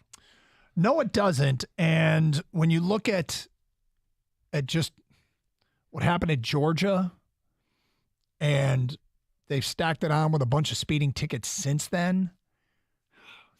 Well, I don't want to. Look, it's egregious to go 140 into 55. It's different than getting involved in a drag race in the middle of a downtown area, weaving in and out of cars. I don't know if that's what Addison was doing. Doesn't sound like that's what Addison was doing. So. I think 140 into 55 is pretty bad. Yes, and this feels like old guy stuff. Like, I mean, are you going to learn? I know it's how these mistakes can end tragically, and maybe you kill someone else, maybe you kill yourself. But 140 and a 55. Yeah, this is more to me. I mean, this story sounds more reminiscent of Henry Ruggs. Wasn't he doing a crazy speed? I think the almost exact same speed in the exact same type of speed limit zone. Yeah. Well, wasn't he also intoxicated? Yeah, and I'm not saying Jordan Addison was Jordan or wasn't. From what I understand, he was not. But the speed level at where you're supposed to be at, there's a reason those speed limits are up there. They don't. First of all, as a parent, you try and teach your kids about what the risks of this, and you want to make sure that you're teaching them the right things, but also just as a parent, that guy could kill my kid. Now, it's not happening here, but these stories just scare me and blow my mind. Because they have so much to lose. They have such an opportunity and so much to lose. And there are places you can look if you're going to have a Lamborghini or a Ferrari or Corvette that these cars that do incredible speeds. Yep. There are places you can take those cars and drive them reasonably safely at higher speeds. Somewhere where there's a speed limit is not one of them. No. You take it to a track if you want to go test the limits of it and all that and have fun. But 140 and a 55 is insane. And I've been in a car once where we did something really stupid at a high speed, and to this day, the person that both of us were riding in that car, he was driving, and we both look back and go, "That was so dumb. Can't believe we ever did that. Never do that. Ever even come close to doing that again." Yep. Well, believe me, you get very fearful of things like this because it's not just your kids; it's your kids getting in other people's cars too, right? Yeah, exactly. And all it takes is for something to come walking out onto the road that you didn't see, and you're going too fast to be able to slow down in time, whether it's a rabbit crossing the road or a deer that crosses the road, or God forbid it's a person that crosses. Yep. All right. So also going on, Tigers open up this weekend series with the Padres, trying to piece together some wins and cut into this league to justify either not making a move or making a move. I like the pitching matchup. As I've said before, I'm a huge Reese Olson fan and think they really found one there in that deal, but they've cut it to 8 games under. They're back to 5 games out of first. And it feels like every time they make up ground, they lose it almost instantly. and 5 games isn't like they're right behind the first place Twins, but they're just on that cusp of striking distance. If you get to a position where a good week could get you into first place, then they have some tough decisions to make. And they're starting to flirt with the idea of a hot start to the second half with a 5-2 start. It feels by definition that's a hot start to the second half, which is what Scott Harris said it could change their approach to the trade deadline. Yeah, I'd like to believe they can still get it going, but it's for the Tigers. You got 10 days before that trade deadline. If you want to keep things together, I guess you want your teammates to stick around, then keep winning games. Keep winning series. That's what it has to start with. You got the first of 3 tonight against the Padres. Win the game tonight. It may be a big ask, but that's what you got to do. And then you're in a better position, obviously, to win the series. That's the next goal. And then if you win the first 2, hey, how about a sweep? Do what you can do, but it starts with the game tonight. Yep. Well, Padres not playing all that great, so maybe the Tigers can get something done here in this weekend series with San Diego. Hopefully got good weather down there for Comerica Park. Tonight's game, just a reminder, on Apple TV, but it'll be carried here on 97.1 The Ticket. Rico Beard has made his way in studio. What's up, man? And did I hear you guys also say Sunday game is on Peacock? Yep. So it's the streaming games this weekend, streaming series. Yeah, and it starts an hour earlier on Sunday. It's a 12:05 first pitch. Is that right? Yep. Did that make the list? Oh, you just kind of had that sound like, and it's an hour earlier. Yeah, I'm not a fan. I mean, sometimes I am, and sometimes that's all personal. What I got going on a certain day. My goal in life is to stay off your list. Well. Let you know. Believe me, Rico, I think I flirt with it every day. It's like people, they say, yeah, I just want to stay above ground. I just want to stay off Gators' list. I'm like 6 different people on the list, so I can't. Saying, man, it's been a while since you made a chicken sandwich. I am one guy on this list, so I always back in. So, what do you got planned coming up next? Well, we're going to start off the show with Mike, and he wants to know if he's just being a killjoy about just talking about Otani coming to Detroit or not. So I'm going to let him know that he pretty much is. So okay. And then 3 o'clock, we're going to be talking. Lane Kiffin came out, and he was talking about how NIL is kind of destroying everything. And I took exception to that. Was he talking? What I heard, it sounded like he was more upset with the portal. But portal. I'm sorry. Yeah. I got him because Sankey's NIL. He's the portal. I'm sorry. I got him confused. But okay. Yes. Yeah, he's more about the portal and how it's destroying, programs. And I'm just like, you know what? Cry me a river. When the SEC is worried about players getting paid, it's right. I just think simple solution: central NIL office that everything has to go through. Yeah, everything has to go through that central. Along with the commissioner in that office, One person. Have a great show. Have a great weekend. Stay safe, everybody, and treat each other with respect. 97.1.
Oh, that's the word of the day, people. Beautiful Friday afternoon. We take you to 6 o'clock respectfully because I want to be clear about my intentions. We will disrespectfully debate college football at 3. But respectfully, I want to bring something up, and I'd like to start by saying I am not calling out, chastising, making fun of, minimizing, down-talking, or bleep-talking my coworkers. This is a legitimate, respectful presentation. You know, whenever somebody starts off with no disrespect, right, the next thing out of their mouth, look, listen, and I mean it. I'm not a racist, but right. So look. I'm not I promise you, this is not a personal thing with the coworkers. But I have to bring something up, and it is either an issue that I am the voice of reason or I'm a funless bleep hole who's a killjoy. It can't be both. But I have to start the show with this. If I hear another word on this station from any show, sun up to sundown, about Otani to Detroit, my head's going to explode. We are either handing out crack samples in this building, or this is some of the most nonsensical nonsense I have ever heard. And it's sensible people doing it. Morning, midday, you while I'm gone, nights. What is going while you're on? Here. Me while you're here. No, I've just ignored those one-liners. I'm talking, I heard Rieger this morning with Stoney cobbling together this offer for Otani as a rental. The guy would fly back to Japan before he ever came to Detroit. So am I the voice of reason when I drop an atom bomb on this stuff? Or am I just a killjoy who's unable to have fun? No, you're playing the role of the killjoy. But don't worry about it. We've all sat in that seat before. You know why? People have. I'm the killjoy when I say, yeah, I don't think that the Lions are going to win the division. You and everybody else, it's going to happen. Mike, it's something that we don't know. That's the nature of sports. But you can dream. You can think about it. No. You can't just immediately dismiss and say it will never happen. You're a team that is 9 games under 500 in a town that is viewed as a hellhole by free agents. And this guy is going to be coveted to the tune of at least $600 million. It's. I'm not about to trade. I've said that before. My thing was, you have enough money, you could pretty much outbid anybody in Major League Baseball to go get him if you want to go get him. Because you know what? Money doesn't care how bad of a city you are, how bad of a team you are. A lot of players have signed bad contracts with bad teams because they paid that player a lot of money to go there. One problem. No player's ever signed for this amount of money. No player's ever been this guy. Right. This is a guy that could represent somewhere around a 13 WAR. And that's where I said it's ridiculous. Now, for a trade, a rental, I'm totally against that. So when I talked about it, I was like, you know what? You can go get him in free agency, but it's hope. Think about it, man. Oh my God. Anybody who follows any type of sports, Mike, it's all about hope unless you are a Georgia Bulldog fan, a Kansas City Chief fan. Unless you're one of these teams where it's just a guarantee you're going to win the title all the time, it's hope. The Pistons have a better odds of winning an NBA championship this year than you do getting Otani. So why is every show on this station doing this? I want to ask the people. I mean, it's the same reason why people go and put their money down for the Powerball and Mega Millions. Until they draw the number, it's the hope that maybe this works out this time. Well, I'm going to ask you, the people. It's real simple. You're the customer base of this radio station. I know I am listening to smart people do some really zany things lately. And it's everyday part. It was this show when I wasn't here. I've ignored Rico's one-liners while I've been here. Because you disagree, but go ahead. Because I'm from this planet. No, I'm not Mike, operating on the planet Nebular like the rest of this station. You disagree, but it doesn't mean you can't talk about it. Rico, they have listed as the 23rd odds to land this guy. It's not even remotely. It's so insane. It's so dishonest. Okay. I'll throw the number out when you're done. Go ahead. No, I want to hear more, and then I'll throw the number out. 248-539-9797. I want to hear from you guys. I mean, because every show is doing it. So am I just the outlier where I need to just climb aboard the SS Insanity? Or am I your voice of reason? Because I'm losing it. Every time I turn this station on, no matter the day part, I'm hearing Otani talk to Detroit. And I don't even understand what's happening. Man, it's summer. We're talking Tigers. We're talking what could possibly happen. And here, let me put in some perspective that maybe will help you out with this. Yeah, please. Sometimes miracles happen in sports. Oh, my Lord. No. What was it, last year when the horse got scratched for the Kentucky Derby and some no-name horse gets tossed in there and wins the whole thing? Nobody saw that coming. Nobody predicted that to happen, but it happened. Same here. That's your comp as Rich Strike? Yeah. That's your comp? Yeah. Wow. Did you see that happening? No, you didn't. And it's not to say you're correct, Mike. It's more probable it'll never happen. It's insanity. But it doesn't mean you can't sit and think and dream that, you know what? Maybe you could put together a package for this to happen. What's the worst thing that if it doesn't happen, okay, life goes on. Sun comes up, sun goes down. I think it's a complete waste of the customer's time. And I want to know, maybe I need to get aboard. Maybe we need to do that topic because I hear it from every other day part, and I'm like, what planet? Did someone slip my drink with like this new zombie drug? Like, what the hell am I listening to? And I'm saying it respectfully. Respectfully. You're really not. I'm saying it respectfully. You're really not. But. Hatchet, you're a respected man of this community. And he ain't coming here, okay? Thank you. I believe, without a shadow of a doubt, the back channels are saying he ain't coming here, so don't try. Why try when the man's never going to show up here unless it's a series in Detroit for 3 or 4? That's it. He's not playing for the Detroit Tigers. Mornings, middays, you allowed him while I was gone last week. I yelled at him just like I yelled at him now. Plus nights. Every day part on this station's doing it, and I'm like, I must be out of my mind. So I want to hear from the listener. Am I a killjoy? Are you enjoying this?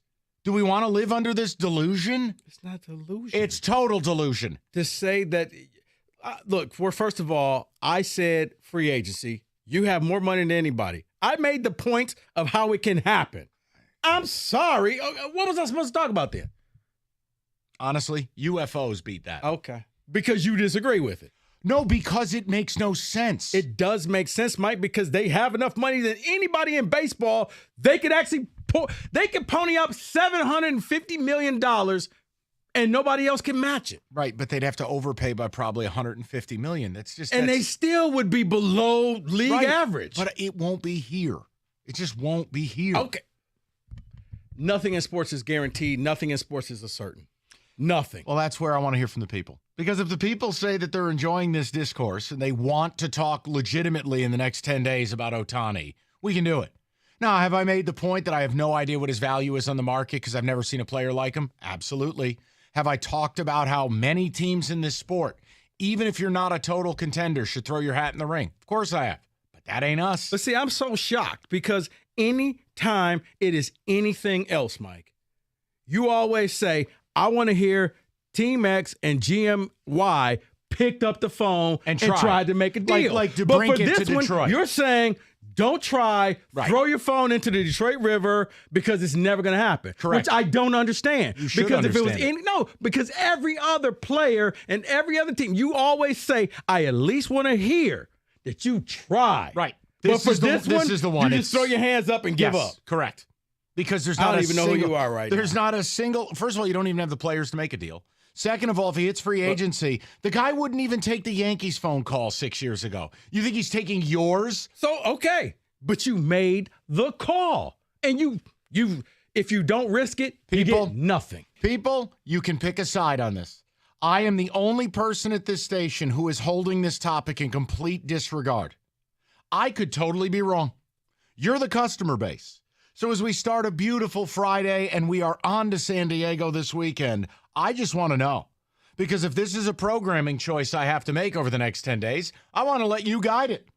But I really feel like I'm on an episode of Punk'd. Because every other day part is doing legitimate Ohtani Detroit stuff. I think it is crack-infused. It's insane. This is like, what am I on, Skid Row? Ohtani is the line. Anything other than Ohtani, make the call, and you want to be reported by Schefter or whoever, John Paul Morosi, the Tigers or the Lions or the Pistons He's the or the one. Wings. Fine, he's the 1%. He's the 1%. So I just want to get that clear. Yes. This is the one guy never make the call for. Because it's total. I mean, David, go ahead. I'm sorry. See, here's what I'll say, Rico. You're one to go with history. You go with history with the Lions. They've done this. I really don't see that they change that history. Until they do, then I'll change. Well, history says Tigers ownership isn't going to spend this type of money. Absolutely. So when you make the phone call, you have to be willing to pull the trigger on that. And I don't think ownership will do that. So based off their history, I can't tell you that it's even going to happen. So instead of saying it's going to happen, forget it. Don't make the phone call because it never will. And like I said, I am simply, for my part, I can't speak for other shows. I was all about being as a free agent. Respectfully. I was not saying because you don't have the pieces to trade away for him. But you have more money than anybody because you got a bunch of contracts coming off the books and you're almost at poverty level with a payroll of about $48 million next year. If you just wanted to be playoff medium, it's $160 million. So you're $120 million under. If you paid this man $70 million a year, you're still under. And you can still go get other people. If he says no, he says no. You shot your shot and you move on. You pick up your drink and you go on to the next one. But shoot your shot. Try. You never know. People, security standing there saying turn around. It's not happening. Right. Hey, people, the choice you know is what? yours. Beyonce sitting right there. I'm going to say something. What's going to happen? Party guys kick me out? Fine, they kick me out. Wow. 248-539-9797. We're getting college football at 3 because the biggest hypocrite in the game spoke, and no one will argue it, but he was right with what he said, at least in my world. We're going to have a big debate, and battle lines will be drawn. A lot of college football today. We got Who Said It later today, some NFL for you, a couple of blitzes. Kenny's got a transfer portal blitz that I am excited to do. I needed to start with this because this is the pulse of the people. Every other show is doing topics about Otani and Detroit in a serious or semi-serious manner, and I'm losing my mind. And I need to know, from a programming standpoint, is this what you want? Because I feel like I am on a hidden camera show. 248-539-9797. We get your calls next on a Friday, 97.1. Hungry Howie's celebrating 50 years of flavor. 50 years creating delicious pizza and using actual mozzarella cheese, not the Wisconsin block or whatever the hell that other garbage is. Toppings that aren't from cans. That sounds fun. New special items as well. 73 Classic Out Bee Sting Pizza in. What is that? Hot honey drizzle. 2 toppings of your choice. $12.99. And as always, the I don't feel like cooking dinner special. Mix and match. $6.99. You pick the menu item. Mix and match them, $6.99 a pop, and you are ready to go. Dinner on table in 20 minutes. It's Hungry Howie's. Restrictions may apply. Limited time only on their special menu items. Hungry Howie's.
I downloaded DuckDuckGo for one simple reason. I got tired of being tracked. Whenever you go online and you look for something, whether it's airline tickets or you're trying to buy a gift, it seems like that pops up in your browser all the time.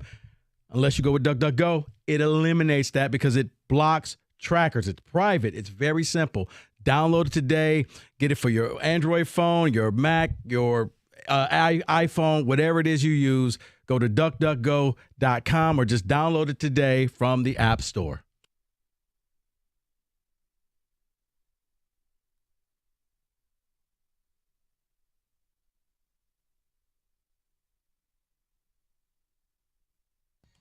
All right, coming up 2:30, get some NFL, and then 3 o'clock, the main dish today, Lane Kiffin at SEC Media Day. And it forces a debate between me and Rico, which is I'm excited about because college football is disappearing in my world. And in Rico's, it's getting more exciting. Right now, David Ticket texts, I have asked for a cease and desist on Otani discussion on this station, and I want to know if I'm just a killjoy and a bleep hole, or if I am the lone wolf voice of reason. David, what do we have? Or both things could be true. It's very plausible. I want nothing more than the Shohei pipe dream, but that doesn't mean I'll go around trying to convince others that's even a remote chance. It's not happening, someone says. Talking about the Tigers signing Otani is more of a waste of time than hearing what Gator would or wouldn't eat.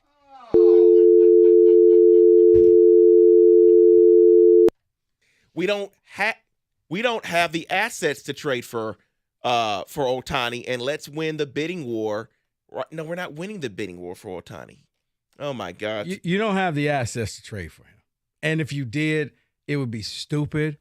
And I would be the first person down there to say he'll only be here for a couple of months, and you're willing to give away half your team. That's the dumbest thing ever. But in free agency, you got the money. And I'm hearing other shows, and it's not one, it's not two, it's all of them. Now, you have separated yourself as saying, you brought up free agency. Fine enough. I heard Mornings talking today about a trade proposal. I'm going, what planet? What are we doing I heard that, here? Like Riley Green, Torkelson. You think the Angels will be excited about Spencer Torkelson? We're not excited about Spencer Torkelson. Nah, for the Angels, I mean, but you basically were offering them like 10 players. Right. It's listen, if I'm missing the mark as a radio host, I want to know from my audience. That's why I'm bringing this up, because I am as dismissive as it gets with this. I can't believe what I'm listening to, and it's all parts of the day on this station. I don't know what we're doing here. Go ahead, David. The new GM just drafted a 17-year-old, third overall in the draft. You really think he's going to be in a position to pay the greatest player of this generation? I'd be shocked if Otani even wanted to play in Detroit. No, I mean, that's, again, thank you. All right, so at least to take a text are with but me. One thing here, if you offer enough money, guess what? Anybody will change their mind. Well, someone is agreeing with you here. Says I wouldn't trade for him, but in free agency, I would offer him $70 million a year for 8 years. Right. I mean, you get paid enough money. I'll be doing a show in Anchorage, Alaska tomorrow. I mean, enough money is enough money. Ryan's in Novi. He leads it off on a Friday. What's up, Ryan? What's going on, Mike? Thanks for taking my call. Yes, sir. I really appreciate you doing your station some justice here with putting this topic to rest. I don't know on what planet anyone in this city thinks that the Tigers have nearly enough to go get this guy. And if you do, as Rico said, he's leaving here in a couple months anyway. And for those fans that think that Otani's some quick fix to get this team over the hump to do anything, you just saw the experiment for the last handful of years, not to mention that Otani's got Mike Trout, another generational player, with him, and they can't do anything. So at the end of the day, I don't mind you going after him in free agency, but I'd rather the money be spent to finish the District Detroit that we've been waiting on since 2017. So unless Chris Ilitch wants to raise the price of Little Caesars Pizza to $10 and go get some real money to spend on him, he ain't coming here. I'll tell you the other thing you need. Where were those next-level stadium improvements we were promised? They did something with the wall right before the season started. Okay. Thank you for that. Jesus, Mary and Joseph. Baby steps. Chad's in Northville. What's up, Chad? Hey, Mikey. Good to talk to you. It's been a while. Real quick before we get to Otani, Mike, you're right. Our sport is dying.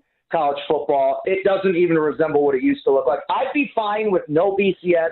Let's go back to back 10 Big Ten champ, go to the Rose Bowl. Southwest champ goes to the Cotton. It was better that way. It sucks now. Let's get to Ohtani. Okay. You're both right, actually. No, you're not a killjoy, Mike. And those close to me would tell you there's no grown-up, no man in my life, or not in my life, I don't know you, but that has shaped my value system outside of my father more than you. So maybe I'm a little biased here, but I don't think you're a killjoy. But Rico's also right. The stupidest thing in the world is to give away half your organization for a guy that's going to be here for 2 months. And, oh, by the way, let's not forget we're 9 games below 500, okay? We're not 2-3 games over 500 looking at if you got Otani, that's the nail in the coffin to separate you from the rest of the division. That would sort of make sense. But here's the thing that people aren't thinking about. The guy that was here, the guy that's the owner now, his father might be able to make this happen. His father had the cojones to make something like this happen. This little silver spoon, what he is, he doesn't have the cojones to do this. Secondly, if you listen to Chris Illich talk when he talks about the team, this guy probably could not name 10 guys in the clubhouse, much less anyone in the farm system. He has hired Scott Harris to do a job. There's no way Illich will entertain this. He would say, well, ask Scott. Scott would say, there's no way I'm giving away 15 players for 2 months. I'm trying to build. Scott Harris just got here. He's trying to build something. There is no way Illich will greenlight this. There's no way Harris will entertain it. Talking about it is just stupid. You might as well talk about what island you're going to buy when you win the lottery. It's just silly. That's okay. So, like, I'm not crazy because I'm hearing smart people do it, and I'm like, what am I missing? Maybe I'm just too jaded. Maybe I'm just, again, it's not just it's mornings, it's middays, it's nights. I'm like, what is going on? No, Mike, because here's the thing. Realistically speaking, you're correct. You probably have about a 1% to 2% chance of making this happen. So you're saying, why waste your time with 98%? It's not. But until it happens, try. And let them say, and like I said, I'm not about to trade. I cannot reiterate that enough. No, my thing, Rico. When it comes to free agency, if he makes it to free agency, place a phone call, place a bid, let the Angels, let his manager let his agent tell you no. And then, okay, well, we try. It's kind of hard for me to believe when you've got, crumbling concrete and rusted girders at a ballpark and you want to spend $700 million on a player. Sorry. How about the next level upgrades at your park that's about to turn 25? Look, I can't fault you. Everything, respectfully, everything it's that all you about said, respect. Everything that you said, I can't sit here and say, no. I'm just shocked because you are Mr. I know. I want to see that you made the phone call. I want to hear you made that phone call. In a wild way, what Chad said is right. If Mr. I were still alive, I would not factually be able to disregard it because the Tigers were always in the mix when the old man was alive. The Prince Fielder thing, nobody saw. And then when they got rid of Prince Fielder. Right. But like getting Maglio, getting Pudge, certainly it wasn't this level. The Tigers were always circling. I wouldn't be able to be dismissive. Newsflash, he's dead.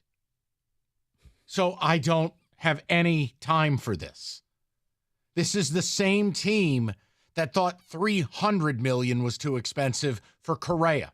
And before I take a single call about how bad he's been with the Twins, he's got an OPS that's 150 points higher than Javi, and you'd be at a minimum 2 games better. And that's with Correa being a complete disappointment.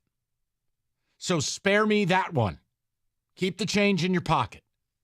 Go to Patrick, 97.1. What's up, Pat? Hey, guys. Happy Friday. Happy Friday to you, brother. What's going on? Mike, I completely agree with you. I think it would be completely idiotic to attempt to trade. And then, honestly, if Otani's agent sees a 313 area code, when Otani, if he hits free agency, he's not even picking up the phone. I don't see the point. I mean, he's not coming here.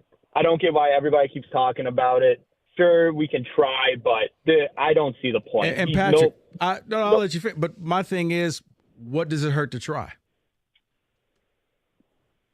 Rico, I get it, but I mean, who comes here? What, we got Javi Baez on an overpay? I mean, yeah, we thought Correa was expensive, but everybody wanted Correa at the time.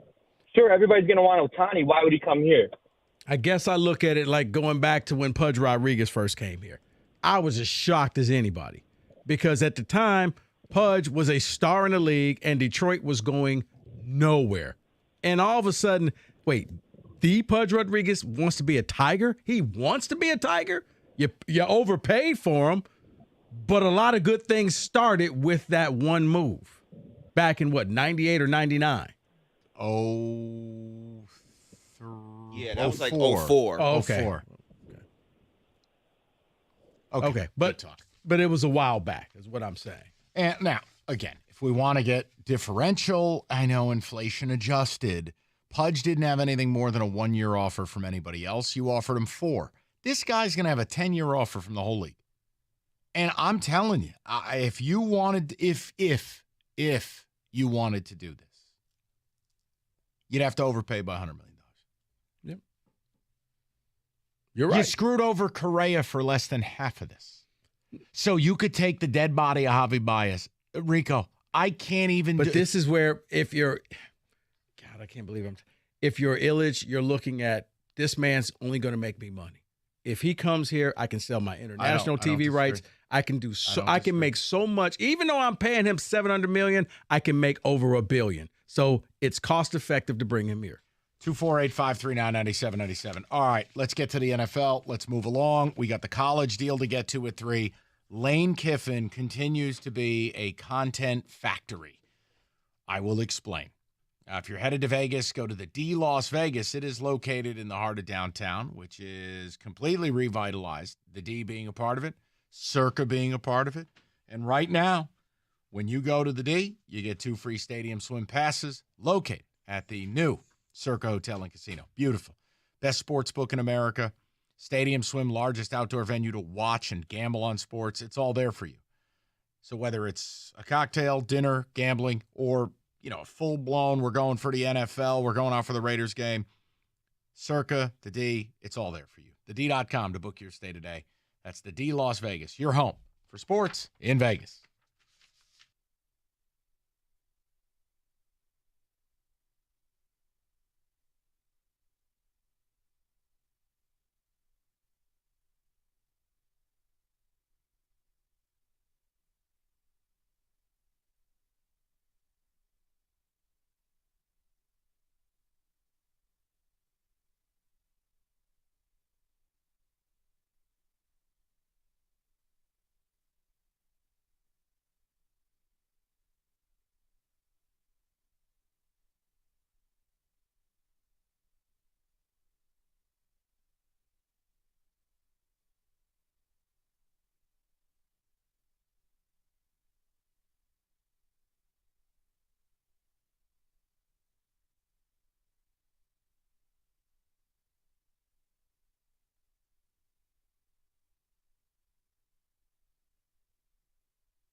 All right, so I'm excited to do this. Kenny has procured a list of the best portal transfers since its inception in 2018. We have to guess these. No. It's since 2000. The portal is included. It's a big part of the blitz. Oh, my God. So this goes back to the old school sit-out-a-year transfer? Going all the way back to 2000, everything in between. I feel like there's at least one of them that may have happened in 2000. Oh, my God. All right, Kenny, what we're going to need are some hints. Sure, yeah. I can supply some hints. All right. David will supply B-minus music. Or A-plus music. Tremendous. All right. Kenny, the floor is yours. Rico, we got to tackle this. I'll be happy if we bat 50%. Okay. So all of these are in the Power 5. We got Big 10, we got Big 12, SEC, and Pac-12. I don't know how to. Can I start with what you I can guess? I want to guess. Let's go with guess. Let's do a team guess, me and you, because it's the one that we will say. So let's either be right or wrong off the rip. And David also has a guesses too. All right. I would just like to offer Kenneth Walker III. Kenneth Walker III is number 7 on the all-time transfer list since 2000. Okay. We're free and clear. He comes here as a backup from Wake Forest, and I don't care if he didn't get invited to New York. He was arguably the best player in America and guided an 11-win season. It's an absolute unicorn in the transfer game. It is. I have one. Does grad transfer count, Kenny? That I'm not sure of. Well, let's hope that it's on there. Let's go with Mr. Unlimited. Russell Wilson. Mr. Unlimited. Now think about your Kenneth Walker selection of being number 7. Russell Wilson is number 9 on this list. Wow. I mean, so a better transfer in their eyes was Kenneth Walker over Russell Wilson. And here's the interesting part. Wilson was a 4-year starter at NC State, and he played for their baseball team. Mm-hmm. At that time, Tom O'Brien was the head coach. Do you know who he chose over Russell Wilson? Why Wilson transferred? I want you to think overpaid NFL journeyman backup and bird neck. And I was going to say Phillip Rivers, but that's before that. Think giraffe. I can't. I give you Mike Glennon. Oh, wow. Whoa. We would have been here all day. His neck was longer than the Marconi Award over there. But he chose Mike Glennon because he was a big recruit. And Russell Wilson wanted to play baseball, and he said, if you walk out this door, just keep walking. All right. That worked out. Needless to say, Tom O'Brien lost his job. So let me give you my guess, and my guess has changed since you said since 2000. So I'm going to go J.J. Watt.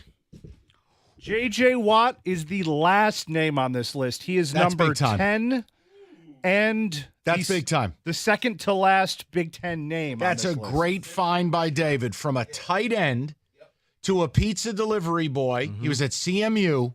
He transfers to Wisconsin, magically gains 100 pounds, and turns into truly, outside of Aaron Donald, the second best defensive lineman I've seen in like 20 years. I'm going to go with Jalen Hurts. Jalen Hurts, number 6 on this list. We're doing pretty good here. You have 6, 7, 9, and 10 covered. So all of the non-premium ones. Yes, you got the back half of this list. But you know what? It's funny. When Hurts made the transfer, look, I don't think anyone viewed it as bad when he went to OU, but it was the idea of, oh, wow, you got Bama's backup. He lost his job to Tua. He went there. They made the playoffs. He was a second-round pick, and he's turned into a really good quarterback. Yeah, David, what's up? Yeah, I got my guess here. Cam Newton. Cam Newton, number 5 on the list. David, bravo. Now, number 1 is going to be so obvious it's going to make you vomit. Hold on, work with me here, though. Sure. Cam Newton got kicked out of Florida for the laptop incident. Yep. He goes to, like, I don't know, Harbor Springs Community College or whatever it is in Kansas. They're counting this as a transfer. That's what the list says. Mm-hmm. This is per Fox College football. Technically, he transferred schools, so loosely based. He left and found success elsewhere. That I think that should qualify for. And the Cam Newton case, I've always stood by it. Like, if you're would you cheat to win it all, only to have all the wins, quote, vacated a decade later. Yep. Because Auburn fans got those memories. Auburn fans had that year, and they won that title. Oh, well, the NCAA says it doesn't count. Really? My memories count. We call that the Cam Newton principle. All right, now, does anyone else have any guesses? Or should we start? Oh, you have one more. I got a couple more. Go ahead. We're yet to be wrong. I know. Jamison Williams. Jamison Williams, this is the first miss. Oh. Did not. I can start handing out hints. No. I if got you one like. more. Go ahead. I got one more. Caleb Williams. Quarterback. Yes, Caleb Williams, number 4 on the list. Now, see, my issue with that is this. How is he number 4? Won a Heisman. Well, the players Jalen behind Hurts him have made the playoff. Jalen Hurts. Cam Newton won the whole thing. Vacated. I get he won the Heisman, but don't you put a value on getting your team to the playoff? I'll take that as a no. Okay. No. You do, but I think it's more recency bias because he won the Heisman, and we expect him to do a lot better this year. I have one more guess, and it involves a player that used to play for your Georgia Bulldogs, and that is Justin Fields. That would be number 8 on the list. So we got the top 3 left. I got to tell you, and again, Rico's guess that was, quote, wrong is still really good. J-Mo leaving OSU and going to Bama, and before getting hurt, almost single-handedly got Georgia. I think that would be on the also receiving votes category. All right, top 3 started. I'm saying if J-Mo didn't get it, then start at 3. A hint. Michael Penix Jr.? No. Okay. All right, that's just your love affair. Just saying. A hint for number 3, quarterback. Kenny, Ties his shoes. Kenny, that's like saying man. Okay. A Big 12 quarterback. Oh. Baker Mayfield. A ding, ding, ding. We have number 2. That wasn't even number 3. How is David so bad at our other games, but he's a savant at this? LeGarrette Blount. We're learning something about ourselves in these segments. But again, Texas Tech. Wasn't he a walk-on at Tech? Yes. He got shuffled back in a quarterback competition, goes to OU, makes the playoff twice. And really one of the signature wins of the decade, going to Columbus at night, beating the Buckeyes, planting the flag. I was just about to say he planted that flag in Columbus. That was when I loved him. Then I began to hate him. I know. I understand. All right, number 2. Kenny's hint is penis. No, that was number 2 was Baker. He goes, football. Thank you. Where's cleats? Right. The hint for number 3 still stands, by the way, if anybody's got a guess. Big 12 quarterback. I'm thinking. I know we don't have time on a live show. So the 2 remaining left, both quarterbacks, one of them very, very good, one of them very, very meh. Was Sam Bradford a transfer? No. I don't think so. No, and he's not on the list. I'll save you all some time. His NFL career was, but okay. Sam Bradford also sustained an injury during the broadcast of this list. Give me another hint for number 2.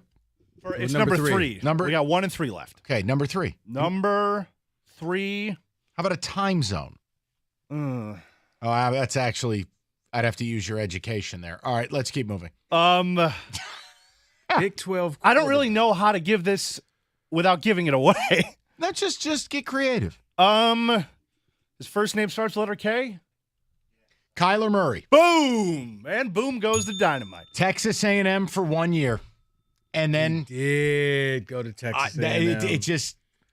I'm not good at this. I admit this is Mr. Streets and Smith over here. No, but think about Kyler Murray at A&M, and they couldn't make it work. Yeah. He goes to Oklahoma, and it really was unstoppable. Or is he just a product of Lincoln Riley? 248. All right. So number 1 on the list is the last part. Yeah, and I think this is the easiest one, the most forgotten about. So one. Here are your hints, Rico, from Kenny. Man, football. Where's helmet? Big 12 quarterback. No. That's all. That was for Okay, number what- 3. What conference is this one? Number 1, SEC. I'll give you within the last decade. Currently, Joe Burrow. Boom! That was the easiest one. I think Kenny, none of this is easy. Strong J. Strong J, baby. Oh my God! All right, now tell me if this part's true with Burrow. Wow. He's third string at OSU.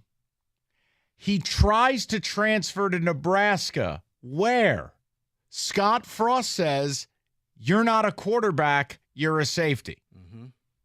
Goes to LSU, puts up the single greatest season, I think, in the history of college football, number 1 overall pick, and now a fur-wearing stud. This is the Scott Frost that you put all the apples in the basket of Where's last Scott year, Frost by the right way. now? This is the year. He's fired at home. Joe Burrow goes to Super Bowl. Scott Frost is outside the tunnel. Hey, Joe, could you sign this Nebraska jersey for me? Scott Frost. We really still have it for you. Currently stocking produce in Armada.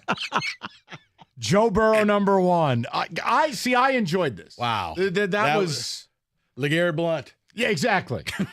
And that was your top transfer since 2000, Blitz. Summer is here, road trip season. People probably heading up north as I speak right now. Moran Buick GMC wants to make sure you're all set. Get you into a 23 GMC Acadia, flexible third row seating. Make room for everyone and everything. Moran also has stock arriving daily, and you know the deal. If something's off with your vehicle, take it in for certified service at Moran Buick GMC. Unlike other dealers, Moran offers free loaner cars. Schedule a certified service appointment. If you're having engine trouble or experiencing other issues, go to MoranExpress.com. Scheduling is always fast, always easy. It's Moran Buick GMC, where you always get the best price, period. On Telegraph, just north of Eureka and Taylor, or at MoranExpress.com. It's Moran Buick GMC. We are professional grade.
Well, see, now you bump back with this. It's a game changer. I mean, this is a top 10 rap song of all time.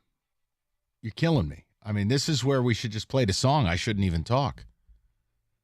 Plus, you got the B.I.G. hologram in this video. I mean, this was popping back in the day. They don't make it like this, no. I love Puff Daddy. There it is. All right. Thank you from the whitest section on earth. The Hill Jack Kenny Cott orchestra section. Was that David? I love P. Daddy. All right. David took a text, and then on the board, and I'm excited. I still can't believe we didn't get Joe Burrow. Listen, I know I didn't start well in that game. No. I rallied. But you know what it was? As I told Kenny, because he never played at Ohio State, you never picture Burrow in a Buckeye uniform. No. And nor can I ever picture Scott Frost with a straight face saying, you have no right to come here. That's insanity. All right, David. Someone says, I was screaming Joe Burrow the entire segment. Can't believe he was not named. Just take it easy. Glennon being guessed while Burrow got ignored is insane. No, I didn't guess Glennon. I gave you the backstory to Russell Wilson.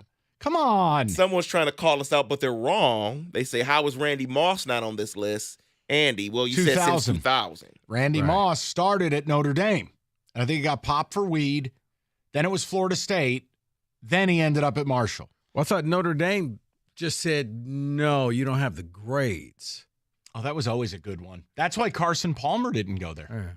By the way, here, we did this the other day. The Kenny Cott, when he was a baby, highlight play of the day.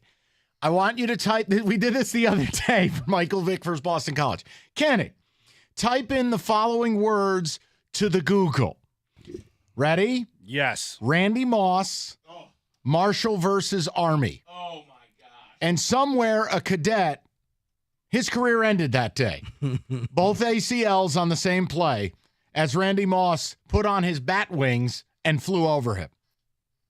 All right. They're lining up. All right. You line that up. Or if you ever want to really see an ACL, I think we showed you the ACL dive was Rod Woodson trying to tackle Barry Sanders. Oh, gee. Oh. He really did pop his ACL. Oh, my goodness. This poor guy. This poor guy. His body went one way, his legs went the other way. And Randy Moss went 10 feet in the air. 100%. You know what? Didn't Woodson get back for the Super Bowl the same year? No, he did not. I don't think so. No. Hold on. I know I'm not saying you're wrong, but I swear to you, I thought I saw this on NFL Network, and he had this. It was like not Sports Century, but he blew his knee out. That was an early season game against the Lions. The only one that ever came back from a blown out knee the same season was Jerry Rice, and then he turned around and blew it right back out in that Monday night game. And he went bald. All right. David can fact check that later. I'm looking it up. Let's go on the board.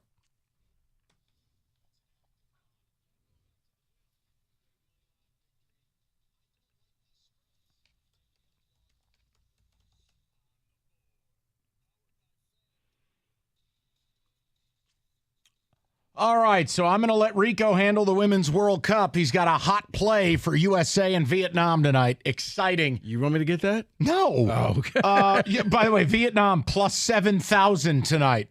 Where's cookies to scream value? I want to center on with Kenny.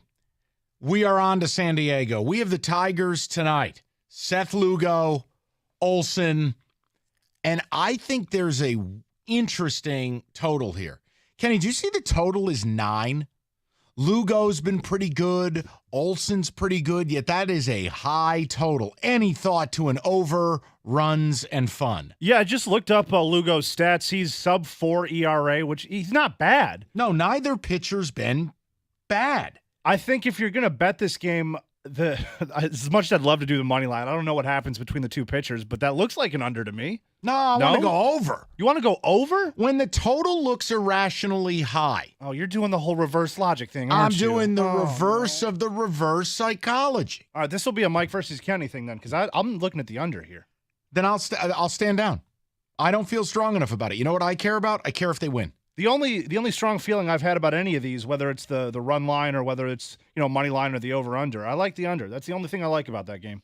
Okay, Kenny, I'm not going to argue. You are our totals expert. Your resume is second to none. I stay out of the way. Kenny going under in the Tigers game. If you want a fun over, do you like runs? Yes. Baby snakes, Reds, over 10. These two teams in Great American Ballpark on a Friday night, over 10 runs. Updated line here. It's actually 10.5 now on FanDuel. Over 10.5. Jesus. Over 11. Over 12. Over the moon. Okay. That would be the one that stands out to me because those two teams, it's a slot machine. It's crazy. Rico, go ahead. Every Brave to have a hit plus 10,000. Thank you for that. Okay. I How about we do this? I love these. We can split this. Go one of two ways. We just go straight Ohtani since we talked about him earlier. Ohtani to get 2 hits and strike out 7 people. That, my friend, is plus 376. Jesus. If you want to throw in the Braves to go with it, Ohtani 2 hits, Acuna a hit, Matt Olson a hit, and Ohtani strikes out 7, plus 825. Rico's giving you bomb plays on a Friday night. David, what do you got? You got to play on the USA Vietnam tonight. I have a play on the open right now. If you wanted to bet the USA money line tonight, do you know what it costs? I don't even want to know. Jeez. USA money line tonight. Is it like Wimbayama going first? Minus 60,000. It is Wimbayama to win $100. It's Wimbayama going first. Yeah, game comes on at 9 o'clock tonight. I will be watching. Nothing else will be on. Could you imagine the person that puts that money down and they lose? No. They're not losing. They're not losing at all. But right now, Jordan Spieth is at -2, which is tied for 7th right now in the Open. So I'm going to go with him at plus 1,800 currently to win the Open. Golf betting is still the king. I know. It is. It's the odds, the way it changes, the hedge opportunities. It's a lot of fun, and Evan does a good job with it with Cash the Ticket. All right, let's get to college football. Lane Kiffin, king of hypocrisy. But in my world, he's right. We're gonna have a bit. You're gonna be Team Rico or Team Mikey. This is Dems and Republicans. Let's get after it. Next, 97.1.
All right, let's do it.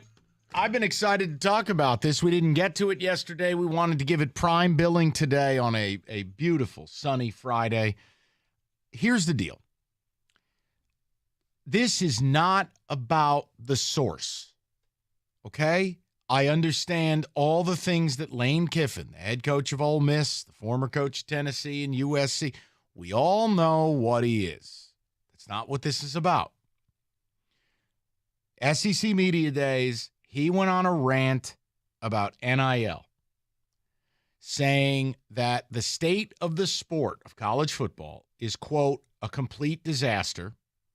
And he went on to talk about how NIL is nothing more than legalized cheating and how, quote, some schools simply directly pay the players because the states allow it, etc. Now, we're not going to go too deep into the weeds. If you want to understand why I completely disregard him as the source, well, Lane, unfortunately for you, your school is one of the schools that does that.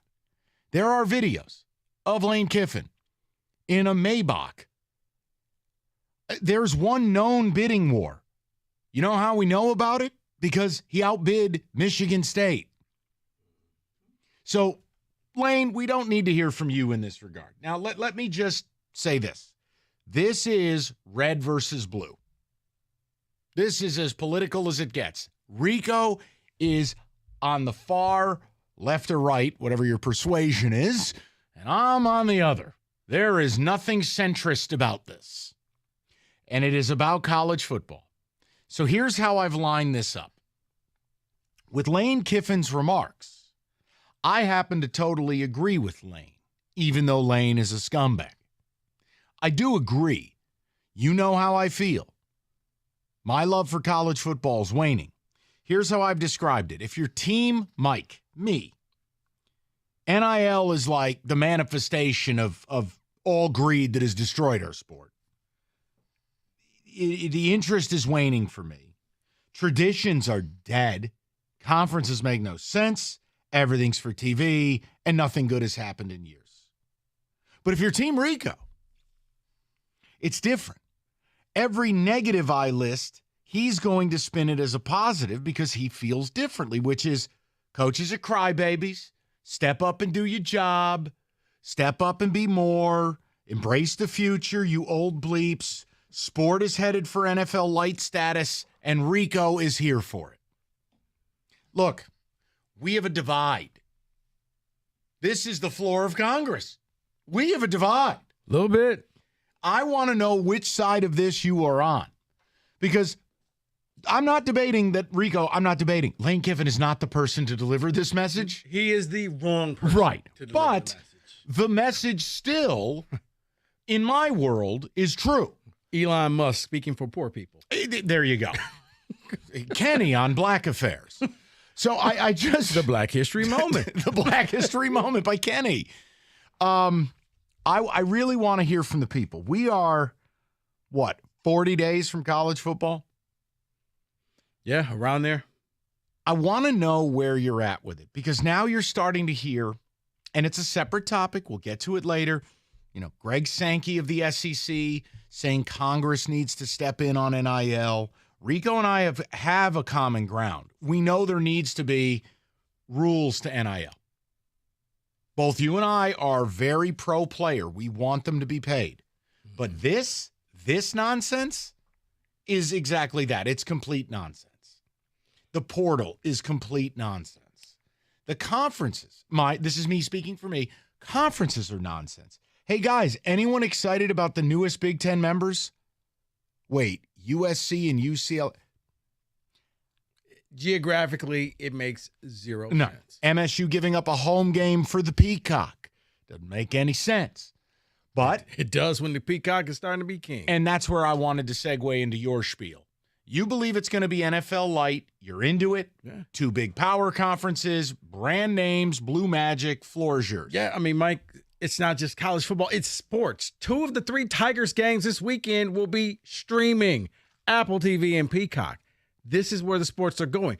The traditional, I watched the game on Channel 2 and Channel 62, that's gone, okay? It's evolved. And I like the fact that the transfer portal, Because the reason why guys like Lane Kiffin don't like it and SEC coaches don't like it, because you used to be able just to go ahead, go on a recruiting trip, get the guy to commit to your school, lie to him, say whatever you want. Once he committed, he's locked in. He can't go anywhere. He's stuck. You can treat him like garbage. Now, Lane doesn't like it. Lane's got to do his job. Lane's got to make sure that kid's happy. He's got to be the concierge. Hey, anything I can do to make your stay here happier? Yeah, coach, I like to play. Well, that's not going to happen. Okay, I'm leaving. And Lane, to say all of this, and I know we're not just talking about him. No. Just like 34 transfer portal kids came in. So for somebody who doesn't like this, man, he sure plays the game awful well. The portal, Mike, is needed because it levels the playing field, because the rich don't always get richer, because just because you went to a school like Alabama or Georgia and now you're like, I don't want to sit behind 5 different people. I could go to another school and play instantly and maybe even star on that team. That's going to help bring it down so we don't always have to see the same teams over and over again in the college football playoffs. Yeah, the problem is the rich do get richer. I mean, Georgia's portal haul. Hey, Mississippi State, going to take your best player. Hey, Missouri, going to take your best player. No, Kenny, I'm not mad. I'm saying I don't think it levels anything. I think it's just the same as it ever was. No, it does, because when you look at this, the biggest position is quarterback. And it's hard to keep 2 quarterbacks on a team now. So what do we talk? Why do we say that this is Michigan's best shot at winning? Because they actually have a quarterback that's been around for a while. Bama's breaking in a new one. Ohio State's breaking in a new one. Georgia's breaking in a new one. Those guys all got drafted. No, they did. But because it used to be Alabama, okay, well, man, Jalen Hurts just left the team. That's okay. We got Tua. You could just replace it. Yeah, you mean like how it's supposed to be. Right. You can't do that anymore. Well, and once again, I don't like it. Because with a quarterback, all right, well, I got beat out. I'm leaving. Right, whatever I'm going someplace else. I'm going to act like a baby. Whatever happened to earning your keep? You can now play. You can now play immediately. My point is, it's free agency, It's Mike. the Wild West. And It's free agency. And I don't have to like it. You don't. But it's not going anywhere. But that's fine. But here's what's happening. I am. And I think there's a lot of people like me that are going somewhere. I do not spend my money on college football anymore. You don't spend your money, but you give it your time and you still watch it. Yeah, you know what's funny? I do a small, I don't know if you're aware of it, I do a small thing called a radio show. Even if you didn't do a radio show, Mike, you would still watch college football. You can't. No, you cannot say that. You can't. Mike, I've known you for a long time. Yeah, I know. Don't start lying to me today. I'm not lying to you today. You would be watching college football. Rico, the way I watch this sport, compared to when I was 25 or 30 versus now, no, I watch because it has purpose in my life. The actual sport does not represent what it is. It doesn't make any sense anymore.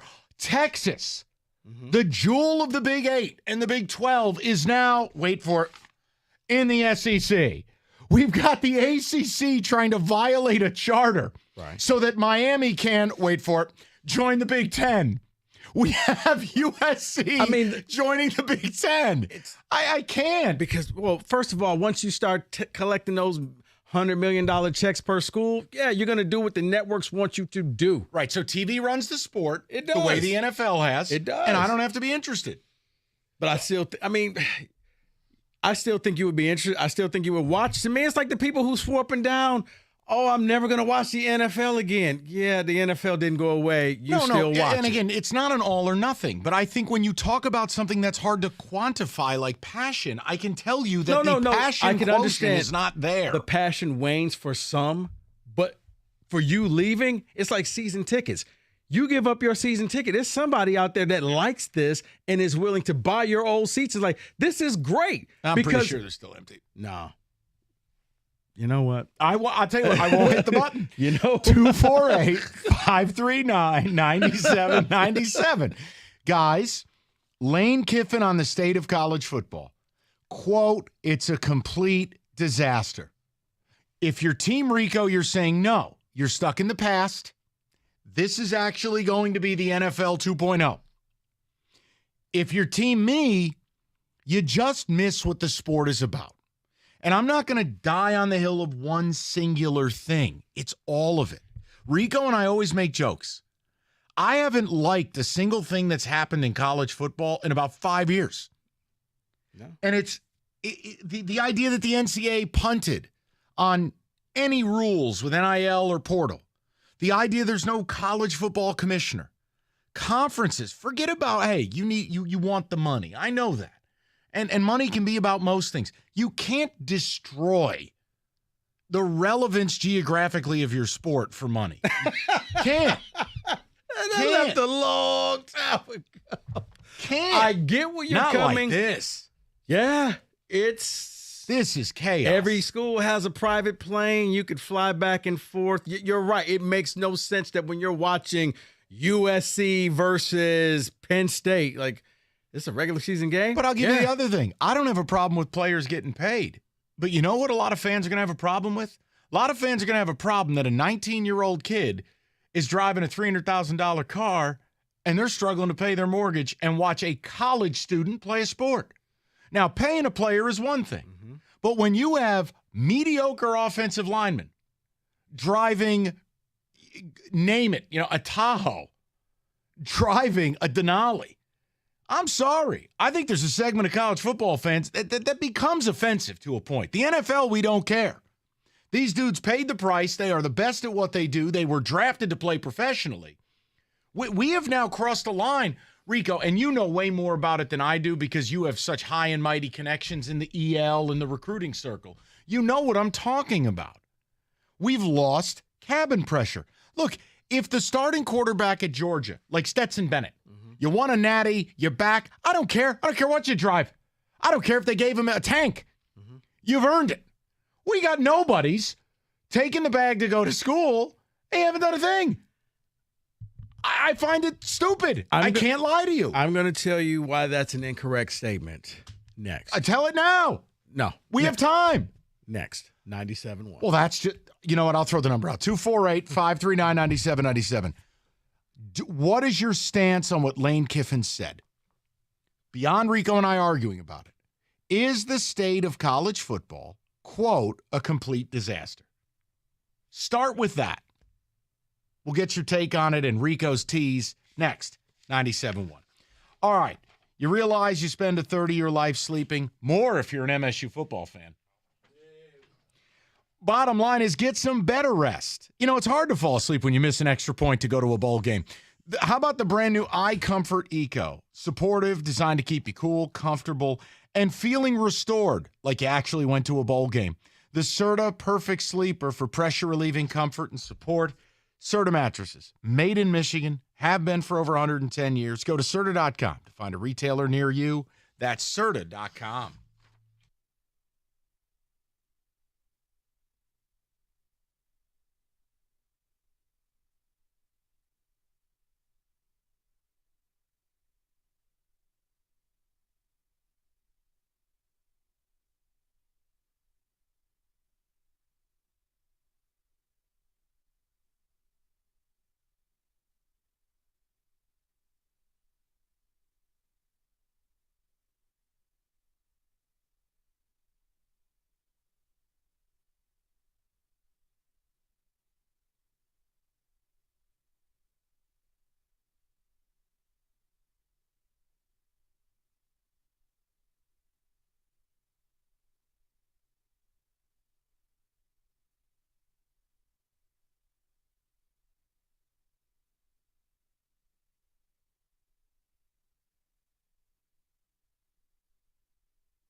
It is beautiful outside, but this is a fight for the sanctity of the sport we all love.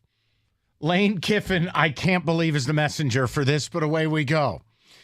By the way, what is up with his haircut? Did you catch that? No, I did not. What is he doing?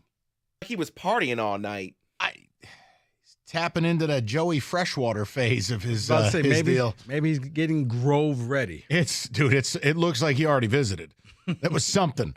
But he believes the state of college football is a complete disaster. And we know he's a scumbag, but I actually agree with what he's saying. Rico doesn't, and I want to know where you guys are at.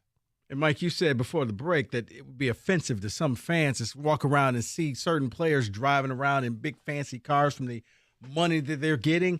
I don't think so, because I think for fans, your college football team may be the most loyal thing that you root for, more than your pro team. Like that college, man, it means something. That's generational, because unlike players who come and go, you will always root for that college team. I don't think they care.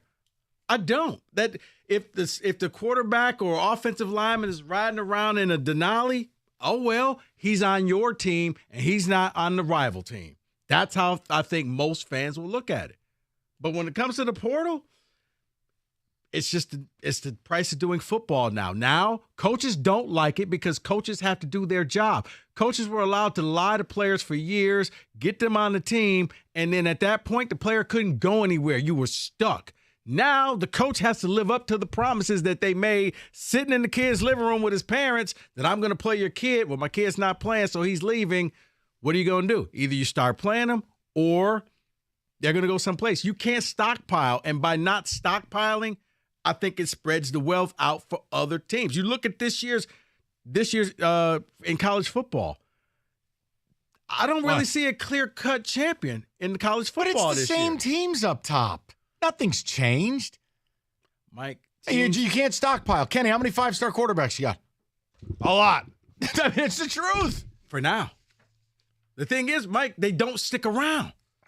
Once you find out, oh, this guy's the quarterback B and C are hitting the portal. You also have wide receivers who play, and then they go, oh, well, I don't have to be the number 2 here and wait another year. I can bail on everything I care about because my aunt got a bag. Now, I'm sorry, dude. I've had enough. Enough. You can't team build. You can't do anything. It's crazy. It is, but this ranks right up there with the one and done in college basketball. Which I also hate. It is changing the game. And for some, it's going to be an adjustment. Well, look how ridiculous Kansas State was last year. Not a single player on Kansas State's roster that made the Final Four came to school as a recruit of Kansas State. Right. Not one. Right. None of them started as a Wildcat. I mean, what's the point? It may as well be the Euro League in basketball. David, the ticket text, we'll get to the callers. Mike Rico, college football isn't a disaster. It's evolving. The money got outrageous, and the rest of the sport is doing the same. Mo in Mount Clemens. All right, Mo's on Team Rico. Mm-hmm. Lane Kiffin is right. Even if he's a hypocrite, my interest in college football is going down, and I'm not old either. One for me. It's like I said, it's both layers. It's different, it's evolving, and I think eventually people will get on board with it. No one likes change when change first happens. Everybody fights it, you resist it, and then you finally say, yeah, I can't stop it. Definitely Team Mikey. I'm over it because I find myself booing for my favorite team over paid players that suck. 2-1. No, I'm not going to do some tally. I do think we are going to have a 50-50 split. I think it is a hot debate. And again, we will watch. We will partake. It's the passion quotient. Like, part of it for me is the show, and I don't BS about it. Cash the ticket and the amount of work it takes to do that, to bet on the games and pay attention to it, that's it. It used to be I would do it regardless because I loved it. I love college football. Rico, it's all falling apart. Right, but Mike, even that has evolved in the sport. The fact that now gambling is a part of this, that you can gamble on certain things. Like, this sport is changing. You couldn't do this 30 years ago, but now you can. So it adds different elements on why you watch the sport. They're not stupid. Ask Alabama baseball. I mean, I sat and watched you pretty much curse out a gentleman from the Kansas Jayhawks because he screwed up a bet of yours. Oh, I hate Jayhawks football. I hope they fold the program. Right. That was passion. That was my money. That was pure. There's a difference. That's a part of the evolution of this sport as well. David. If there was no portal, there would be no Burrow. Yes, the crybabies will leave, but we get to see high-caliber players perform who wouldn't normally have a chance. I'm going to file that as Team Rico. Yeah, he's Team Rico. And that's David's side. Miscommunication. I had the wrong snap count. Let's go to Brian in Detroit. Brian, what's going on, buddy? Mike, I can understand you losing your passion, but college people that run college football don't care about the passion. They care about money. Look at those TV contracts. And you want to ignore the statement where it came from. I can't, because Kiffin is a scumbag, Saban is a scumbag, and those are two gentlemen hollering and screaming about what's going on. You know why they hollering and screaming? Because now they don't have all the advantages in the world. And I wouldn't be surprised if Nick Saban don't never win another championship. Now, I agree with that. Absolutely right. I agree with you completely on Saban not winning again, but hold on a minute. Brian, I hate to break it to you. Lane Kiffin has every advantage. Ole Miss has always flown on the shady side of the airplane. He has every advantage. That's why it's a clown comment. What I mean by every advantage, other teams have a big advantage now. Now, like Rico said, players not going to just sit and not play. They go out, look for the money, see where they can play, and they leaving. Right. Things are starting to ease up. I wouldn't be surprised. Here's my point to you, Brian. Go ahead, Mike. Brian, no, I want to just sell you on one thing because I think it's a middle ground for all of us.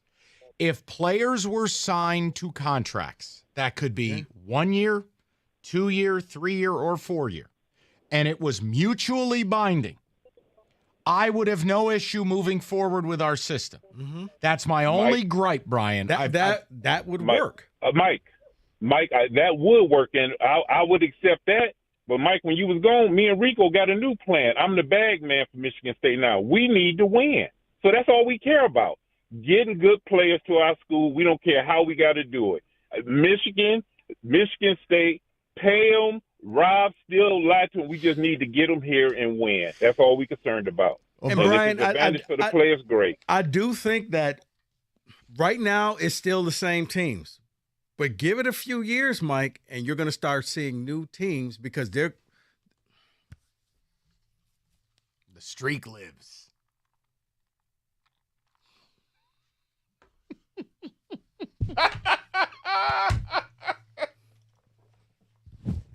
Gonna go personal growth right now, David. We're going to Rob in Brighton, 97.1. Rob, what's going on, buddy? Hey, what's going on, Mike? Hey, I think you guys are leaving a few things out. I watched pretty much all the coaches' press conferences yesterday and the day before, and Lane Kiffin prefaced his comments with, "We are a school that benefits from both NIL and transfer portal, but here's what's wrong with it." He even admitted that they are totally benefiting from it, but he made a couple of good points of, it's not fair with certain states that now the universities can pay the collectives directly, who then pay and bring in the recruits. You aren't going to get players to sign contracts when each state is different with their laws and rules when it comes to NIL. So it's kind of a moot point. And regarding the transfer portal, U of M, Ohio State, Notre Dame, Bama, and Georgia all have under 10 transfers this year in 2023. If you have a good quality program, you're not going to have 25 transfers like Lane Kiffin's talking about. If you have a quality, stable program where the history of it and you've been successful recently, you're not going to have to worry about the transfer portal because kids are going to want to stay. Just look at the numbers. Well, Rob, but hold on, Rob. Here's a dumpster fire. Here's where I would differ with that. And this is going to help Mike's point, but I don't care. Schools like Alabama are going to say, you know what, kid, you were a star at Michigan State. You were a star at Indiana. Why don't you come here and be an even bigger star? So why did they only have 5 transfers this year? Who are we talking about again? Because I'm about to lose my temper. But it's like they went after. He's talking about Alabama. No, I'm saying Alabama went after Jahmyr Gibbs and said, you want to waste your time at Georgia Tech or you want to come here to Alabama? Okay, now, he didn't win a title. Yeah, but we're talking right now. So they only have 5 transfers because they have a quality program. They're not bringing in 39 or 40. But hold on. Here's the problem. You can't use Alabama or Georgia really as the mark for anything, man. Well, I said Ohio State, Michigan, and Notre Dame, too. All right, so, you mean Michigan, who, arguably went to the portal, and their best singular player who unified that entire O-line was a transfer, right? Yeah, but they only had 7 transfers. It doesn't matter. You can, Rob, you can window shop and cherry pick the best of the best. I don't care if you don't bring in 33 guys. It is an artificial tool, and guys are leaving situations artificially. It's not that the portal is something where it's only disgruntled people. It's guys who are successful and who have no reason to leave where they are, and they're leaving because it's the Wild West. That's my only point. Agree. I'm just tired of it. I don't care about the number. I don't think there's anything wrong with that, though. And that's why you're Team Rico. That's fine. But what I don't want to do is get bogged down in, well, what about OSU? I don't know. What about OSU? I mean, for Christ's sake. I didn't say what about OSU. I was giving you. I didn't say what about OSU. I was giving you a fact that if you have a quality program, you're less prone to have kids transferring out. And here's what I'd like to give you: that there's only about 5 quality programs. So pardon the rest of us poors who don't have that. Okay, that's the point I'm making. All right. If you want me to say the Big Ten runs through Michigan, that means there's plenty of us crackheads out here looking for a place to sleep. And the sport, I'm not done. The sport is 130 teams. Stop saying the same thing, Rob. There are only a half a dozen quality programs. Everybody else doesn't know where their pants are. I'm talking about the health of the sport outside of your effing bubble. I understand Michigan is having the best 2-year run they've had in 25 years. Yes, you are different. You are better than. Dare I say you are the leaders in best. And you're still able to go and cherry pick. Hey, we need a good edge rusher. Just stole Coastal's best player. You know what? We need linebacker reinforcements. Just stole Nebraska's best defensive player in Bowman. We need an old lineman. They went down to Arizona State. Got him. Boom. So my point is, it's not the numbers. It's an artificial tool. And it doesn't benefit most teams. Right. So Michigan, OSU, USC, you want to say Bama, Georgia, they're your programs, okay? How about the rest of us? We're talking about the sport at large. Right. I would say you're right. There's 10 schools that they're probably exempt from this, but they're just going to go and take your best. So your quarterback that all of a sudden blew up, you know what? I'll give you a player. Something fun. And no, David, you're number one, too. I'll give you an example of this next. Pain in my ass. 97-1. That, folks, was called a radio tease. And if you were at Specs at LTU, you would have learned that in class. Why? I would be your instructor. I would teach you that. Or maybe TV is your thing or graphics design is your thing. Specs at LTU can help you out. Located right here in Southfield. And, guys, it's only about 5-6 weeks until the fall starts. That means you need to hurry up to register for courses at Specs at LTU. So what does this mean? Be curious and visit the website, ltu.edu/specs to learn more. Once you do that, you're going to want to make the magic happen by enrolling in the Specs at LTU certificate program today in broadcast media arts, digital media arts, or graphics communications right here on the campus of Lawrence Tech in Southfield. Very simple. Like I said, the fall, it's almost here. You know you wanted to do this. You're very curious. So go to the website, ltu.edu/specs. Do that today.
All right, we'll get to a couple more calls. We'll put a wrap on this. If you missed anything, Odyssey.com rewind. We kind of put a stop to one of the nonsense topics on this station lately has been this Otani stuff. We are going to get some NFL in a few minutes. The point I was making before David so unceremoniously ruined the content train that segment was, like an example for Rob and Brighton. You don't have to care about anybody but your team. But when we do a topic that is about the collective, the 130 teams that reside in this deal, I'll give you an example, and you can laugh at it. But what is this? What is the point of, for instance, Jim Costa went to CMU. Proud MAC graduate. What is the point of MAC football when, let's say you're Ball State, and you have a really good football player, a kid named Carson Steele, running back, power back, kind of like a weight room freakazoid with Keanu Reeves hair. Well, what happened the minute Carson Steele got good? He left and he's going to UCLA. What's the point of existing? What's the point? Now, I'm not saying Carson Steele can't pursue better things, but what we need is some form of contractual agreement that binds a player. Now, if you sign a 1-year deal, you're betting on yourself. Do whatever it is you want to do. If you're signing a 2-year deal, you have to honor it. Or the school that wants you not only has to pay you, they have to buy your contract out. 3-year deal, 4-year deal. There has to be a point for the non-elites to exist in. Like, what is the point of being Missouri football? Your best player is a kid you found and is awesome. This Lovett kid, wide receiver, killer. The minute he has a nice year, poof, gone, Georgia. Doesn't just transfer. Transfers in conference, in division. Guys, that's all I'm saying is it's not healthy where we're at right now. It's not healthy, Mike, but college football has never been healthy. It's always been halves. It's been like 10 halves versus everybody else's a half. All I'm arguing is healthier. I'm not arguing for this utopia that never existed. I'm just saying, Rico, you and I are geeks. We could come up with a zillion examples. I don't know why, roughly, 110 of the 130 programs even exist under the current format. You're not going to like the answer, but they exist so that their fans can go tailgate, show up to the games, and enjoy themselves and have fun, knowing we're not going to win a national title. It's like watching the Tigers play in the AL Central. You know they're not winning the World Series, but you can still enjoy yourself at the game. God, that's brutal. All right, let's go to the people. Let's go to Duke, 97.1. What's up, Duke? Hey, what's up, man? How are you? So, good. So I'm a relatively young listener. I'm 21 years old, Ohio State fan. I usually just listen to the show to basically just like gain more knowledge about the game and stuff like that. So I just have a quick question. I mean, I'm kind of worried about my team. I mean, like, how do you see this Michigan-Ohio State thing going, on forward from here on out? Because I really don't. I don't know. I just don't feel comfortable with my team. You shouldn't. No, Duke. No, Duke. Here's my spin on it. It's real simple. You have arguably more talent on the roster than any team in college football not named Georgia. But here's your problem. I don't know what you have at the quarterback position because we just haven't seen Kyle McCord. And here's your other problem. I'm worried Michigan has figured out your blind spot. Yeah, Michigan, Duke has put together a team to beat you. You've put together a team to win in the playoffs. And I don't think the two are mutually exclusive. So it's not that you overlook Michigan, but Michigan throws it back to old school Big Ten football. And Ohio State's not built for that right now. They're built to go and challenge Georgia. Do you think that starts with the line? Well, it starts with your defense. Your defense is not what it used to be. You're not putting NFL talent on the D-line. You're just not. And Michigan is able to line up, wear you out. And again, I thought Jim Knowles was an interesting hire at defensive coordinator. The problem, you were going to stack the line of scrimmage to take away their run. They went over the top. Your secondary's been bad for a couple of years. Then you lay off, they're popping 80-yard runs. Duke, the problems to me, there's a mentality issue, and now we got to see what the post-Stroud era is. The idea that McCord is going to be better than C.J. Stroud is a fantasy. So the improvements are going to have to come from other places. It is why I have said with no pleasure, the Big Ten goes to Ann Arbor. And it's on Ohio State to figure it out, man. Yeah. I mean, I think they built that team to challenge Alabama and Georgia and those teams. They're not built to handle Michigan. And Michigan, that team, that's why they sputter in the playoffs, because they're thinking, well, we beat Ohio State. Well, that doesn't work. So basically, the Big Ten's ensured mutual destruction. Ohio State's built to beat you, and you're built to beat them. Or no, excuse me. Ohio State is not built to beat you. Right. You're completely built to beat them. Yep. Therefore, when you beat them, you can't beat anyone else in the playoff, and Ohio State may just not get there. Yeah. I mean, it's the equivalent of both countries hitting the big red button. Yeah, I wish I was wrong, but that's how I see it. Let's go to Forrest, 97.1. What's up, Forrest? Yeah. Hey, what's up, Mike? What's up, Rico? What's up, man?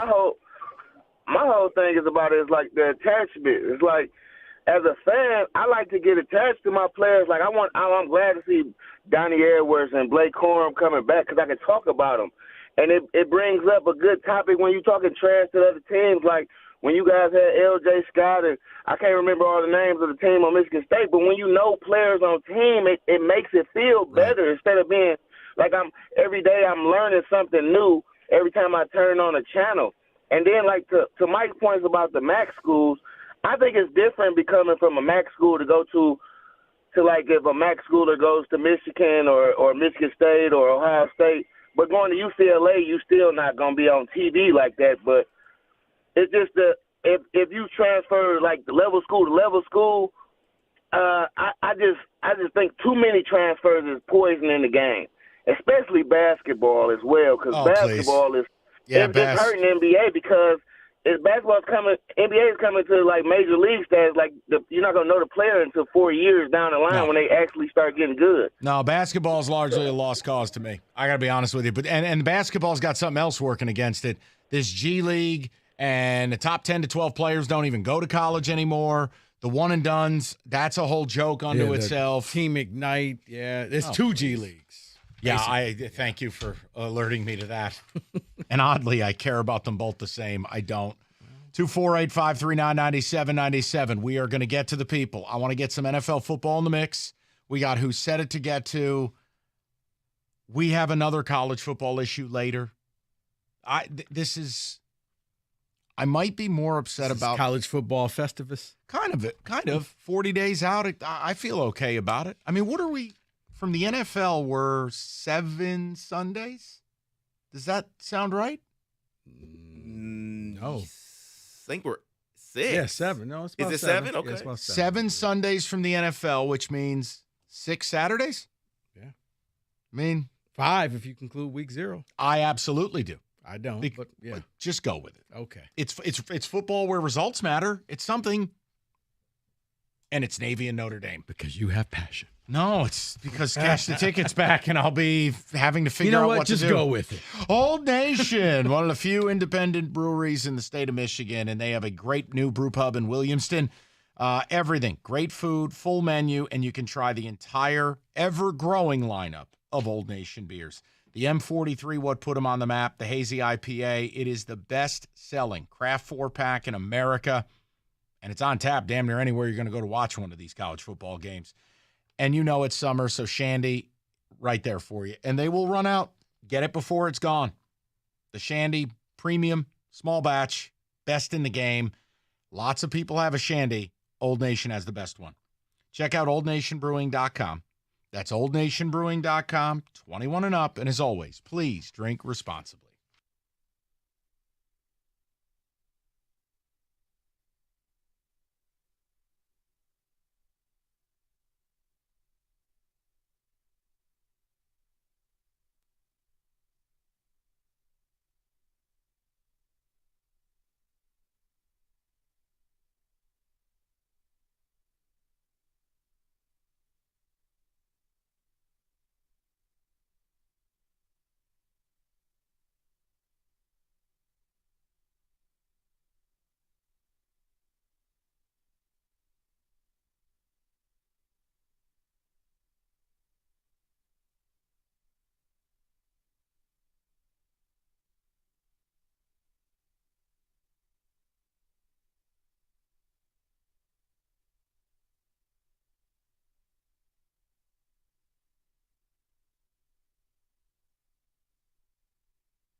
Okay, for the first time today, a little bit NFL because it's law. You can't do a radio show in a major market without doing a little NFL each day. And with that, you okay? I was fixing my cord. My cord on my. I was worried you were fixing the other cord when I looked over there. Oh, no. Boy. I just saw his hand digging, and I'm going, is he all right? I'm just going to hit the music.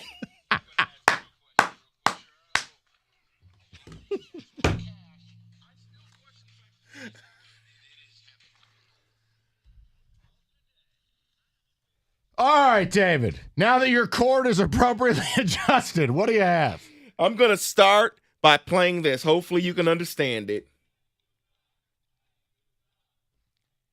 That is Commanders fans yelling, "Thank you, Josh." Currently, there is a rally going on outside of the Commanders football field. Why? Because they have officially been sold yesterday in the owners' meeting. It was voted on. Josh Harris is now the owner of the Washington Commanders. And within hours of him owning the team, he already did more than what Daniel Snyder did in 24 years. He called a local radio station, told them he knew about the celebration at the 2 local bars, and he offered to pay for beers for everyone at the parties. All right, so that's a fun story. And I'm actually happy for those fans because Dan Snyder has been a plague on professional sports for a quarter of a century. You know what I'm upset about? What an act of cowardice by the NFL that today, bury the lead, Dan Snyder fined $60 million for basically being a piece of excrement. Yeah. You know what my problem is? They've known about it for so long. You didn't fine him while he was the owner. You didn't fine him a legitimate amount of money. And you waited for him to threaten you and besmirch your name and to go through this dog and pony show to get a juiced up $6 billion price tag for the team. So he has to pay a 1% fine. Mm-hmm. It's just cowardly. No, actually, Mike, I think it's a settlement of, okay, you can't say anything else about any other owner. This is going to all end with you. Pay this amount of money and everybody's happy. Because you know Snyder is probably saying, I still know where the bodies are buried. I took one coach out of this game, and Gruden, there's more people that were on that email exchange, and I think this is the NFL's way of saying, pay this little bit of money, right, and let's just call it quits. We're done. So we're still going to cash you out to the tune of $6 billion, and you're telling me $60 million is all it took? Really? Yeah, because how about we already did you a favor, scumbag? Yeah, I believe he bought the team for $600 million. So he's getting, I mean. Oh, no, he's getting his money. I think that this Lord. is just their way of placating and making sure that this story stays buried. Yeah, here, let us look like we care. Go ahead. Right there, Mike. That's it. Just tired of it. False bravado from the NFL. That's exactly what that That's is. all I'm saying. Yes. And Rico's not wrong with the whole principle. But for Christ's sakes, they already did him the biggest favor. Here's $6 billion, you piece of human garbage. So let's talk about this for a quick minute because somebody needs to take the keys away. Jordan Addison was cited for reckless driving. He was pulled over after going 140 in a 55 zone. Like, come on, rookie, get it together. Somebody take his keys from him. Dude, it's a tough look. 55 and you're going 140. I don't know what to tell you. I think what also concerns me, what are you doing out at 4 a.m. or whatever it was? I don't know. Here's the other thing. You're a rookie. Do we really need the $500,000 Urus? Can we get a financial advisor at play, please? Yeah, I thought it was a Lamborghini, but whatever. Yeah, it's a Urus. Oh, okay. It's the SUV. Look, you're supposed to report to camp. Let's just slow it down a little bit. Thank God nobody got hurt. I'm not going to call him a bad kid. It's a dumb move. No, but it just goes to show me that all the welcome to rookie camps that they sit and talk, it's meaningless. It's window dressing like we just said. The league could say, well, we tell these kids all the time, but every year you hear the story. Thank God he didn't hit anybody and kill anybody. But I know. This is all, what are you doing? And I like speed as much as the next guy, but I've never pulled off 140 in a 55. Good and Lord. I got to think that late because, we haven't seen examples of people ruining their lives driving this fast late at night. There's not enough examples out there, I guess. So I want to bring this story up because Rico seems to love the new alternate uniforms for the Colts. Okay, you know They what? came out with the Indiana Knights alternate uniforms, and a lot of people are complaining, saying they look like Duke. They basically, BYU. have you seen them? Yeah. Yeah, they're BYU. The best comment I like saw was BYU. somebody saying BYU has parlayed their way from the WAC to the Big 12 to the NFL. Because that's exactly what these jerseys look like. I like them. I'm good with it. There's only so much you can do when your team only has two primary colors. Well, then just don't have an alternate jersey. Okay. Every team doesn't need to have one. Or let's just get angry about it. I mean, the Oiler jerseys are back. Bruce the Buccaneer is back.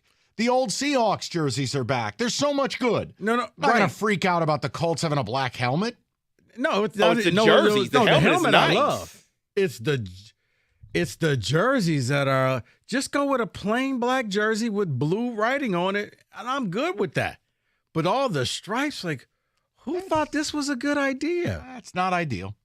Like I said the other day, the Browns went clean, plain, like that. white. Sometimes simple is better. Oilers powder blues are official, by the way. They're back. Love your blue. Yes, they that are. says it on the inside of the collar. Oh, really? Yeah. How long till Rico purchases one? 248. Well, the hat is already en route, so. I didn't know. I didn't know the jersey was there. I just happened to see the hat, and I was like, "Wow, it's just the oil barrack." Yeah, yeah. So let's close it out with this here because I was looking up MVP odds on FanDuel. I want to know what your thoughts of a dark horse would be for you. Of course, Josh Allen, Joe Burrow, and Patrick Mahomes are tied at first for plus 700. Trevor Lawrence at plus 1,600. That's what I was going to mention for you. That'd Plus be mine. 1,600. Easy schedule. Calvin Ridley out of mothballs from the gambling suspension. Kid ascended. I that's the one I would like. Yeah, Tua is also plus 1,600. And your guy, Rico, who probably, I'm guessing, is your dark horse, Lamar Jackson at plus 1,500. No, I was going to say Jalen Hurts. Jalen Hurts. Oh, my Lord. Yes, plus 1,200. I just think that there's so many weapons in Philly.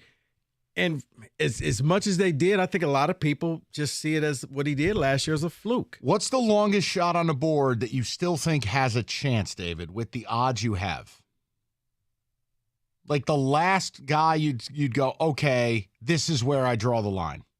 Where I draw the line is probably Justin Fields at plus 2,000. Okay.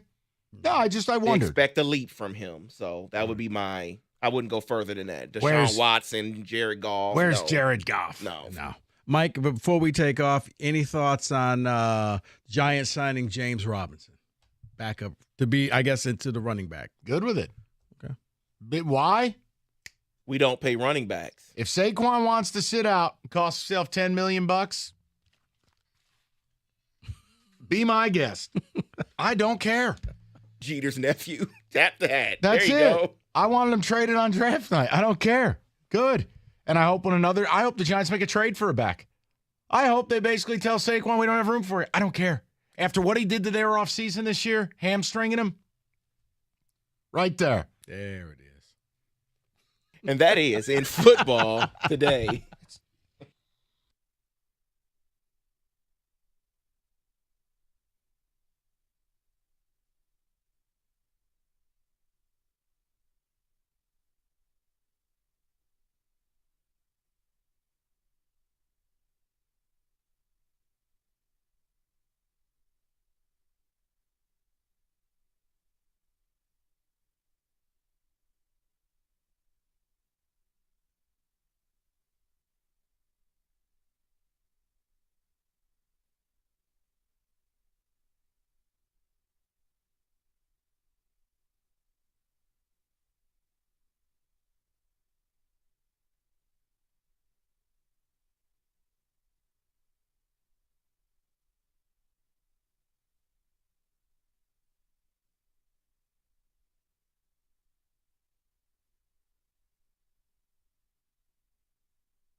4 o'clock and Rico Beard.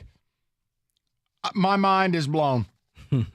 Because what Rico has just said cannot be real, yet it is. David, I want you to listen to this because I want to know if I'm the only person in here who's going to be upset at this. It's basically North Korea TV. Oh, yeah, Mike, while you were off, the Disney CEO Bob Iger came out and said, hey, we're looking at possibly selling off ESPN or getting media partners to help us with this. Now, we thought it was going to be streaming services like Apple TV, Peacock, Netflix, doing a good job with the quarterbacks thing. No.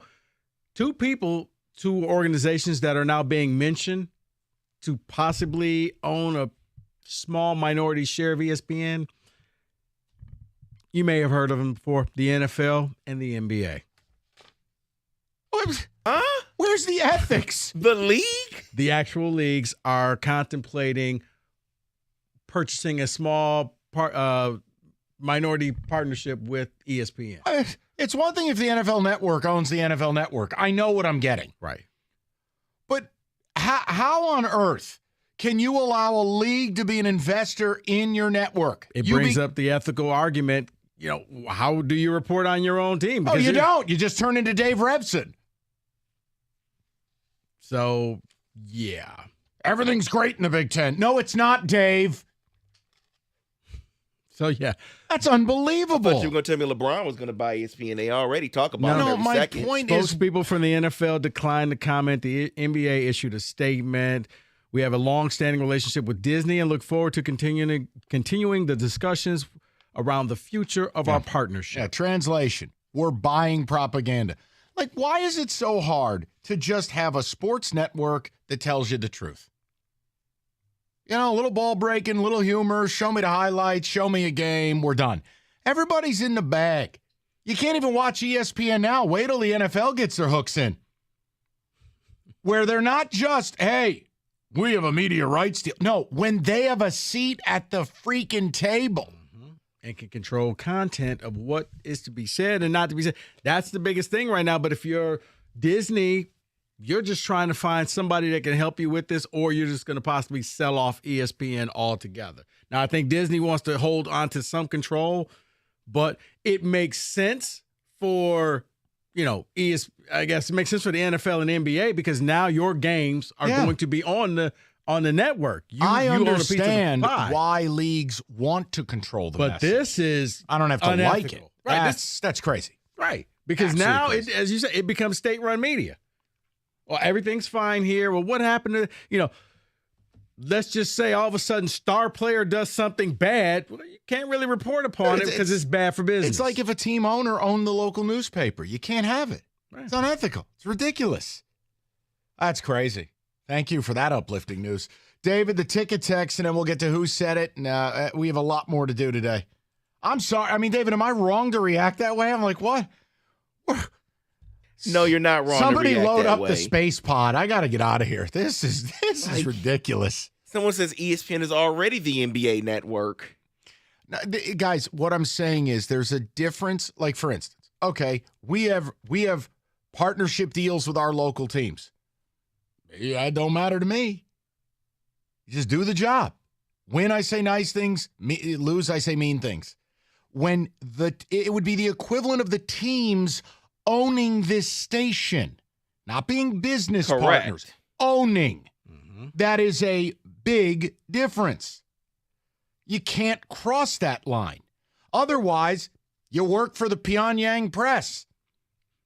Well, I guess they'll say, well, we're just going to be business partners. Yeah, okay. We won't own ESPN. Mm-hmm. We'll just have a minority stake in the network. Oh, yeah, that's whatever. Woo, yeah, I believe them. Regarding transfers, someone said you should be limited to up to 3 to 5 transfers per year. You have to pick and choose who can transfer in, rest through recruiting. While I may not agree specifically with that, I like where your head is at because it involves rules, adults in the room. The fact that it is the Wild West, it's gotten so out of control in every facet of the sport.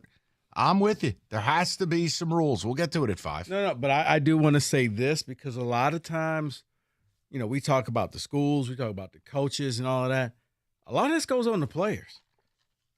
You jump in the portal not knowing where you're going. The smart players, when they go in the portal, already have a destination. They're only in the portal for about 48 hours to make it look as if, I was really searching for a new team, but the deal was already done. When you hear about all of these players that are just kind of stuck in college football purgatory, sorry, guys, you got to do your homework. I tell anybody, do not go into the portal unless you know exactly where you're going, because it's cold out there in the streets. So let me get this straight. You're blaming 19 and 20-year-olds for college football's problem. No, David, I'm saying we can't absolve them because it's on them. They're the ones who put their name into the portal, thinking the grass is going to be greener somewhere else. If Nick Saban didn't call you coming out of high school, he's not calling you 2 years out of Western Michigan. So a booster calling them saying, we can get you this, that's their fault? No. If you know where you're going and the booster can back up that statement, okay, fine, go. But I'm saying a lot of times it's not the booster calling, it's the kid thinking, I'm the best thing out there, and as soon as I go in the portal, my phone's going to blow up. Instead, nobody's calling you but your mama. Regarding ESPN, someone says, I honestly don't care who buys ESPN. I grew up watching it and wanted to stay on TV. Doesn't matter to me. From Marlon and Walt Lake. Yeah, Marlon, one problem. Wow, the network you grew up watching and its programming and its personality and its entertainment value are gone. It's a poverty network. It's trash. It's total trash. Yeah. So, yeah, great. Sick. Yeah, it really tell me, watch Sports Center today and then watch it from 20 years ago. It's not the same program. No, it went the wet route of MTV, where it used to be a good channel to watch, and now nothing. Now it's ridiculousness 24/7. Yeah. Literally. Literally is right. No, all right, go ahead. And then we'll get to who said it. College football is a whole joke now. Recruiting is who has the deepest pockets, and conference realignment just makes zero sense. Well, 5 o'clock, we'll get into it because Greg Sankey, the commissioner of the SEC, has made a plea that the only people who could save college football is Congress. This is me leaving. I mean, can you imagine? But we'll do it at 5 o'clock. Right, because they got nothing else. Right. Everything's going swimmingly in this nation. I don't know if the president's awake from minute to minute, but things are going great. We got homeless people on every corner. You know what? Put the homeless on pause. Let's handle this college football thing. Christ. National debt? Nah, I got a way to figure this out. I got a way to fix the Big 12. Can I have the floor, please? Yeah, the gentleman from Troy, you have the floor. It's, we'll do it at 5. It's just so galling. Because the answer's right in front of all these idiots' faces, and they all refuse it. Just get a college football commissioner. Get on the same page, have the same rules. Everybody can make amazing money moving forward. Congress? You want that collection of idiots? We'll get to that later. Okay, sorry. I got a lot to say about that. I know, and I'll stand down. Go ahead. Well, you've heard us talk about it. Everything is changing so fast these days. Conference realignment, this team from the West Coast, now in the East Coast. And, back in my day, we were able to load one video on the computer, but it took forever to get there. Now there's Xfinity 10G network. That means the fastest internet with the fastest speeds rolling out all the time. An internet power that can power a whole house full of devices all at once with ultra low lag. So while one person is streaming a movie in their room, another's playing video games down in the basement, and somebody's in the kitchen doing the latest TikTok sensation, they can all be on the same internet at the same time. It's the next generation 10G network only from Xfinity. The future starts now, and now through July 30th, new customers can get a 200 megabit internet on the next generation 10G network from Xfinity for just $35 a month for 2 years. Plus, there is no annual contract required, and you get Wi-Fi equipment included. Go to Xfinity.com/10G, call 1-800-XFINITY, or visit a store today. Requires paperless billing and auto pay with a store bank account. Restrictions apply. Taxes and fees extra. After promo, regular rates apply to internet services and devices. Actual speeds vary.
Hi, everybody. Don't get stuck without power the next time a storm hits, or you.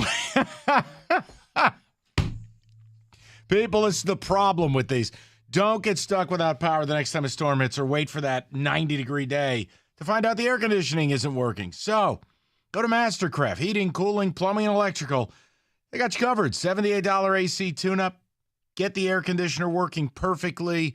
And they got generators in stock, too. Schedule your $78 tune-up today. Visit mastercraftheating.com.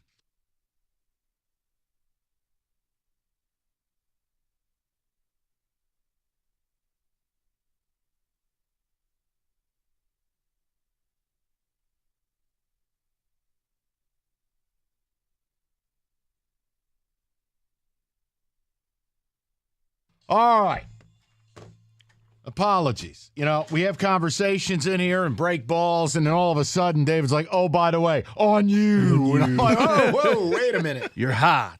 We're here. We're focused. It's time for Who Said It, where Roberto curates, and we've got to guess what the hell our coworkers said.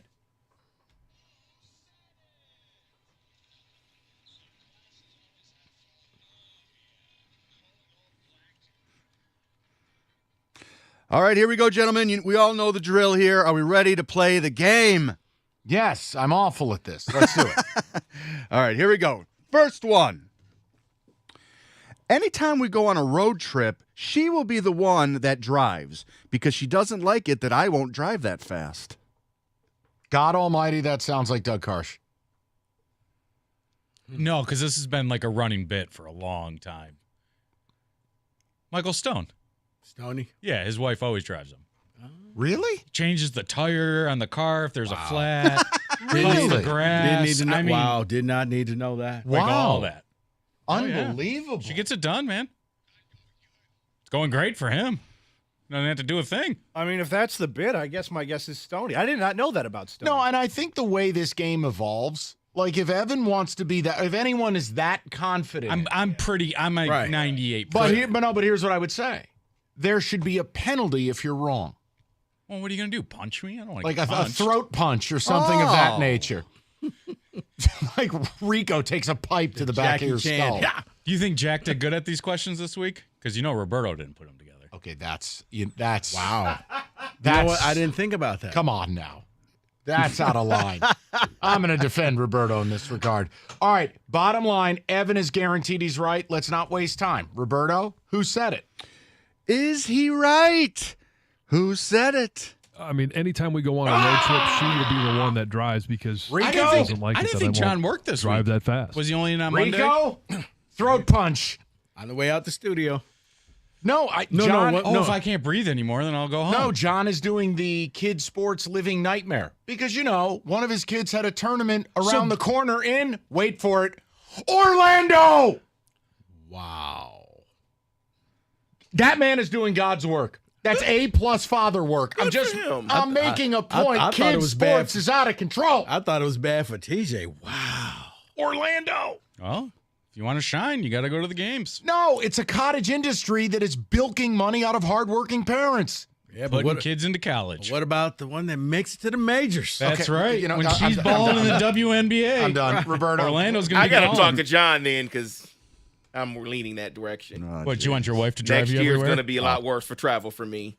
All right. Well, the position of executive producer of this show is open. Maybe Jack has a friend. Do we have a job shadow for David next week? I thought he was already here today. Call Jack. Oh, man. No comment. Oh, we have an official comment. No comment. Wow. Is there a next one? I was blatantly wrong there. All right, let's go. Same show. All right, they both do it. Maybe you can redeem yourself here. Here we go. I went when I was pretty little. I grew up living next door to a player. So we had the opportunity to go to several games. One more time. Let me read it again. Yeah, try it in English this time, please. Not hieroglyphics. I went when I was pretty little. I grew up living next door to a player. So we had the opportunity to go to several games. Playa. So it's got to be somebody that grew up in a nicer neighborhood, right? Okay, well, I'm out. I'm out. Rico's out. This whole show's out. Right. Well, Kenny grew up in a barn, so I don't know if that counts. You know what? It had a second story. So now I'm Kenny thinking grew up on a llama farm. All right. Spitting everywhere. alpaca. Oh. That's $25,000 alpaca. You blocked that. All right. We're supposed to be insulting other people, other shows. Okay. So who would it be? I'm wondering, is it Stoney or Doug? What about now we had the surprise origin story of Gator. That's what I was leaning. I never knew Gator was born in Illinois. I thought he grew up in like West Bloomfield or something. That's what I mean. But what athlete? I don't know. I'm saying Doug because Doug grew up in Ann Arbor. So life of privilege. There was always probably athletes who, fun fact for the audience, as Rico shared, Doug showed up late to freshman year. He was doing a wine tour in Australia. John grew up in Clawson. Nobody famous is living in Clawson. Where's Stoney in Philly? I'm leaning Gator, guys. He's got the weird origin story we just discovered. I'm just going to go with Stoney because this sounds like Stoney. Okay, David? Hanging out with athletes early in life. I'm guessing Gator as well. I'm with lingering at the athlete's house. Hey, I heard you got a game today. Can I have a ride? I get a PB&J? No? Okay. Little Stoney, man. Roberta, who said it? Who said it? And I went when I was pretty little. I grew up living next door to a player. Mm-hmm. So we had the opportunity to go to several games. That's right, you did. That's right, you did. That sounded like fake news banter. Who did she grow up next to? I don't know. It's interesting. We need to find out. Like, are we talking like Don Juan Delanucci player, or are we talking like a baseball player? Rico, you know he didn't listen to more than just that part. Right. I mean, there's a difference. Did you grow up next to Nick Maton or LeBron James? There's no guarantee that she said who. Not in this apparently clip. It's a story because Stoney was like, "Oh yeah, you did." Right. So apparently it's a story that everybody knows on that show. Wow. And timeout. We are getting clarification. Technically, Gator was born in Cleveland, then moved to Chicago, then Detroit when he was 4. Jeez. How do you have sources? Traveling man within 4 years. Traveling man, Wow. a global icon. He was in Medellin. Right. Then he moved. Then he moved to Bogota at the ripe age of 6. Over to Spokane by 10. All right. I would really like to know, who did Heather grow up next to? I'll text Stoney. Yeah, when he wakes up from his nap, he'll let us know. Yeah, he's probably outside. Hey guys. Okay, let's just everybody take it easy. All right, ready? Here we go. I will just use the XFL as an example here because of The Rock. They are in the red. I don't care if they're in the red. Get more in the red because you have to spend money to make money. I think I Now hold on. Hold on. No, you know what? The last time we trusted you, Okay, you don't have to trust me. but you raised You don't have to trust me. your delicate little hands. He sits in David's seat from the hours of 10 to 2. Greg Kang? Yeah, that's what I'm saying. Say it again, Roberto. I will just use the XFL as an example here because of The Rock. They are in the red. I don't care if they're in the red. Get more in the red because you have to spend money to make money.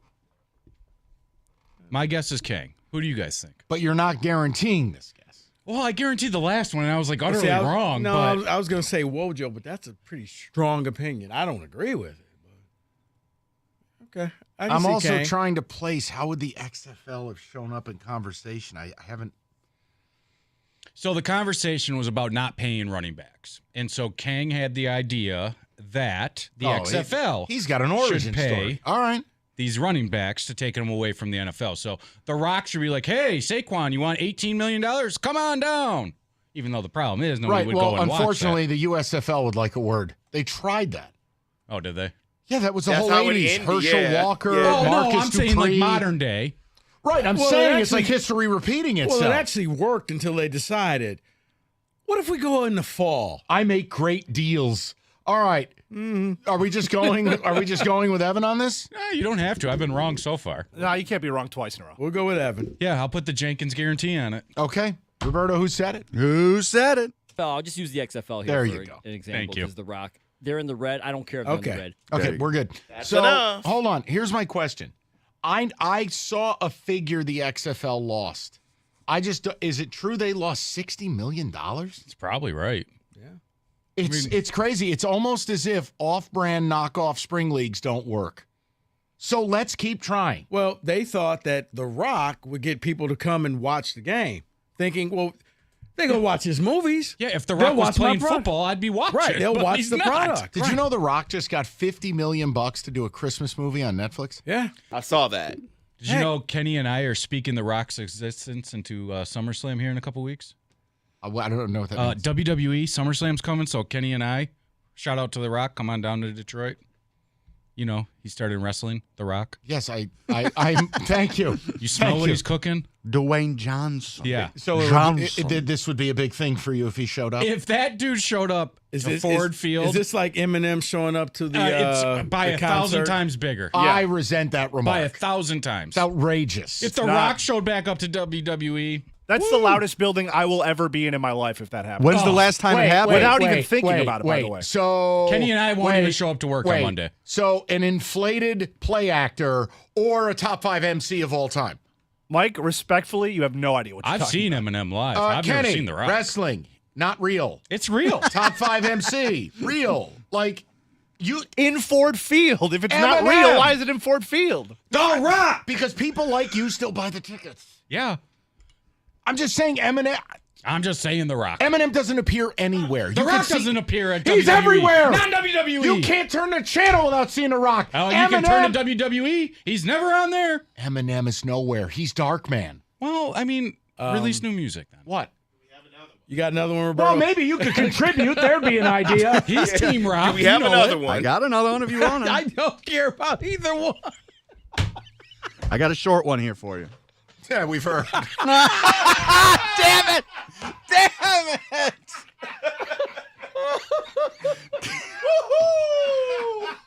You gotta cut. I agree. I can't tell you can't clip that. You got to.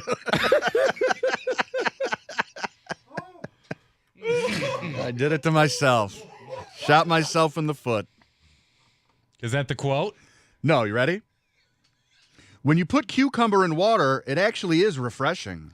Doug Harsh. Scott the Gator Anderson. Doug Karsh. No, I heard Doug talking about he likes a Gatorade flavor I didn't know existed. Yeah, and then Gator was bagging on the lemon lime, but then he had the caveat if you put it in water. It's Yeah, I pretty heard good. this one. I'm opting out. Oh, has anyone ever seen a Gatorade cucumber lime in stores? Yeah. I've never. I was blown away. I'm like, what? It sucks. Not even it's at so like not even at bootleg supermarkets. That's what I mean. They're not passing that out in third world countries. But Like, apparently that's no. what Doug drinks, and then his kids make fun of him. But so Gator said this. I'm going comment. with Gator. That's my guess. That's my guess. Here we go.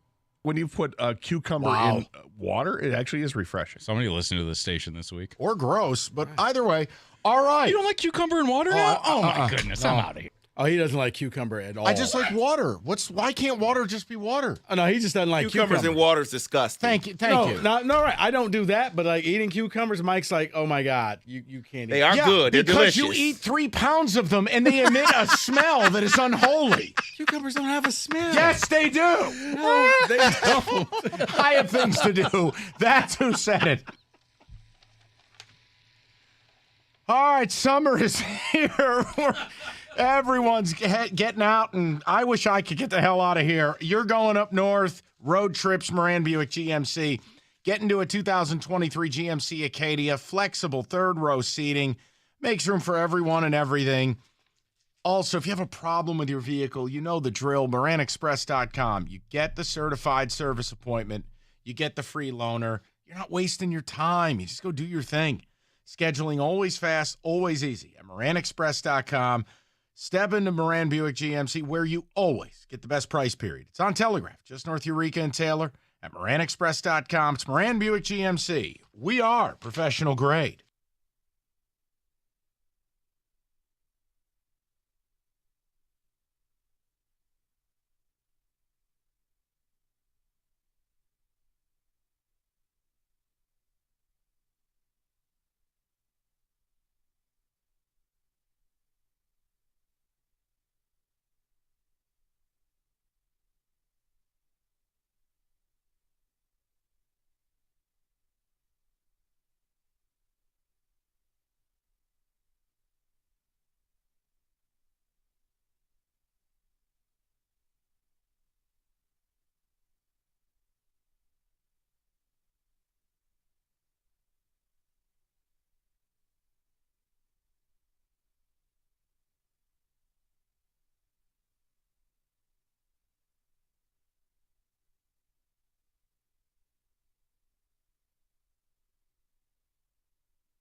All right. David on the ticket text. And we have to alter who said it. We do. We cannot have Evan. Now, if someone is going to guess like that and they're wrong, there has to be a penalty. I think it should if be you're like Nickelodeon when I was a kid. They get slimed or whatever. Or if you're wrong, you have to sit out the next two. You can't say anything. There's got to be something more punitive. Yeah, you're right. But if you know what it is, more punitive. I still thought the throat punch was a good idea, but I would like to, but I'm not trying to be in HR's office. Fair. David Ticket Text will get to. Kenny has a great transfer portal or best transfer since 2000 blitz. Yeah, someone says we definitely need a drop of Mike shouting Orlando in the system. I mean, is Jansen not doing God's work? I mean, man, kids sports and where you're asked to go as a parent, that's 5 stars, man. Well, that's crazy. That and he exceeded the limit for me. Like anything past 5.5 hour drive. Oh, they're talking about kids. Oh, doesn't John have like 8? Well, he does. Anything past 5 kids. John's fielding his own 7-on-7 drill. He's on the Ryan Leaf plan. Ryan Leaf has a lot of kids? Yeah. Ryan Leaf? You mean Phil Rivers? Yeah. Oh, I was about to say, woo. All of us white quarterbacks look the same. You know how that goes. Second overall picks, washed out quarterbacks. Yeah, one guy's a Hall of Famer. The other guy's a bum.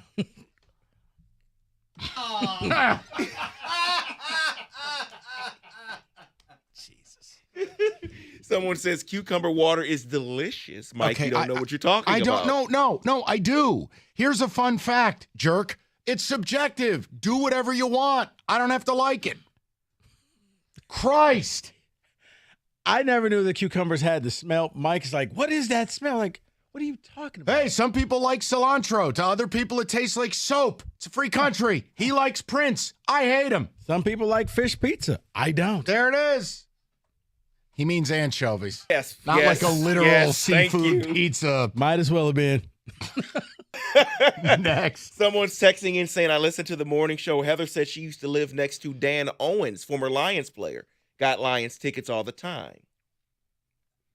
Dan Owens? I think it was a D lineman. Dan Owen was a defensive lineman. Yeah. Yes, 33 career sacks. Okay. Well, I was hoping it was something more fun. Yeah, a lot of people are saying Evan needs to be removed from this segment. He's screwing it up. Yeah, no, he just got very cocky. He got very, forward about it this week. Can't be tolerated. I think you have to recuse yourself if you know, if you listen to it and you know for a fact. The idea is that Roberto is finding audio because no human can listen to all-day parts at all times. We'll have a conversation with Evan. He's all hopped up because he's turning 40 this weekend. Give the guy a break. And by the way, I will tell you something. He's got a nightmare going on. Like his wife has this huge plan for his birthday, but won't tell him nothing. Oh, that would drive me insane. Really? I hate that. I guess it depends on how much. He doesn't like surprises. Neither do I. Yeah, but see, your wife knows you, and she knows what you'll like and what you won't, and it's just one of those. I know. You don't get to surprise your spouse that often, so this is one of those. If he doesn't like surprises, that's my he's point. One of those type of then you probably shouldn't do it. My point I'm making you is he's all nervous today.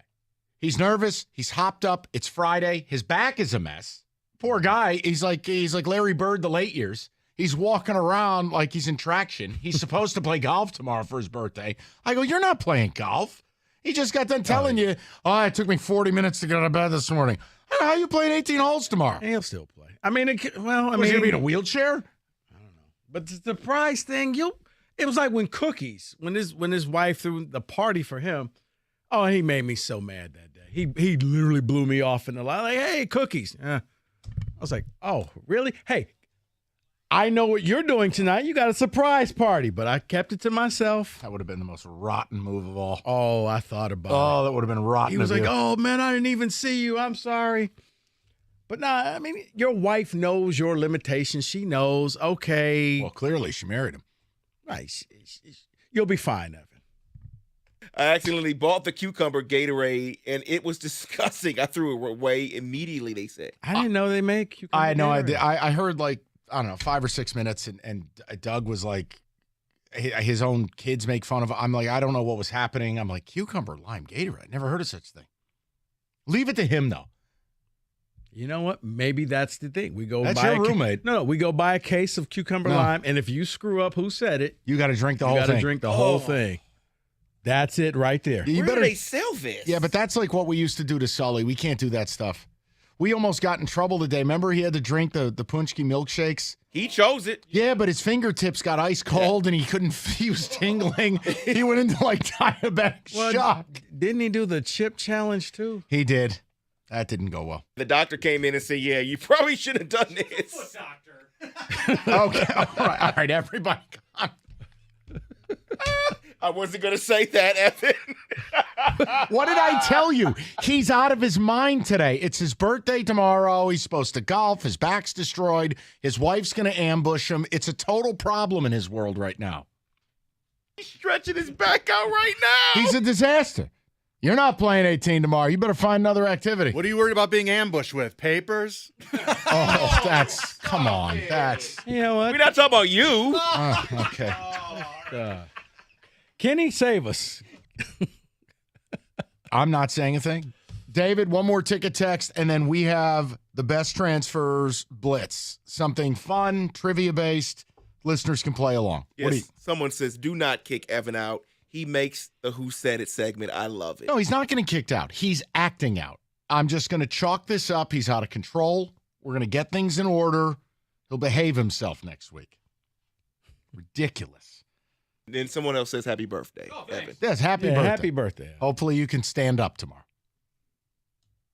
Shall we get to the blitz? Let's get to it. Let's get to the blitz next. Little college football transfer fiesta. Northville Lumber, oldest company in the state, largest Trex decking outlet in the country. Nobody stocks more, nobody sells more than Northville. In the last year, contractors, homeowners bought enough Trex decking to cover 26 football fields. They move product, man, and it's all in their warehouse. That's how they do it because there's no lead time. 2 weeks, 4 weeks, 6 weeks, none of that. It's in their warehouse, mile down the road. It's deck season right now. You could be taking advantage of it. If you need someone to build that deck, they will introduce you to a Trex certified pro. So all you need to do for Trex decking, railing, lighting, go to Northville Lumber today or go to northvillelumber.com. That's northvillelumber.com.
So all of these are in the Power 5. We got Big 10, we got Big 12, SEC, and Pac-12.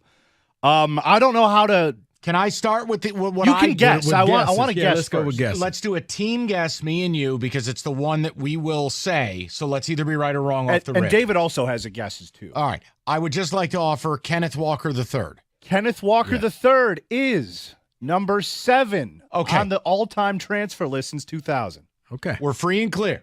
He comes here as a backup from Wake Forest, and I don't care if he didn't get invited to New York. He was arguably the best player in America and guided an 11-win season. It's an absolute unicorn in the transfer game. It is. I have one. Does grad transfer count, Kenny? That I'm not sure of. Well, let's hope that it's on there. Let's go with Mr. Unlimited. Russell Wilson. Mr. Unlimited. Now think about your Kenneth Walker selection of being number 7. Russell Wilson is number 9 on this list. Wow. I mean, so a better transfer in their eyes was Kenneth Walker over Russell Wilson. And here's the interesting part. Wilson was a 4-year starter at NC State, and he played for their baseball team. Mm-hmm. At that time, Tom O'Brien was the head coach. Do you know who he chose over Russell Wilson? Why Wilson transferred? I want you to think overpaid NFL journeyman backup and bird neck. And I was going to say Phillip Rivers, but that's before that. Think giraffe. I can't. I give you Mike Glennon. Oh, wow. Whoa. We would have been here all day. His neck was longer than the Marconi Award over there.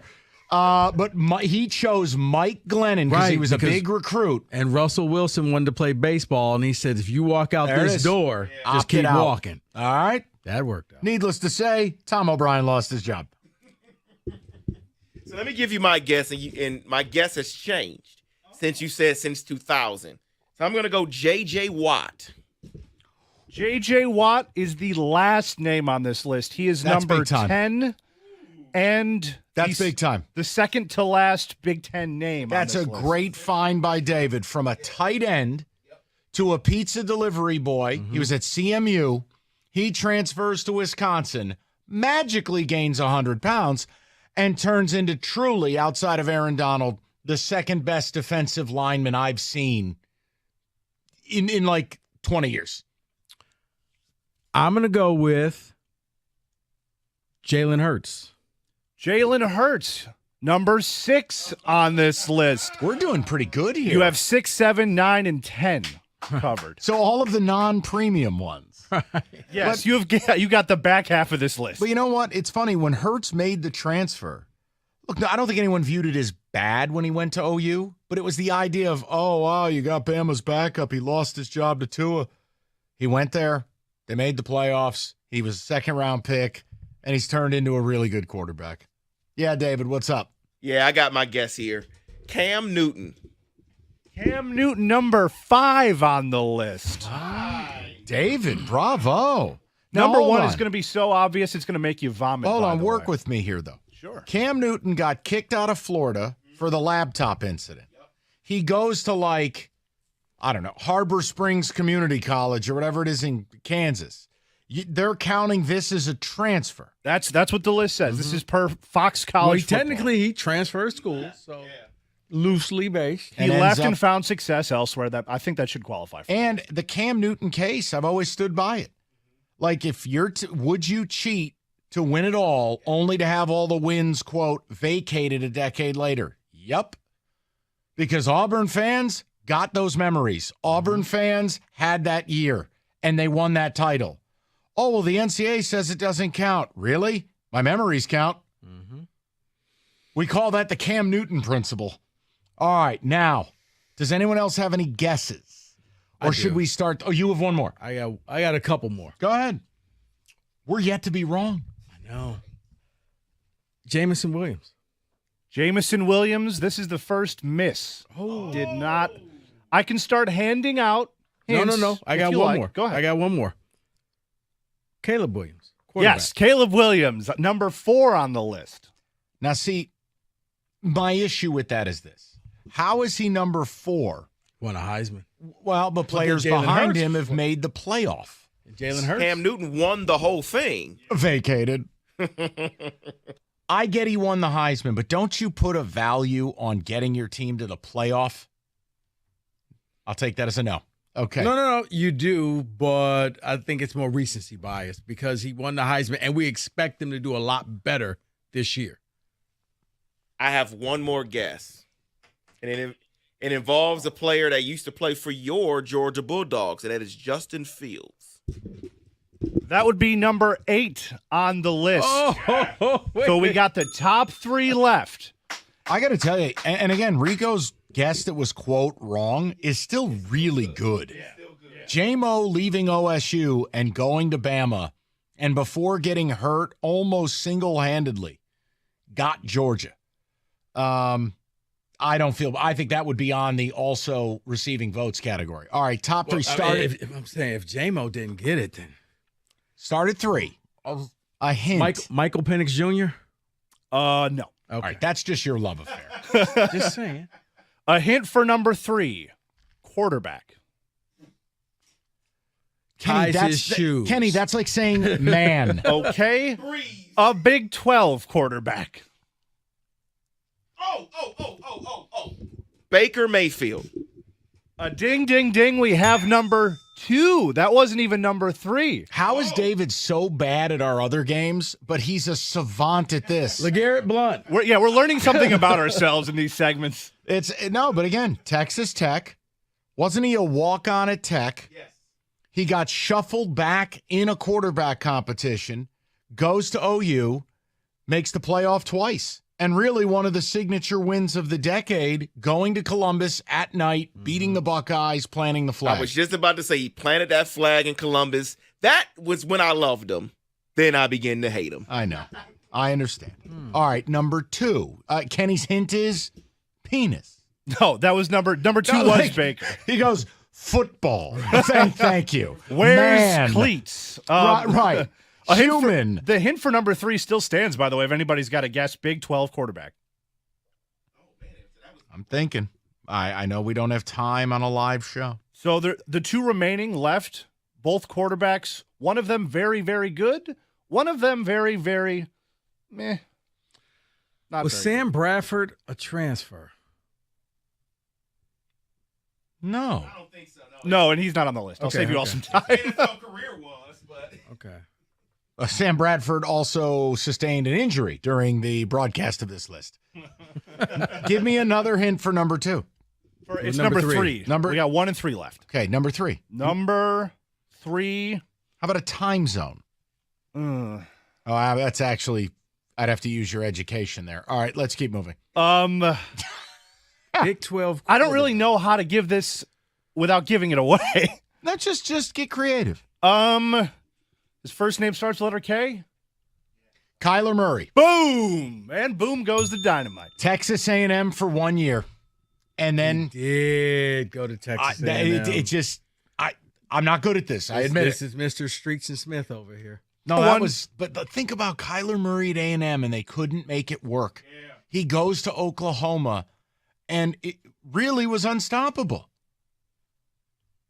Or is he just a product of Lincoln Riley? 248. All right. So number 1 on the list is the last part. Yeah, and I think this is the easiest one, the most forgotten about. So one. Here are your hints, Rico, from Kenny. Man, football. Where's helmet? Big 12, quarterback. No. That's all. That was for number 3. What conference is this one?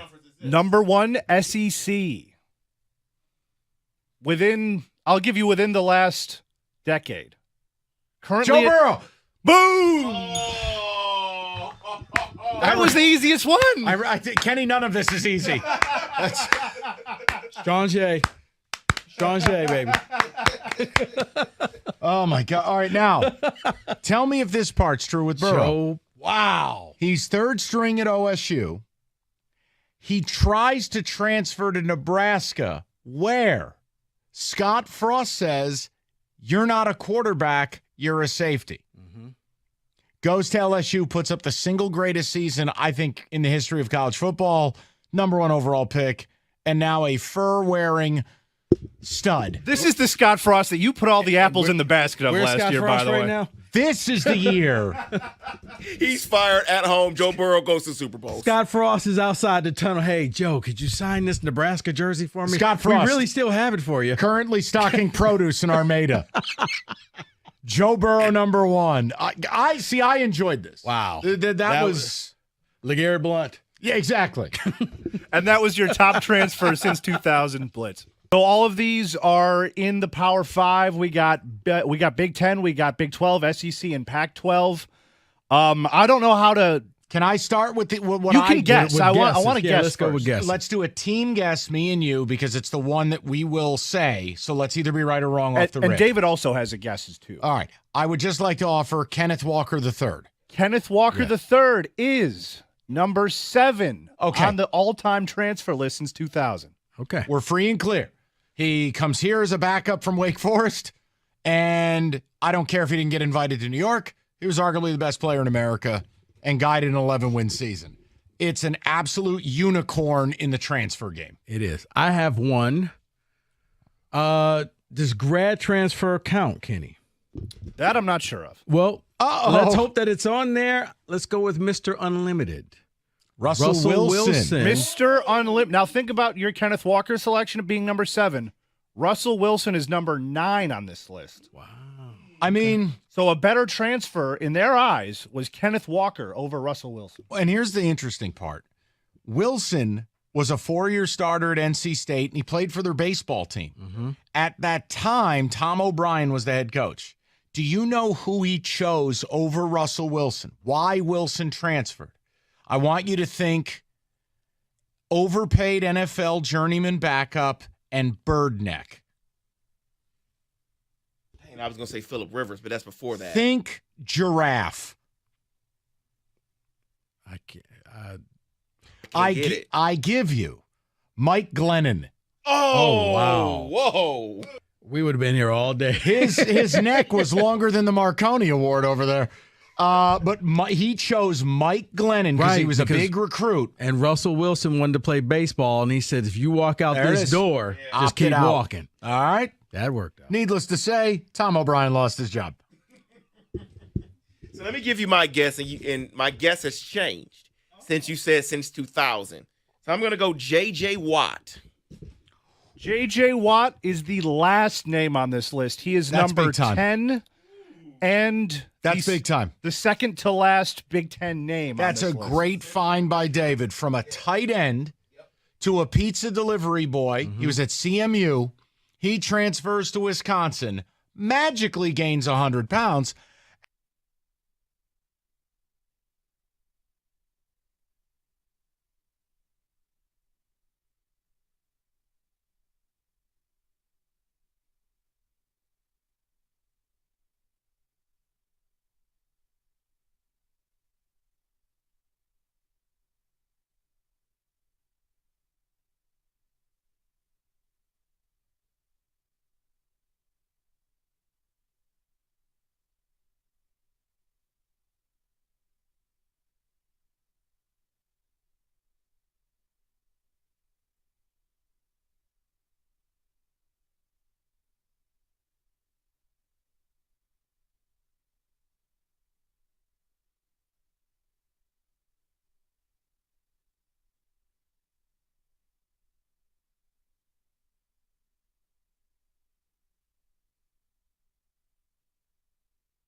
All right, 5 o'clock, beautiful Friday afternoon. First off, you missed anything, Odyssey.com rewind.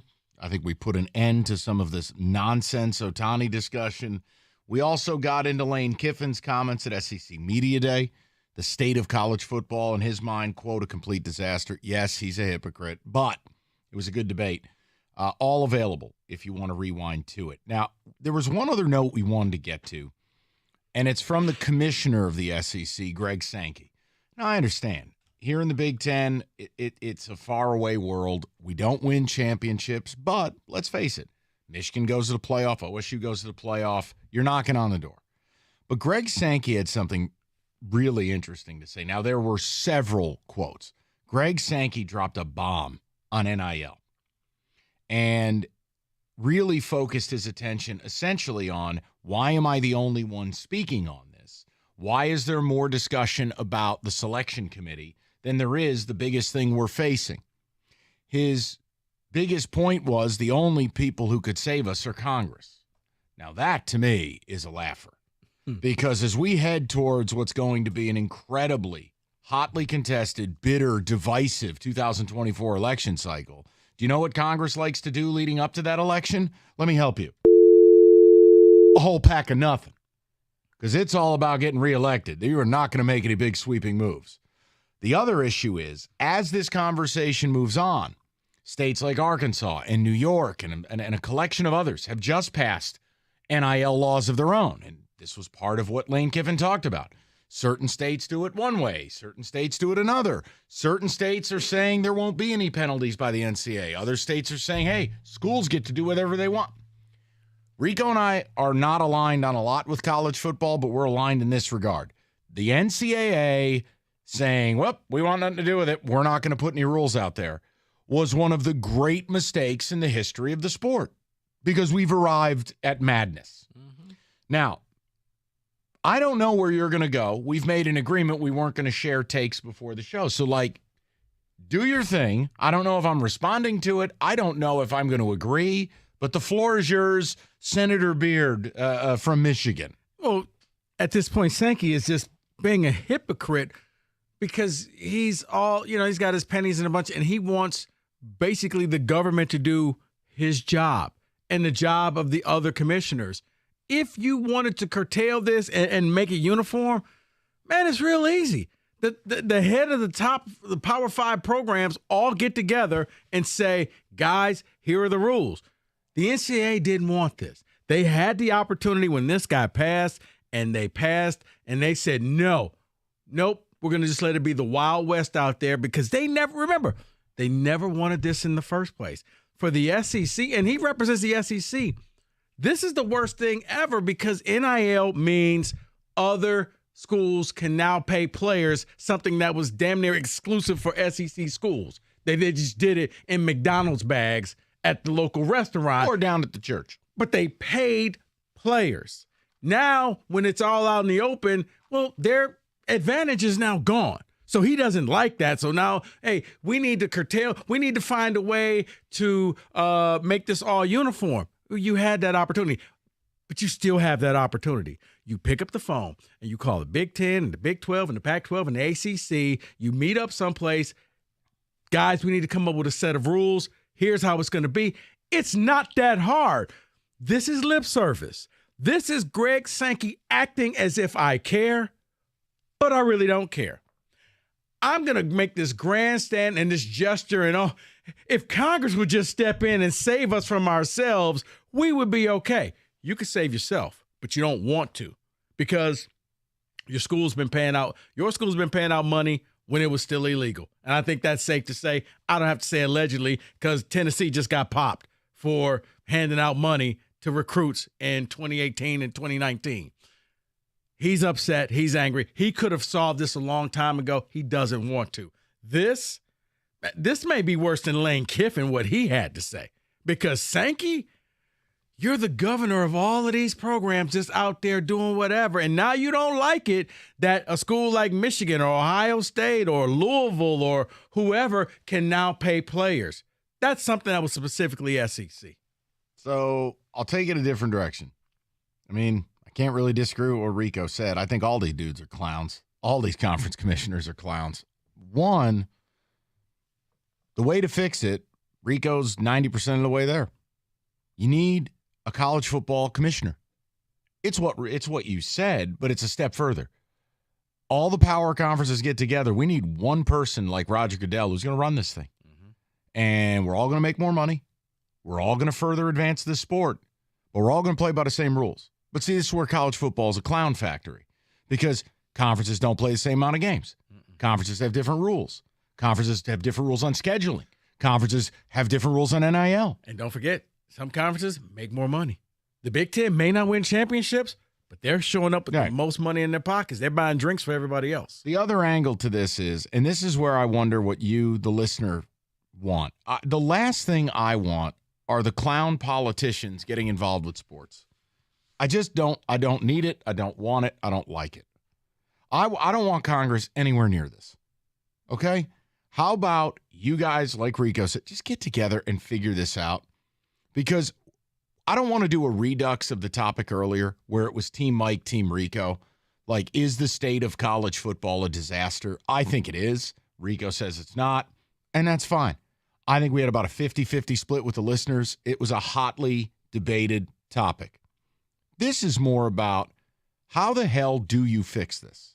Look, the simple answer is even if you have rules, teams will still break them. All right, thank you for your consideration. Let's just deal in the fact that there aren't rules. Let's just start there. I don't need Congress involved. I don't. I want to know what the hell the fix is. I still believe the fix to NIL begins and ends with contracts. That's it. The school and the player's family, you come to an agreement. Yeah. You could sign a 1-year deal, a 2-year deal, or a 3-year deal. We'll even have it where you can't do a 4-year deal. You can get free agency after 3 years, okay? Sign it. And when you sign it, it's binding. The school is locked. I don't care if your legs fall off. I don't care if you never play another down and get hurt. Right. I don't care if you're garbage. Right. You are locked in. And before you start ticket texting, yes, if something like Northwestern happens, you can get out of your deal. Oh, but see, that now we get into rules. Right. Actual, what you were talking about, a conversation between the power brokers of what does this look like? As it stands right now, players, we did this earlier, and again, you can rewind if you want it. 110 of the 140 teams have no purpose to existing. Because the minute any of the players get good, they leave. Period. I mean, if you're a graduate of a MAC school, or you're a graduate of a Big Ten school that is not named Michigan, OSU, or Penn State currently, what's the purpose of existence? And I mean, look, locally, we talked about it with Michigan State. I mean, you lose your starting QB, which I'm not crying over. Half the fan base hated Peyton Thorne. But losing Keon Coleman, I don't think helps, clearly. What was Keon's reason for leaving? Was he not the leading receiver last year? He was. Was he not going to be the leading receiver this year? He was. Was he not going to get drafted at least in the second round like Jaden Reed? He was. He left for the bag. So that's fine. It's his prerogative. I'm making a point. This isn't something where, like, I don't care what happens to Ball State's best player. Guys, it's happening to big schools. So I want to know, in some ways, like, are you all right with the way things are? And there's not a human alive that thinks Congress should get involved with this, is there? No. I mean, I couldn't imagine it. Right. Well, they're sitting there bored, twiddling their thumbs, thinking, well, we have nothing to do. We've solved every crisis in the United States. Right. Sign homeless people on every corner. David, I mean, when we talk about all this, where are you at with it? I mean, we don't want government involved. But how is it that the problem is I see a lot of parallels between college football and a sport I love, horse racing. The refusal to have a central governing body, an actual one with teeth, is the ultimate undoing of both sports. Well, because I think, and hold on, David, real quick, because I don't think that Sankey or any other commissioner want to be the bad guy. They don't want to level the rules. They kind of want somebody else to step in here. Everybody wants to be the good cop. And they want the Congress to be the bad cop. Congress to come in and say, well, you got to change this. You got to fix this. And And you're right. It's not like they're bored with nothing to do. Really, Congress has so many problems right now. Right. This is not one. I'm not even trying to get political. No. But that's the last thing that should be on the agenda. Yeah, figuring out NIL is pretty low on the list. And here's the other thing, too. For people who are going to call in and go, well, what does it matter?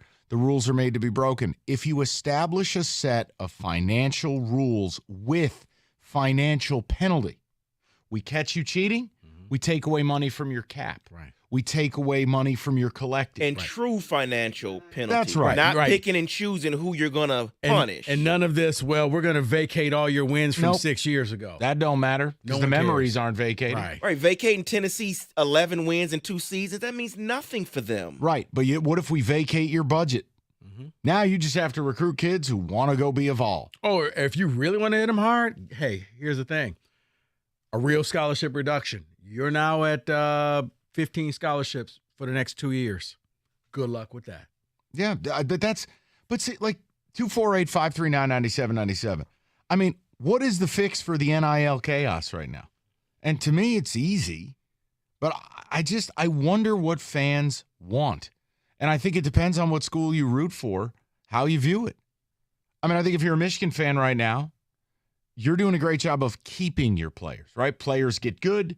You give them money, they stay. Right. But there are other schools that are openly out there. No, but for like Michigan is mad because they're going out trying to recruit players, and they're getting outbid for some of the top players. Right. Now, they still have a really good class. I don't think it's going to finish 3 or 4. Right. They've got like 30 kids signed already. It's a numbers game. Right, but it's like it's every gonna time be good. It's them and Ohio State or them and somebody else, well, the school just drops the bag. Right. And on a lesser level, and clearly MSU's recruiting is nowhere close, both in numbers or quality.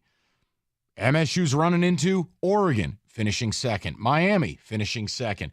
Like, you can't win those battles. Those schools are openly saying, you have proven nothing.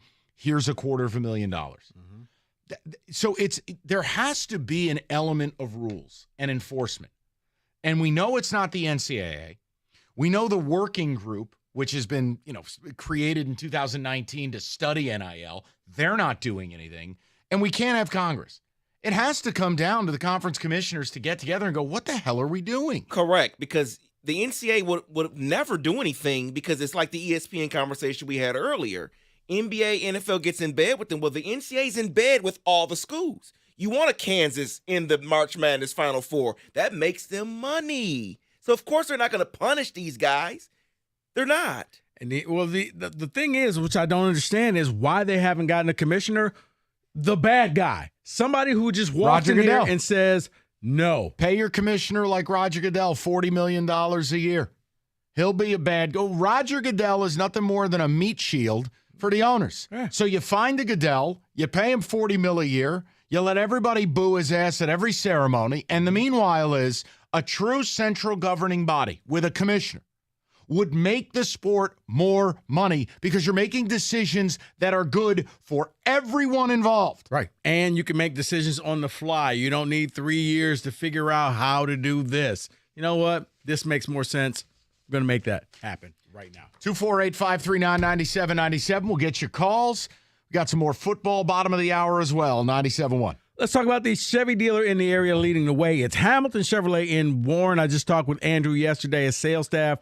They're ready for you to come out there. Look, you've always wanted a sports car. Well, the July Rico deal, a new 2023 Chevy Camaro, $399 a month for 36 months. You walk in with $995 down. You drive out of there with 10,000 miles a year. Yeah, an auto transmission Chevy Camaro for just $399 a month.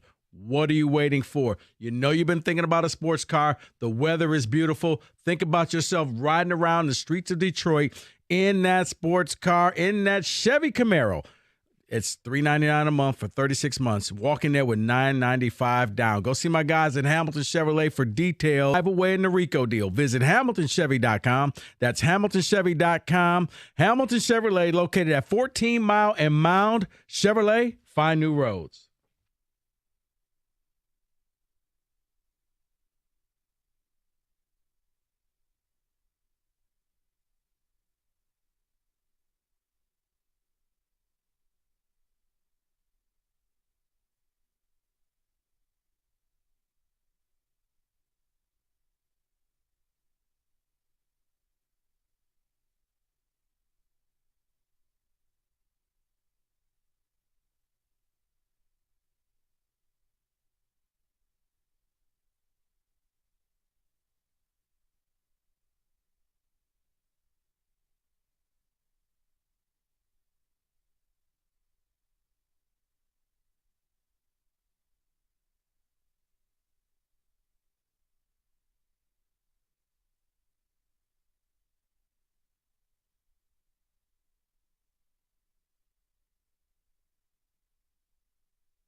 All right, David, some of the ticket text on you. And then I want to hear from the people. But this idea that Congress needs to fix NIL, no way, man. Just get the commissioners together and lead. It's what you're paid to do. Find who's going to be the meat shield, be the bad guy, as Rico calls it, be your Roger Goodell. Make the rules, make the enforcement, be done with it. You don't need outside counsel on this. Penalize the schools with financial penalties, not loss of scholarships. Agree totally. Totally. Says taking away the scholarships hurts the incoming freshmen, and I don't like that idea. No. The people who already have scholarships have their scholarship. It hurts the coach because now you can't go shopping with 25 scholarships. You only got 15. So you got to be careful who you want to bring in. That's the hurt. It's so, yeah, if you're already on scholarship, you keep the scholarship. It's for the incoming freshmen. That's all. That's to punish the coach and the assistant coaches. I'll be honest. I don't know why anyone would want to be a college football coach right now. Oh, I know what you're going to say. Well, you can make 10 minutes. Take the top 10 paid guys. I'm talking in general. What is the point of any of this? Well, that's why Lane Kiffin is so upset, because it used to be easy. Mike, I recruit David, and I promised David the world, and David is now at my school. I don't have to worry about David anymore. If David doesn't like it, David can whine and complain, whatever. Now he can leave. He can transfer.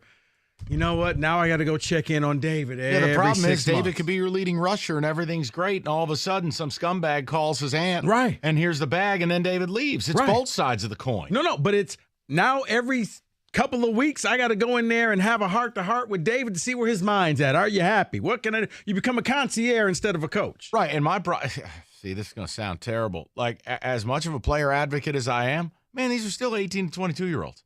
You know what? You're not supposed to be happy every damn day. It's not what life is. I get tired of this crap. Like, I saw a video, and it irrationally upset me. You've been told you're special all your life. Right, watching Deion Sanders drive around, and his son Shadur is driving a Maybach through NIL. You know, no. Sorry, you haven't thrown a Division I pass. Right, but you know why? Because Shadur is Deion's son. So Deion has to show, my son's driving a Maybach, you can have one too if you come to Colorado. Wonderful. Deion should say, I worked hard to get where I'm at. Thank you. I'm sorry. Listen, when has Deion ever been humble? No, I'm making a point that in his family life, we don't know. All right, I'm done. Okay, go ahead. I'll just go to people. It's not worth it. Just Scott 97.1. Scotty, what's going on? Hey, how are you guys doing today? Good, Scott. I think there's another big factor that very few people talked about, and that's why I laughed when I heard the SEC commissioner talk today, I think. The thing is, Tennessee, Florida, and Texas don't have state income taxes. So when Arch Manning's choosing to go to whatever school they want to go to, he saves right around $400,000 a year by going to Texas and not USC. I mean, it's a great point. It's just something we've grown accustomed to with, like, the NBA, for instance, where players take advantage of the Houston Rockets or Mavericks or Miami Heat for the very same reasons. Right, and I think we accept it a little bit more because those are adults and those are teams. And other than baseball, they all have salary caps. But I think, and I'm a Michigan fan, and I know they have money, but this is bad for the sport overall because we're going to slowly turn into what baseball is right now. When you have about 10 people honestly trying to win the World Series, 10 teams, and the other 20 trying to make money. Scott, it's what I've said. Look, there's a reason I was okay keeping the playoff at 4 is at least there were other bowl games. It was worth playing. There was something to play for. Here's the reality. The expanded playoff now, we're going to go to 12, and it's going to be finite. It's going to be fun, but the reality is if you're not one of those 12 teams, you're playing exhibition ball. And that's basically, and how is that good for the game? It's I want not. people, and if anybody thinks Congress should talk about it, please go back and watch the Congress hearings on steroids. Other than comedic value, you get nothing from it. Because I don't. Both sides of the aisle, our politicians in today's world are bad actors. That's all they are. That's left and right, so nobody can be offended. It's why I don't care about it. It's just, look, if you wanted to truly make the sport where there was something to play for. Great again. Make the sport, make college football great again. You'd have to have a 32-team playoff. You'd have to have enough teams playing for something deep enough into the season where Hey, I get a chip and a chair. I can win the poker tournament, right? Yeah. Because it used to be making a bowl meant something. Well, that don't mean nothing no more. We make jokes about the state thing. It was just the embarrassment level of not making a bowl. Right. It wasn't that Rico and I were planning a trip to the Gasparilla. It's just, there's nothing to do. Even if you have, let's say you are, work with me. Pick like I said earlier, if you're Missouri, you have a nice season. Great. Georgia just came in and took your best receiver. You're Pitt. Jordan Addison wins the Biletnikoff. Things are clearly going good at Pitt for Jordan Addison. Doesn't matter. Gone, USC. There's no point anymore. Hell, you have to work. I'll let Rico slap this down if this is wrong. I think you got to work twice as hard at player retention as you do player recruitment. Right there. And that's why coaches don't like this. Because now they got to go earn their money. Now it used to be, okay, once the season started, I draw up plays. No. Now I got to make sure everybody's happy. Now I got to stop by your room. Hey, Mike, I haven't talked to you in a while. Everything okay? You good? Can I get you anything? Okay. Beverage, anything? Okay. Jesus. All right. Nice talking with you. Try Here's the my deal. number. Call me if you need anything. You're right. Because you got to hold on to your players. You got to go out and recruit more players. And then you got to look and see what players you can steal and bring into your program. That's your new job now. There's just no, here, I'm the old guy. There's no loyalty to where you go. No. Where you go to school has become a total afterthought. And I'm sorry, there's something wrong with that. Go ahead, call me the old Muppet guy at the opera. No, you're not, Mike, because now every time you go on a recruiting visit, you get an NIL breakdown of how much money you could possibly make here. Like, this is part of the pitch, where it used to be at the end, you go off to a party and you see the co-eds and you're like, I like this. Now you sit with your parents with a financial guy or an accountant and they break down, okay, Mike, we think that if you do this and you do this, we could advertise you here, you could work this, you can get this amount of money. Oh, it's funny you say it. I was looking at something the other day because you told me about a player and I went to one of the recruiting services and there was a number for a NIL valuation. Yeah. I go, what in the HELL hell am I looking at? This kid is a high schooler. Mm-hmm. How is there any valuation? You haven't put a helmet on yet. Mike, they already have merch. Nick Marsh, going to Michigan State, has T-shirts and a logo trademarked already. Hopefully it goes better than Graham Mertz's. Sorry. I'm sorry. That's terrible. Rob, 97.1. Hi, Rob. Hey, how you doing? Good, man. I agree with Mike's principle that maybe we ought to have a contract that kind of protects both sides. I don't want to sound like the old guy at the opera, but I'm going to take another twist that plays on some of this. What do we have, 14 teams in the Big Ten or whatever? All of them but one are public institutions that receive tax dollars for the purposes of educating their populations. I'm not a Pollyanna. I love college sports, and I have no illusions about what they've been and where they're going. But how are these college administrators and their coaches running around the country begging kids with bushels of money? How does that help a kid who wants to be an engineer or a teacher or a doctor from going into debt and getting a good education, right? How does this go with the mission of these universities? Well, no. Well, here's the thing. Two things. Let me explain something. There's always been a misnomer. Right. The athletic budget and the school budget are separate. Yep. So let's talk football for a minute. Football is the only sport at most schools that will make money.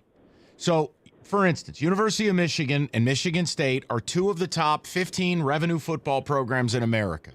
They fund every other scholarship at that school for every loss leader program, right? Plus, factually, it's been shown, and I'm not shilling for college football. I'm just explaining this. When you are good at college football or when you win a title, you know what Georgia's experiencing right now? An uptick in applications, an uptick in the ability to charge tuitions, free advertising, etc. So it's hard to have the argument you're having, Rob, when it's separate. Look, the educational system is a fraud. It's a con. We push everyone to go to college when in reality, not everyone's supposed to be there. Not everyone wants to be there. Then we allow these schools. See, if you wanted to get Congress involved on something, get them involved on what the hell we are doing to justify a 300% increase in college tuitions over the last 25 years. This man preaching right now. Why don't we do that? See, that's the crime that's been committed. So that's where I go, hold up on the college football angle when you're trying to commingle with the university. Plus, Rico, here's the other thing. I still want to know where the money goes. Every Big Ten school gets $50 million. Where does it go exactly? Research, Mike, and that's the umbrella. No, that's the umbrella. They'll tell you research. We're trying to figure out what happens if you overfeed squirrels. Fabulous. They get fat and die. There you go. You want to do the transfer portal game? Yeah. Let's get some football next. 97.1. All right. Christmas is coming up. Believe it or not, it's not that. Whoa. Hear me out. It's not that far away. Meaning, if you start today, you could lose up to 50 pounds like I did on Awaken 180 weight loss. I started back in March, and right now I've lost over 50 pounds. And if you start right now by Christmas time, hey, your people got to buy you all new clothes and everything, and you can eat the cookies and feel fine about it.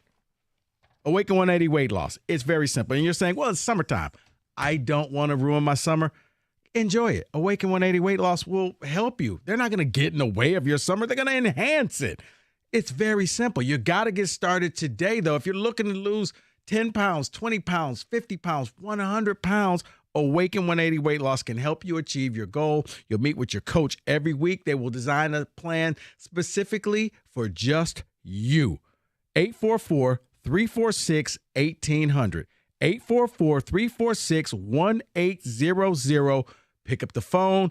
Give them a call. If you're at your desk right now, go online, awaken180weightloss.com.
All right, let's do it.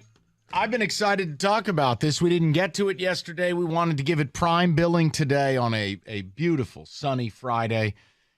Here's the deal. This is not about the source, okay? I understand all the things that Lane Kiffin, the head coach of Ole Miss, the former coach of Tennessee and USC, we all know what he is. That's not what this is about. SEC Media Days, he went on a rant about NIL, saying that the state of the sport of college football is, quote, a complete disaster. And he went on to talk about how NIL is nothing more than legalized cheating and how, quote, some schools simply directly pay the players because the states allow it, etc. Now, we're not going to go too deep into the weeds. If you want to understand why I completely disregard him as the source, well, Lane, unfortunately for you, your school is one of the schools that does that. There are videos of Lane Kiffin in a Maybach. There's one known bidding war. You know how we know about it? Because he outbid Michigan State. So, Lane, we don't need to hear from you in this regard. Now, let me just say this. This is red versus blue. This is as political as it gets. Rico is on the far left or right, whatever your persuasion is, and I'm on the other. There is nothing centrist about this. And it is about college football. So here's how I've lined this up. With Lane Kiffin's remarks, I happen to totally agree with Lane, even though Lane is a scumbag. I do agree. You know how I feel. My love for college football is waning. Here's how I've described it. If your team, Mike, me, NIL is like the manifestation of all greed that has destroyed our sport. The interest is waning for me. Traditions are dead. Conferences make no sense. Everything's for TV, and nothing good has happened in years. But if you're Team Rico, it's different. Every negative I list, he's going to spin it as a positive because he feels differently, which is coaches are crybabies. Step up and do your job. Step up and be more. Embrace the future, you old bleeps. Sport is headed for NFL light status, and Rico is here for it. Look, we have a divide. This is the floor of Congress. We have a divide. A little bit. I want to know which side of this you are on. Because I'm not debating that, Rico, I'm not debating. Lane Kiffin is not the person to deliver this message. He is the wrong person. Right. To deliver But the message still, in my world, is true. Elon Musk speaking for poor people. There you go. Kenny on Black Affairs. So I just... The Black History Moment. The Black History Moment by Kenny. I really want to hear from the people. We are, 40 days from college football? Yeah, around there. I want to know where you're at with it because now you're starting to hear, and it's a separate topic. We'll get to it later. You know, Greg Sankey of the SEC saying Congress needs to step in on NIL. Rico and I have a common ground. We know there needs to be rules to NIL. Both you and I are very pro-player. We want them to be paid. But this nonsense is exactly that. It's complete nonsense. The portal is complete nonsense. The conferences, this is me speaking for me, conferences are nonsense. Hey, guys, anyone excited about the newest Big Ten members? Wait, USC and UCLA? Geographically, it makes zero No. sense. MSU giving up a home game for the Peacock. Doesn't make any sense. But it does when the Peacock is starting to be king. And that's where I wanted to segue into your spiel. You believe it's going to be NFL light. You're into it. Yeah. 2 big power conferences, brand names, Blue Magic, floor is yours. Yeah, I mean, Mike, it's not just college football. It's sports. 2 of the 3 Tigers games this weekend will be streaming. Apple TV and Peacock. This is where the sports are going. The traditional, I watched the game on Channel 2 and Channel 62, that's gone, okay? It's evolved. And I like the fact that the transfer portal, Because the reason why guys like Lane Kiffin don't like it and SEC coaches don't like it, because you used to be able just to go ahead, go on a recruiting trip, get the guy to commit to your school, lie to him, say whatever you want. Once he committed, he's locked in. He can't go anywhere. He's stuck. You can treat him like garbage. Now, Lane doesn't like it. Lane's got to do his job. Lane's got to make sure that kid's happy. He's got to be the concierge. Hey, anything I can do to make your stay here happier? Yeah, coach, I like to play. Well, that's not going to happen. Okay, I'm leaving. And Lane, to say all of this, and I know we're not just talking about him. No. Just like 34 transfer portal kids came in. So for somebody who doesn't like this, man, he sure plays the game awful well. The portal, Mike, is needed because it levels the playing field, because the rich don't always get richer, because just because you went to a school like Alabama or Georgia and now you're like, I don't want to sit behind 5 different people. I could go to another school and play instantly and maybe even star on that team. That's going to help bring it down so we don't always have to see the same teams over and over again in the college football playoffs. Yeah, the problem is the rich do get richer. I mean, Georgia's portal haul. Hey, Mississippi State, going to take your best player. Hey, Missouri, going to take your best player. No, Kenny, I'm not mad. I'm saying I don't think it levels anything. I think it's just the same as it ever was. No, it does, because when you look at this, the biggest position is quarterback. And it's hard to keep 2 quarterbacks on a team now. So what do we talk? Why do we say that this is Michigan's best shot at winning? Because they actually have a quarterback that's been around for a while. Bama's breaking in a new one. Ohio State's breaking in a new one. Georgia's breaking in a new those guys all got drafted.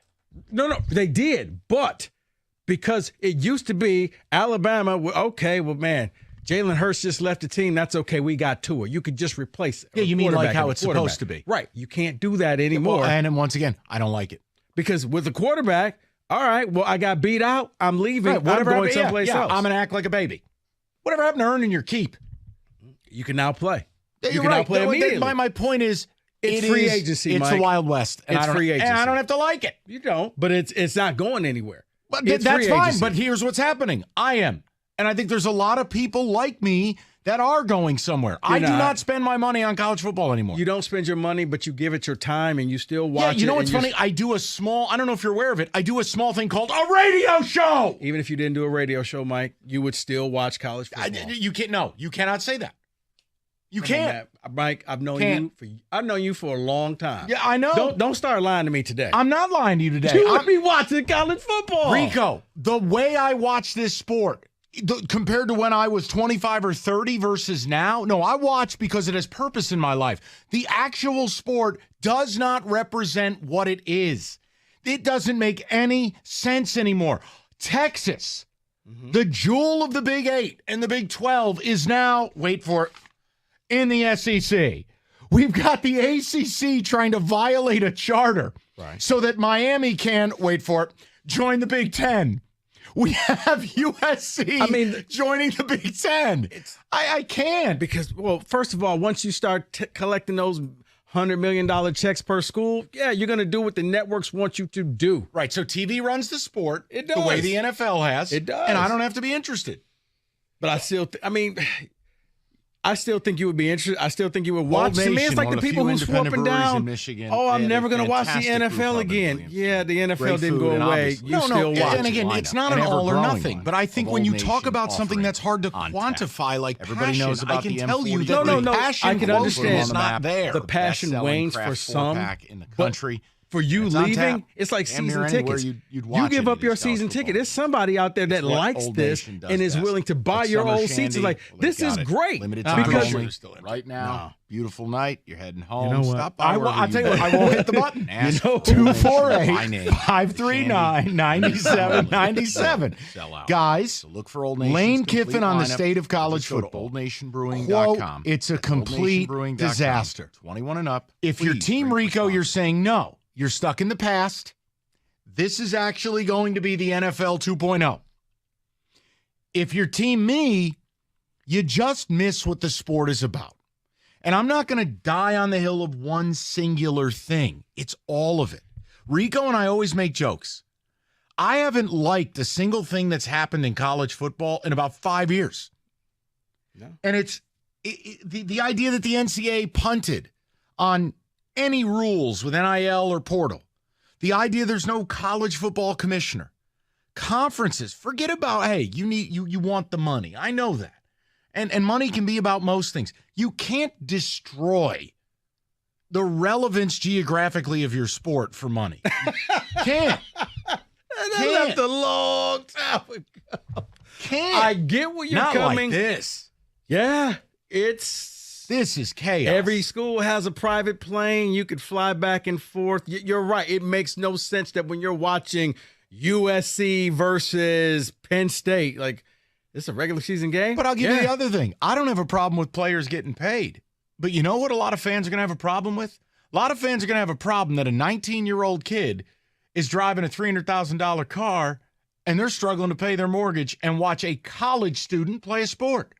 Now, paying a player is one thing. Mm-hmm. But when you have mediocre offensive linemen driving, name it, a Tahoe, driving a Denali, I'm sorry. I think there's a segment of college football fans that becomes offensive to a point. The NFL, we don't care. These dudes paid the price. They are the best at what they do. They were drafted to play professionally. We have now crossed the line, Rico, and you know way more about it than I do because you have such high and mighty connections in the EL and the recruiting circle. You know what I'm talking about. We've lost cabin pressure. Look, if the starting quarterback at Georgia, like Stetson Bennett, you won a natty, you're back. I don't care. I don't care what you drive. I don't care if they gave him a tank. Mm-hmm. You've earned it. We got nobodies taking the bag to go to school. They haven't done a thing. I find it stupid. I can't lie to you. I'm going to tell you why that's an incorrect statement next. Tell it now. No. We have time. Next. 97.1. Well, that's just, you know what? I'll throw the number out. 248-539-9797. What is your stance on what Lane Kiffin said? Beyond Rico and I arguing about it, is the state of college football, quote, a complete disaster? Start with that. We'll get your take on it and Rico's tease next, 97.1. All right, let's do it. I've been excited to talk about this. We didn't get to it yesterday. We wanted to give it prime billing today on a beautiful sunny Friday. Here's the deal. This is not about the source, okay? I understand all the things that Lane Kiffin, the head coach of Ole Miss, the former coach of Tennessee and USC, we all know what he is. That's not what this is about. SEC Media Days, he went on a rant about NIL, saying that the state of the sport of college football is, quote, a complete disaster. And he went on to talk about how NIL is nothing more than legalized cheating and how, quote, some schools simply directly pay the players because the states allow it, etc. Now, we're not going to go too deep into the weeds. If you want to understand why I completely disregard him as the source, well, Lane, unfortunately for you, your school is one of the schools that does that. There are videos of Lane Kiffin in a Maybach. There's one known bidding war. You know how we know about it? Because he outbid Michigan State. So, Lane, we don't need to hear from you in this regard. Now, let me just say this. This is red versus blue.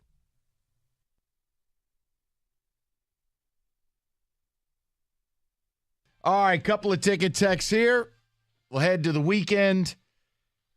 Another week closer to football. David, what do you have? And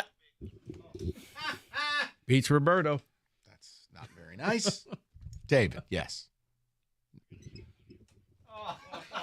This NIL and transfer is the reason why Izzo needs to retire. He refuses to change his ways. Hold on. Time out. Now, I may be unhappy we haven't won our national title. We haven't been very good. But our best players, like Tyson Walker's a transfer. Yeah. And the NIL stuff, didn't Tom just bring in a top 3 class? Yeah. Now, and by the way, Joey Hauser transfer was a transfer. I'll be the first to complain if they don't make a Final Four this year. I mean, it's Final Four or bust. Now, what happens once you get there? Who knows? But the MSU better make the Final Four, or it might be time to go to the beach. NIL salary cap per school. Yep. Brian from Pinckney says You need that. contracts and a cap. You want to be the NFL light? Be the NFL light. But whatever they're doing right now, I'll tell you, it's killing my interest. It's crazy. Schools can't enact these rules on NIL because then they, the ones who profit the most from NIL, will have to pay players as well, and they will never share the money, Z and Warren. Great. You don't get a choice. It can't keep going like this because certain states are allowing the schools to do whatever they want. Other states aren't. I mean, look, if I were a Michigan fan, I'd be incensed at the landscape while I'm having this great 2-year play, and I would assume, barring something unforeseen, it'll be a 3-year run. I'd be highly annoyed because right now is the time where I should be able to roll out that hideous helmet and go, here, come play with us. And kids should be running to do it. And the problem is, and again, Michigan has a good recruiting class, but you can't take the ranking now in summer when they have 27 guys and a school like Alabama has 10. Your class isn't better than theirs. It'll even out. The point I'm making is Michigan should not be losing a lot of battles. And unfortunately, they're not losing because of football. You go to Michigan, you're going to get drafted. You go to Michigan, you're going to win games. You go to Michigan, you have an opportunity to get a good education. It's all there. Right, and it's got to be struggling for a Michigan fan, especially when you're beating Ohio State, but you're losing Ohio State in the recruiting game. Sparty. Someone's responding to your Eminem take earlier, saying he is not a top 5. Okay, well, you're a moron, so there's that. Like, in what planet is he not a top 5 MC all time? Like, I'm sorry. All right, It depends on how far you go back, what your genre is. We're not doing this. All right, this is Amara St. Brown. Up next, Eric B. and Rakim. Right. I mean, I get it. My point is. That's what I'm saying. It depends. Like, if you're talking 2000 and above, absolutely. Right. Well, that's my life. Right. That's what I said. I'd go back to 1990. The point I'm making is if you look at people that are influential in the rap game, tastemakers, if you will, there's no list he's not in the top 10, and there are very few he's not in the top 5. It's just not. Now I got to research this. Man. You don't have to do anything. There's a possible way. The point I was making was Kenny equating The Rock showing up to SummerSlam to Eminem, who appears nowhere, who is extremely private, literally rising up from center stage of, at all places, an Ed Sheeran concert. That's way bigger of a deal. Yeah, what does Eminem do with his life He now? chills out and does whatever he wants. I want music, man. Well, I'm the consumer. I want to hear Okay. You know what? I need more interviews like he did at that Michigan game. The Musburger interview. It was fabulous.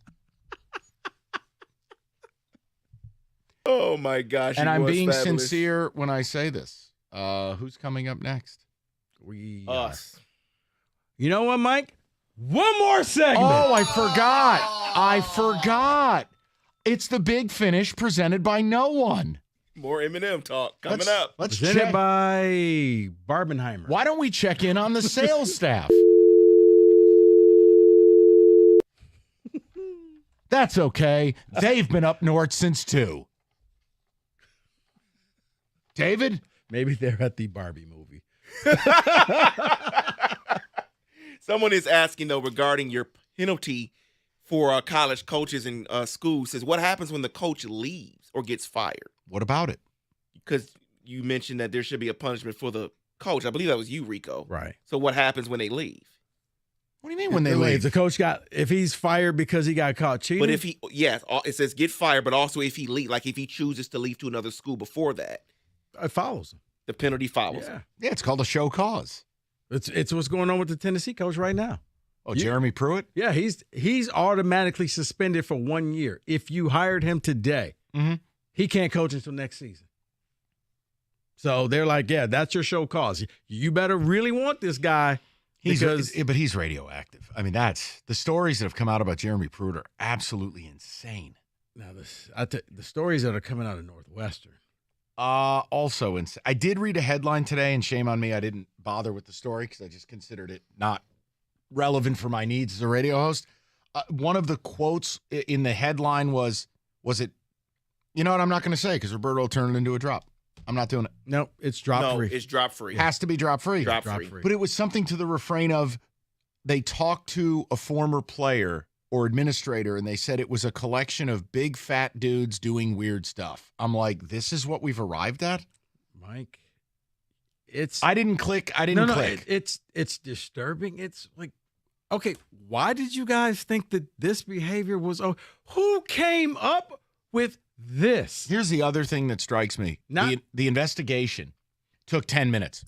Yep, there were a million ways they could have discovered. Well, if the investigation took 10 minutes to find out how easy it was, but there it is. You didn't want to know. Because once again, this is drop free.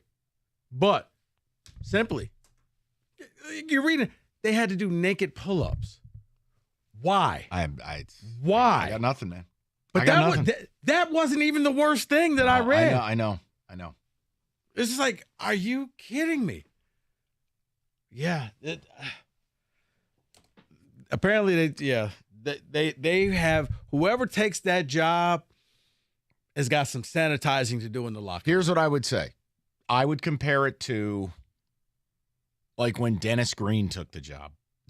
Northwestern has gone full circle back to pre-Gary Barnett when it was one of the worst programs in Division I. This is a team coming off a 1-11 season. It's a team that primarily has been inept on offense. Now, yes, COVID, they made the one title game and got smoked. They haven't been very good lately. 1-11, it's bottomed out. There's an exodus of players. And as Rico put it, there is a stigma, a stench around this program. I kind of feel like it's gone right back to where it was when I was a kid. Mike, everything that they did, they got for some reason, they couldn't keep their clothes on in Northwestern. Like everything was what's the naked this. What's naked the latest that. story you read? And I'll make sure I get to it this weekend. Was it like Yahoo? What was it? Where was it at? I forgot where I just text me. I have to find it because I didn't want to get back into it today. I'm like, all right, that's done. It's gratuitous if we get back into it. I guess I should have read it. I didn't realize it was going even more into it. Yeah, and apparently one of the assistant coaches knew about, walked in, come saw on. it, Good Lord. laughed, made jokes, and left. Good Lord. All right. Listen, we've talked about injury attorney David Feminino. We've told you get injured in Michigan, you get David, and you get paid. What you also get, communication, the best legal team in the state. And when you get David, you don't pay anything until he wins your case. So if you are injured or know someone who is, call David Feminino, 855-65-CRASH, or simply go to that website, getdavidgetpaid.com. That's getdavidgetpaid.com.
All right, Tiger Baseball in a couple of minutes. It's a Big Finish presented by, you know what? Paul Serra's our presenting sponsor today, okay? This is brought to you by South Florida not really, Mike. Scumbags. Visit South Florida. You'll love it. I'm Paul Serra. VisitFlorida.com. Right, visitflorida.com. So listen, let's just get into this. 5 out. The Padres in town. Tigers are not that big of a dog tonight. I think they're plus 115. It's Seth Lugo versus Olsen. Yeah. Hey, come on. They're 17-13 now since the 9-game losing streak. Yeah. And if you can't watch the game, you can listen to it right here on 97.1. Oh, no. This is that Apple Plus nonsense. Yeah. And Sunday is Peacock. Just want to let people know when they go searching for the game. Yeah, the Mimosa Cup, the 11 a.m. baseball game. I swear to God, I'm turning into my father. But I can't take this Not stuff. until you walk around with 9 dimes or 8 dimes. I know. But think about it. 2 out of 3 games, and you got to hit buttons and stream and nonsense. Why? Just set up 2 TVs. No, it's the other angle. This is going to sound terrible. Okay. Who's sitting down to watch a baseball game 11 in the morning on a Sunday? No one. I mean, it's a 1 o'clock. Now, you want to stream you want to tell me it's on the Peacock or whatever it is at 1 p.m. You know what? Fine. The times they are changing. But 11, what? Well, think about this. If you're a Padres fan, it's 8 a.m. for you. Well, that's their fault. They live on the West Coast. I don't care about West Coast people. Why would they make a hardly watched sport harder to watch? This is a terrible idea. Kenny, I don't disagree. Money. See, you know the problem? We should just get a button, and Rico just hits it with the same answer for everything, because that's what it's coming down to. No, you're right. The NFL says, 2 Monday night games. Okay, I get that. It makes them money. But an 11 o'clock game for baseball when no one watches them anyway. Because they're trying to make it a thing. Everybody always tries to do something new, like the NBA with the in-season tournament. And by the way, we're mentioning the NFL. Like, Quarterback, Netflix, great show. I like it a lot. It really does drive the final nail in the coffin about Thursday Night Football. You're watching Mariota and Mahomes and Cousins, and 2 of the 3 openly, how bad they feel on Sunday night. Kirk Cousins saying, I can't play with the kids. I can't open a door. Kirk Cousins being asked by a coach, are you okay? He's like, no. But by Sunday, I'll be all right. Well, what about Thursday? No player wants Thursday Night Football. It's the worst thing for the human body. Ask any guy who's played the game. But we'll give you an extra bye week during the season. Right. That don't mean nothing. And I will always believe it, that by the time guys are hitting the field on Thursday, they're not ready to play. They're not. And you might be early in the year, and you'll tell me they get 10 days off following that game. I'm just telling you, watch Quarterback on Netflix. Watch these guys, and watch how hard it is for them to function. Well, I think that's why they're kind of loosening up the weed restrictions, because it's like, hey, these guys. Here's an idea. How about we just don't have Thursday Night Football? You want to have 2 Monday night games? I'll live with it. I don't need it. All I need is football on Sunday, and I'm good. It makes total sense, but you've been around long enough. Hold on, hit your button. Long enough. Hit your button. No. Just hit the button. How many times have any league done anything in reverse? I know. Yes, Kenny. I'm just glad that the Lions Thursday is the first game, so they don't get the opportunity to get banged up before the season starts. No, they'll do Totally it again fair. called Thanksgiving. They also have one Thursday the 28th against the Green Bay. That would be the Green Bay Packers on the road. Lambeau. This is why the Lions never win anything. They're always banged up because of these Thursday night games. I don't like them. I don't. And players hate them. Mm-hmm. That's why, by the way, it's no coincidence. Al Michaels bitching and moaning about the broadcast. Why do you think the product's so bad? Nobody wants to be there. And physically, a good percentage of those players aren't really ready to go. That's not their fault. They play a blood sport for a living. But it is not. But the only thing of you're promised 10 days off afterwards. So I guess you're just like, okay, let's just try to make it through I got you $1. Right. Yeah, there's Rico's. That should be Rico's answer for everything. All right, here's my question, Tigers related. How many games they win this weekend? Come on. Can we get 2 out of 3 against Pods? Can we take the air together Monday and win 3 straight series? I was going with 2 out of 3. Got to win tonight. Lugo, Olsen, you can get that done. Come on, 2 out of 3? Yep. I think they can sweep it, but I'll take 2 out of 3. Stop. I'll take 2 out of 3. You didn't sweep the A's. You ain't sweeping this team. Stop. I'll be there tomorrow to watch them win. Wait a minute. Time out. We have a ticket celebrity at the game tonight, who I'll leave nameless. We got you down there tomorrow. Don't tell me he's going down there Sunday. I'm not, no. Okay. The last time you went, it was a total disaster. Go later this week, though. Okay. It's a curse when the celebrities go to these games. It's an absolute curse. Well, they better win tonight. Oh, no, you said the celebrity tonight. No. Oh, they're going to lose the series. So it's Apple Plus tonight, Peacock Sunday, set your alarm, 11 a.m., brunch, and a normal baseball game tomorrow. People could just flip on Bally and it's there. It's there.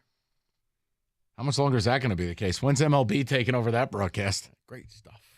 Okay, you know what? Too late in the week. I'm not taking that bait.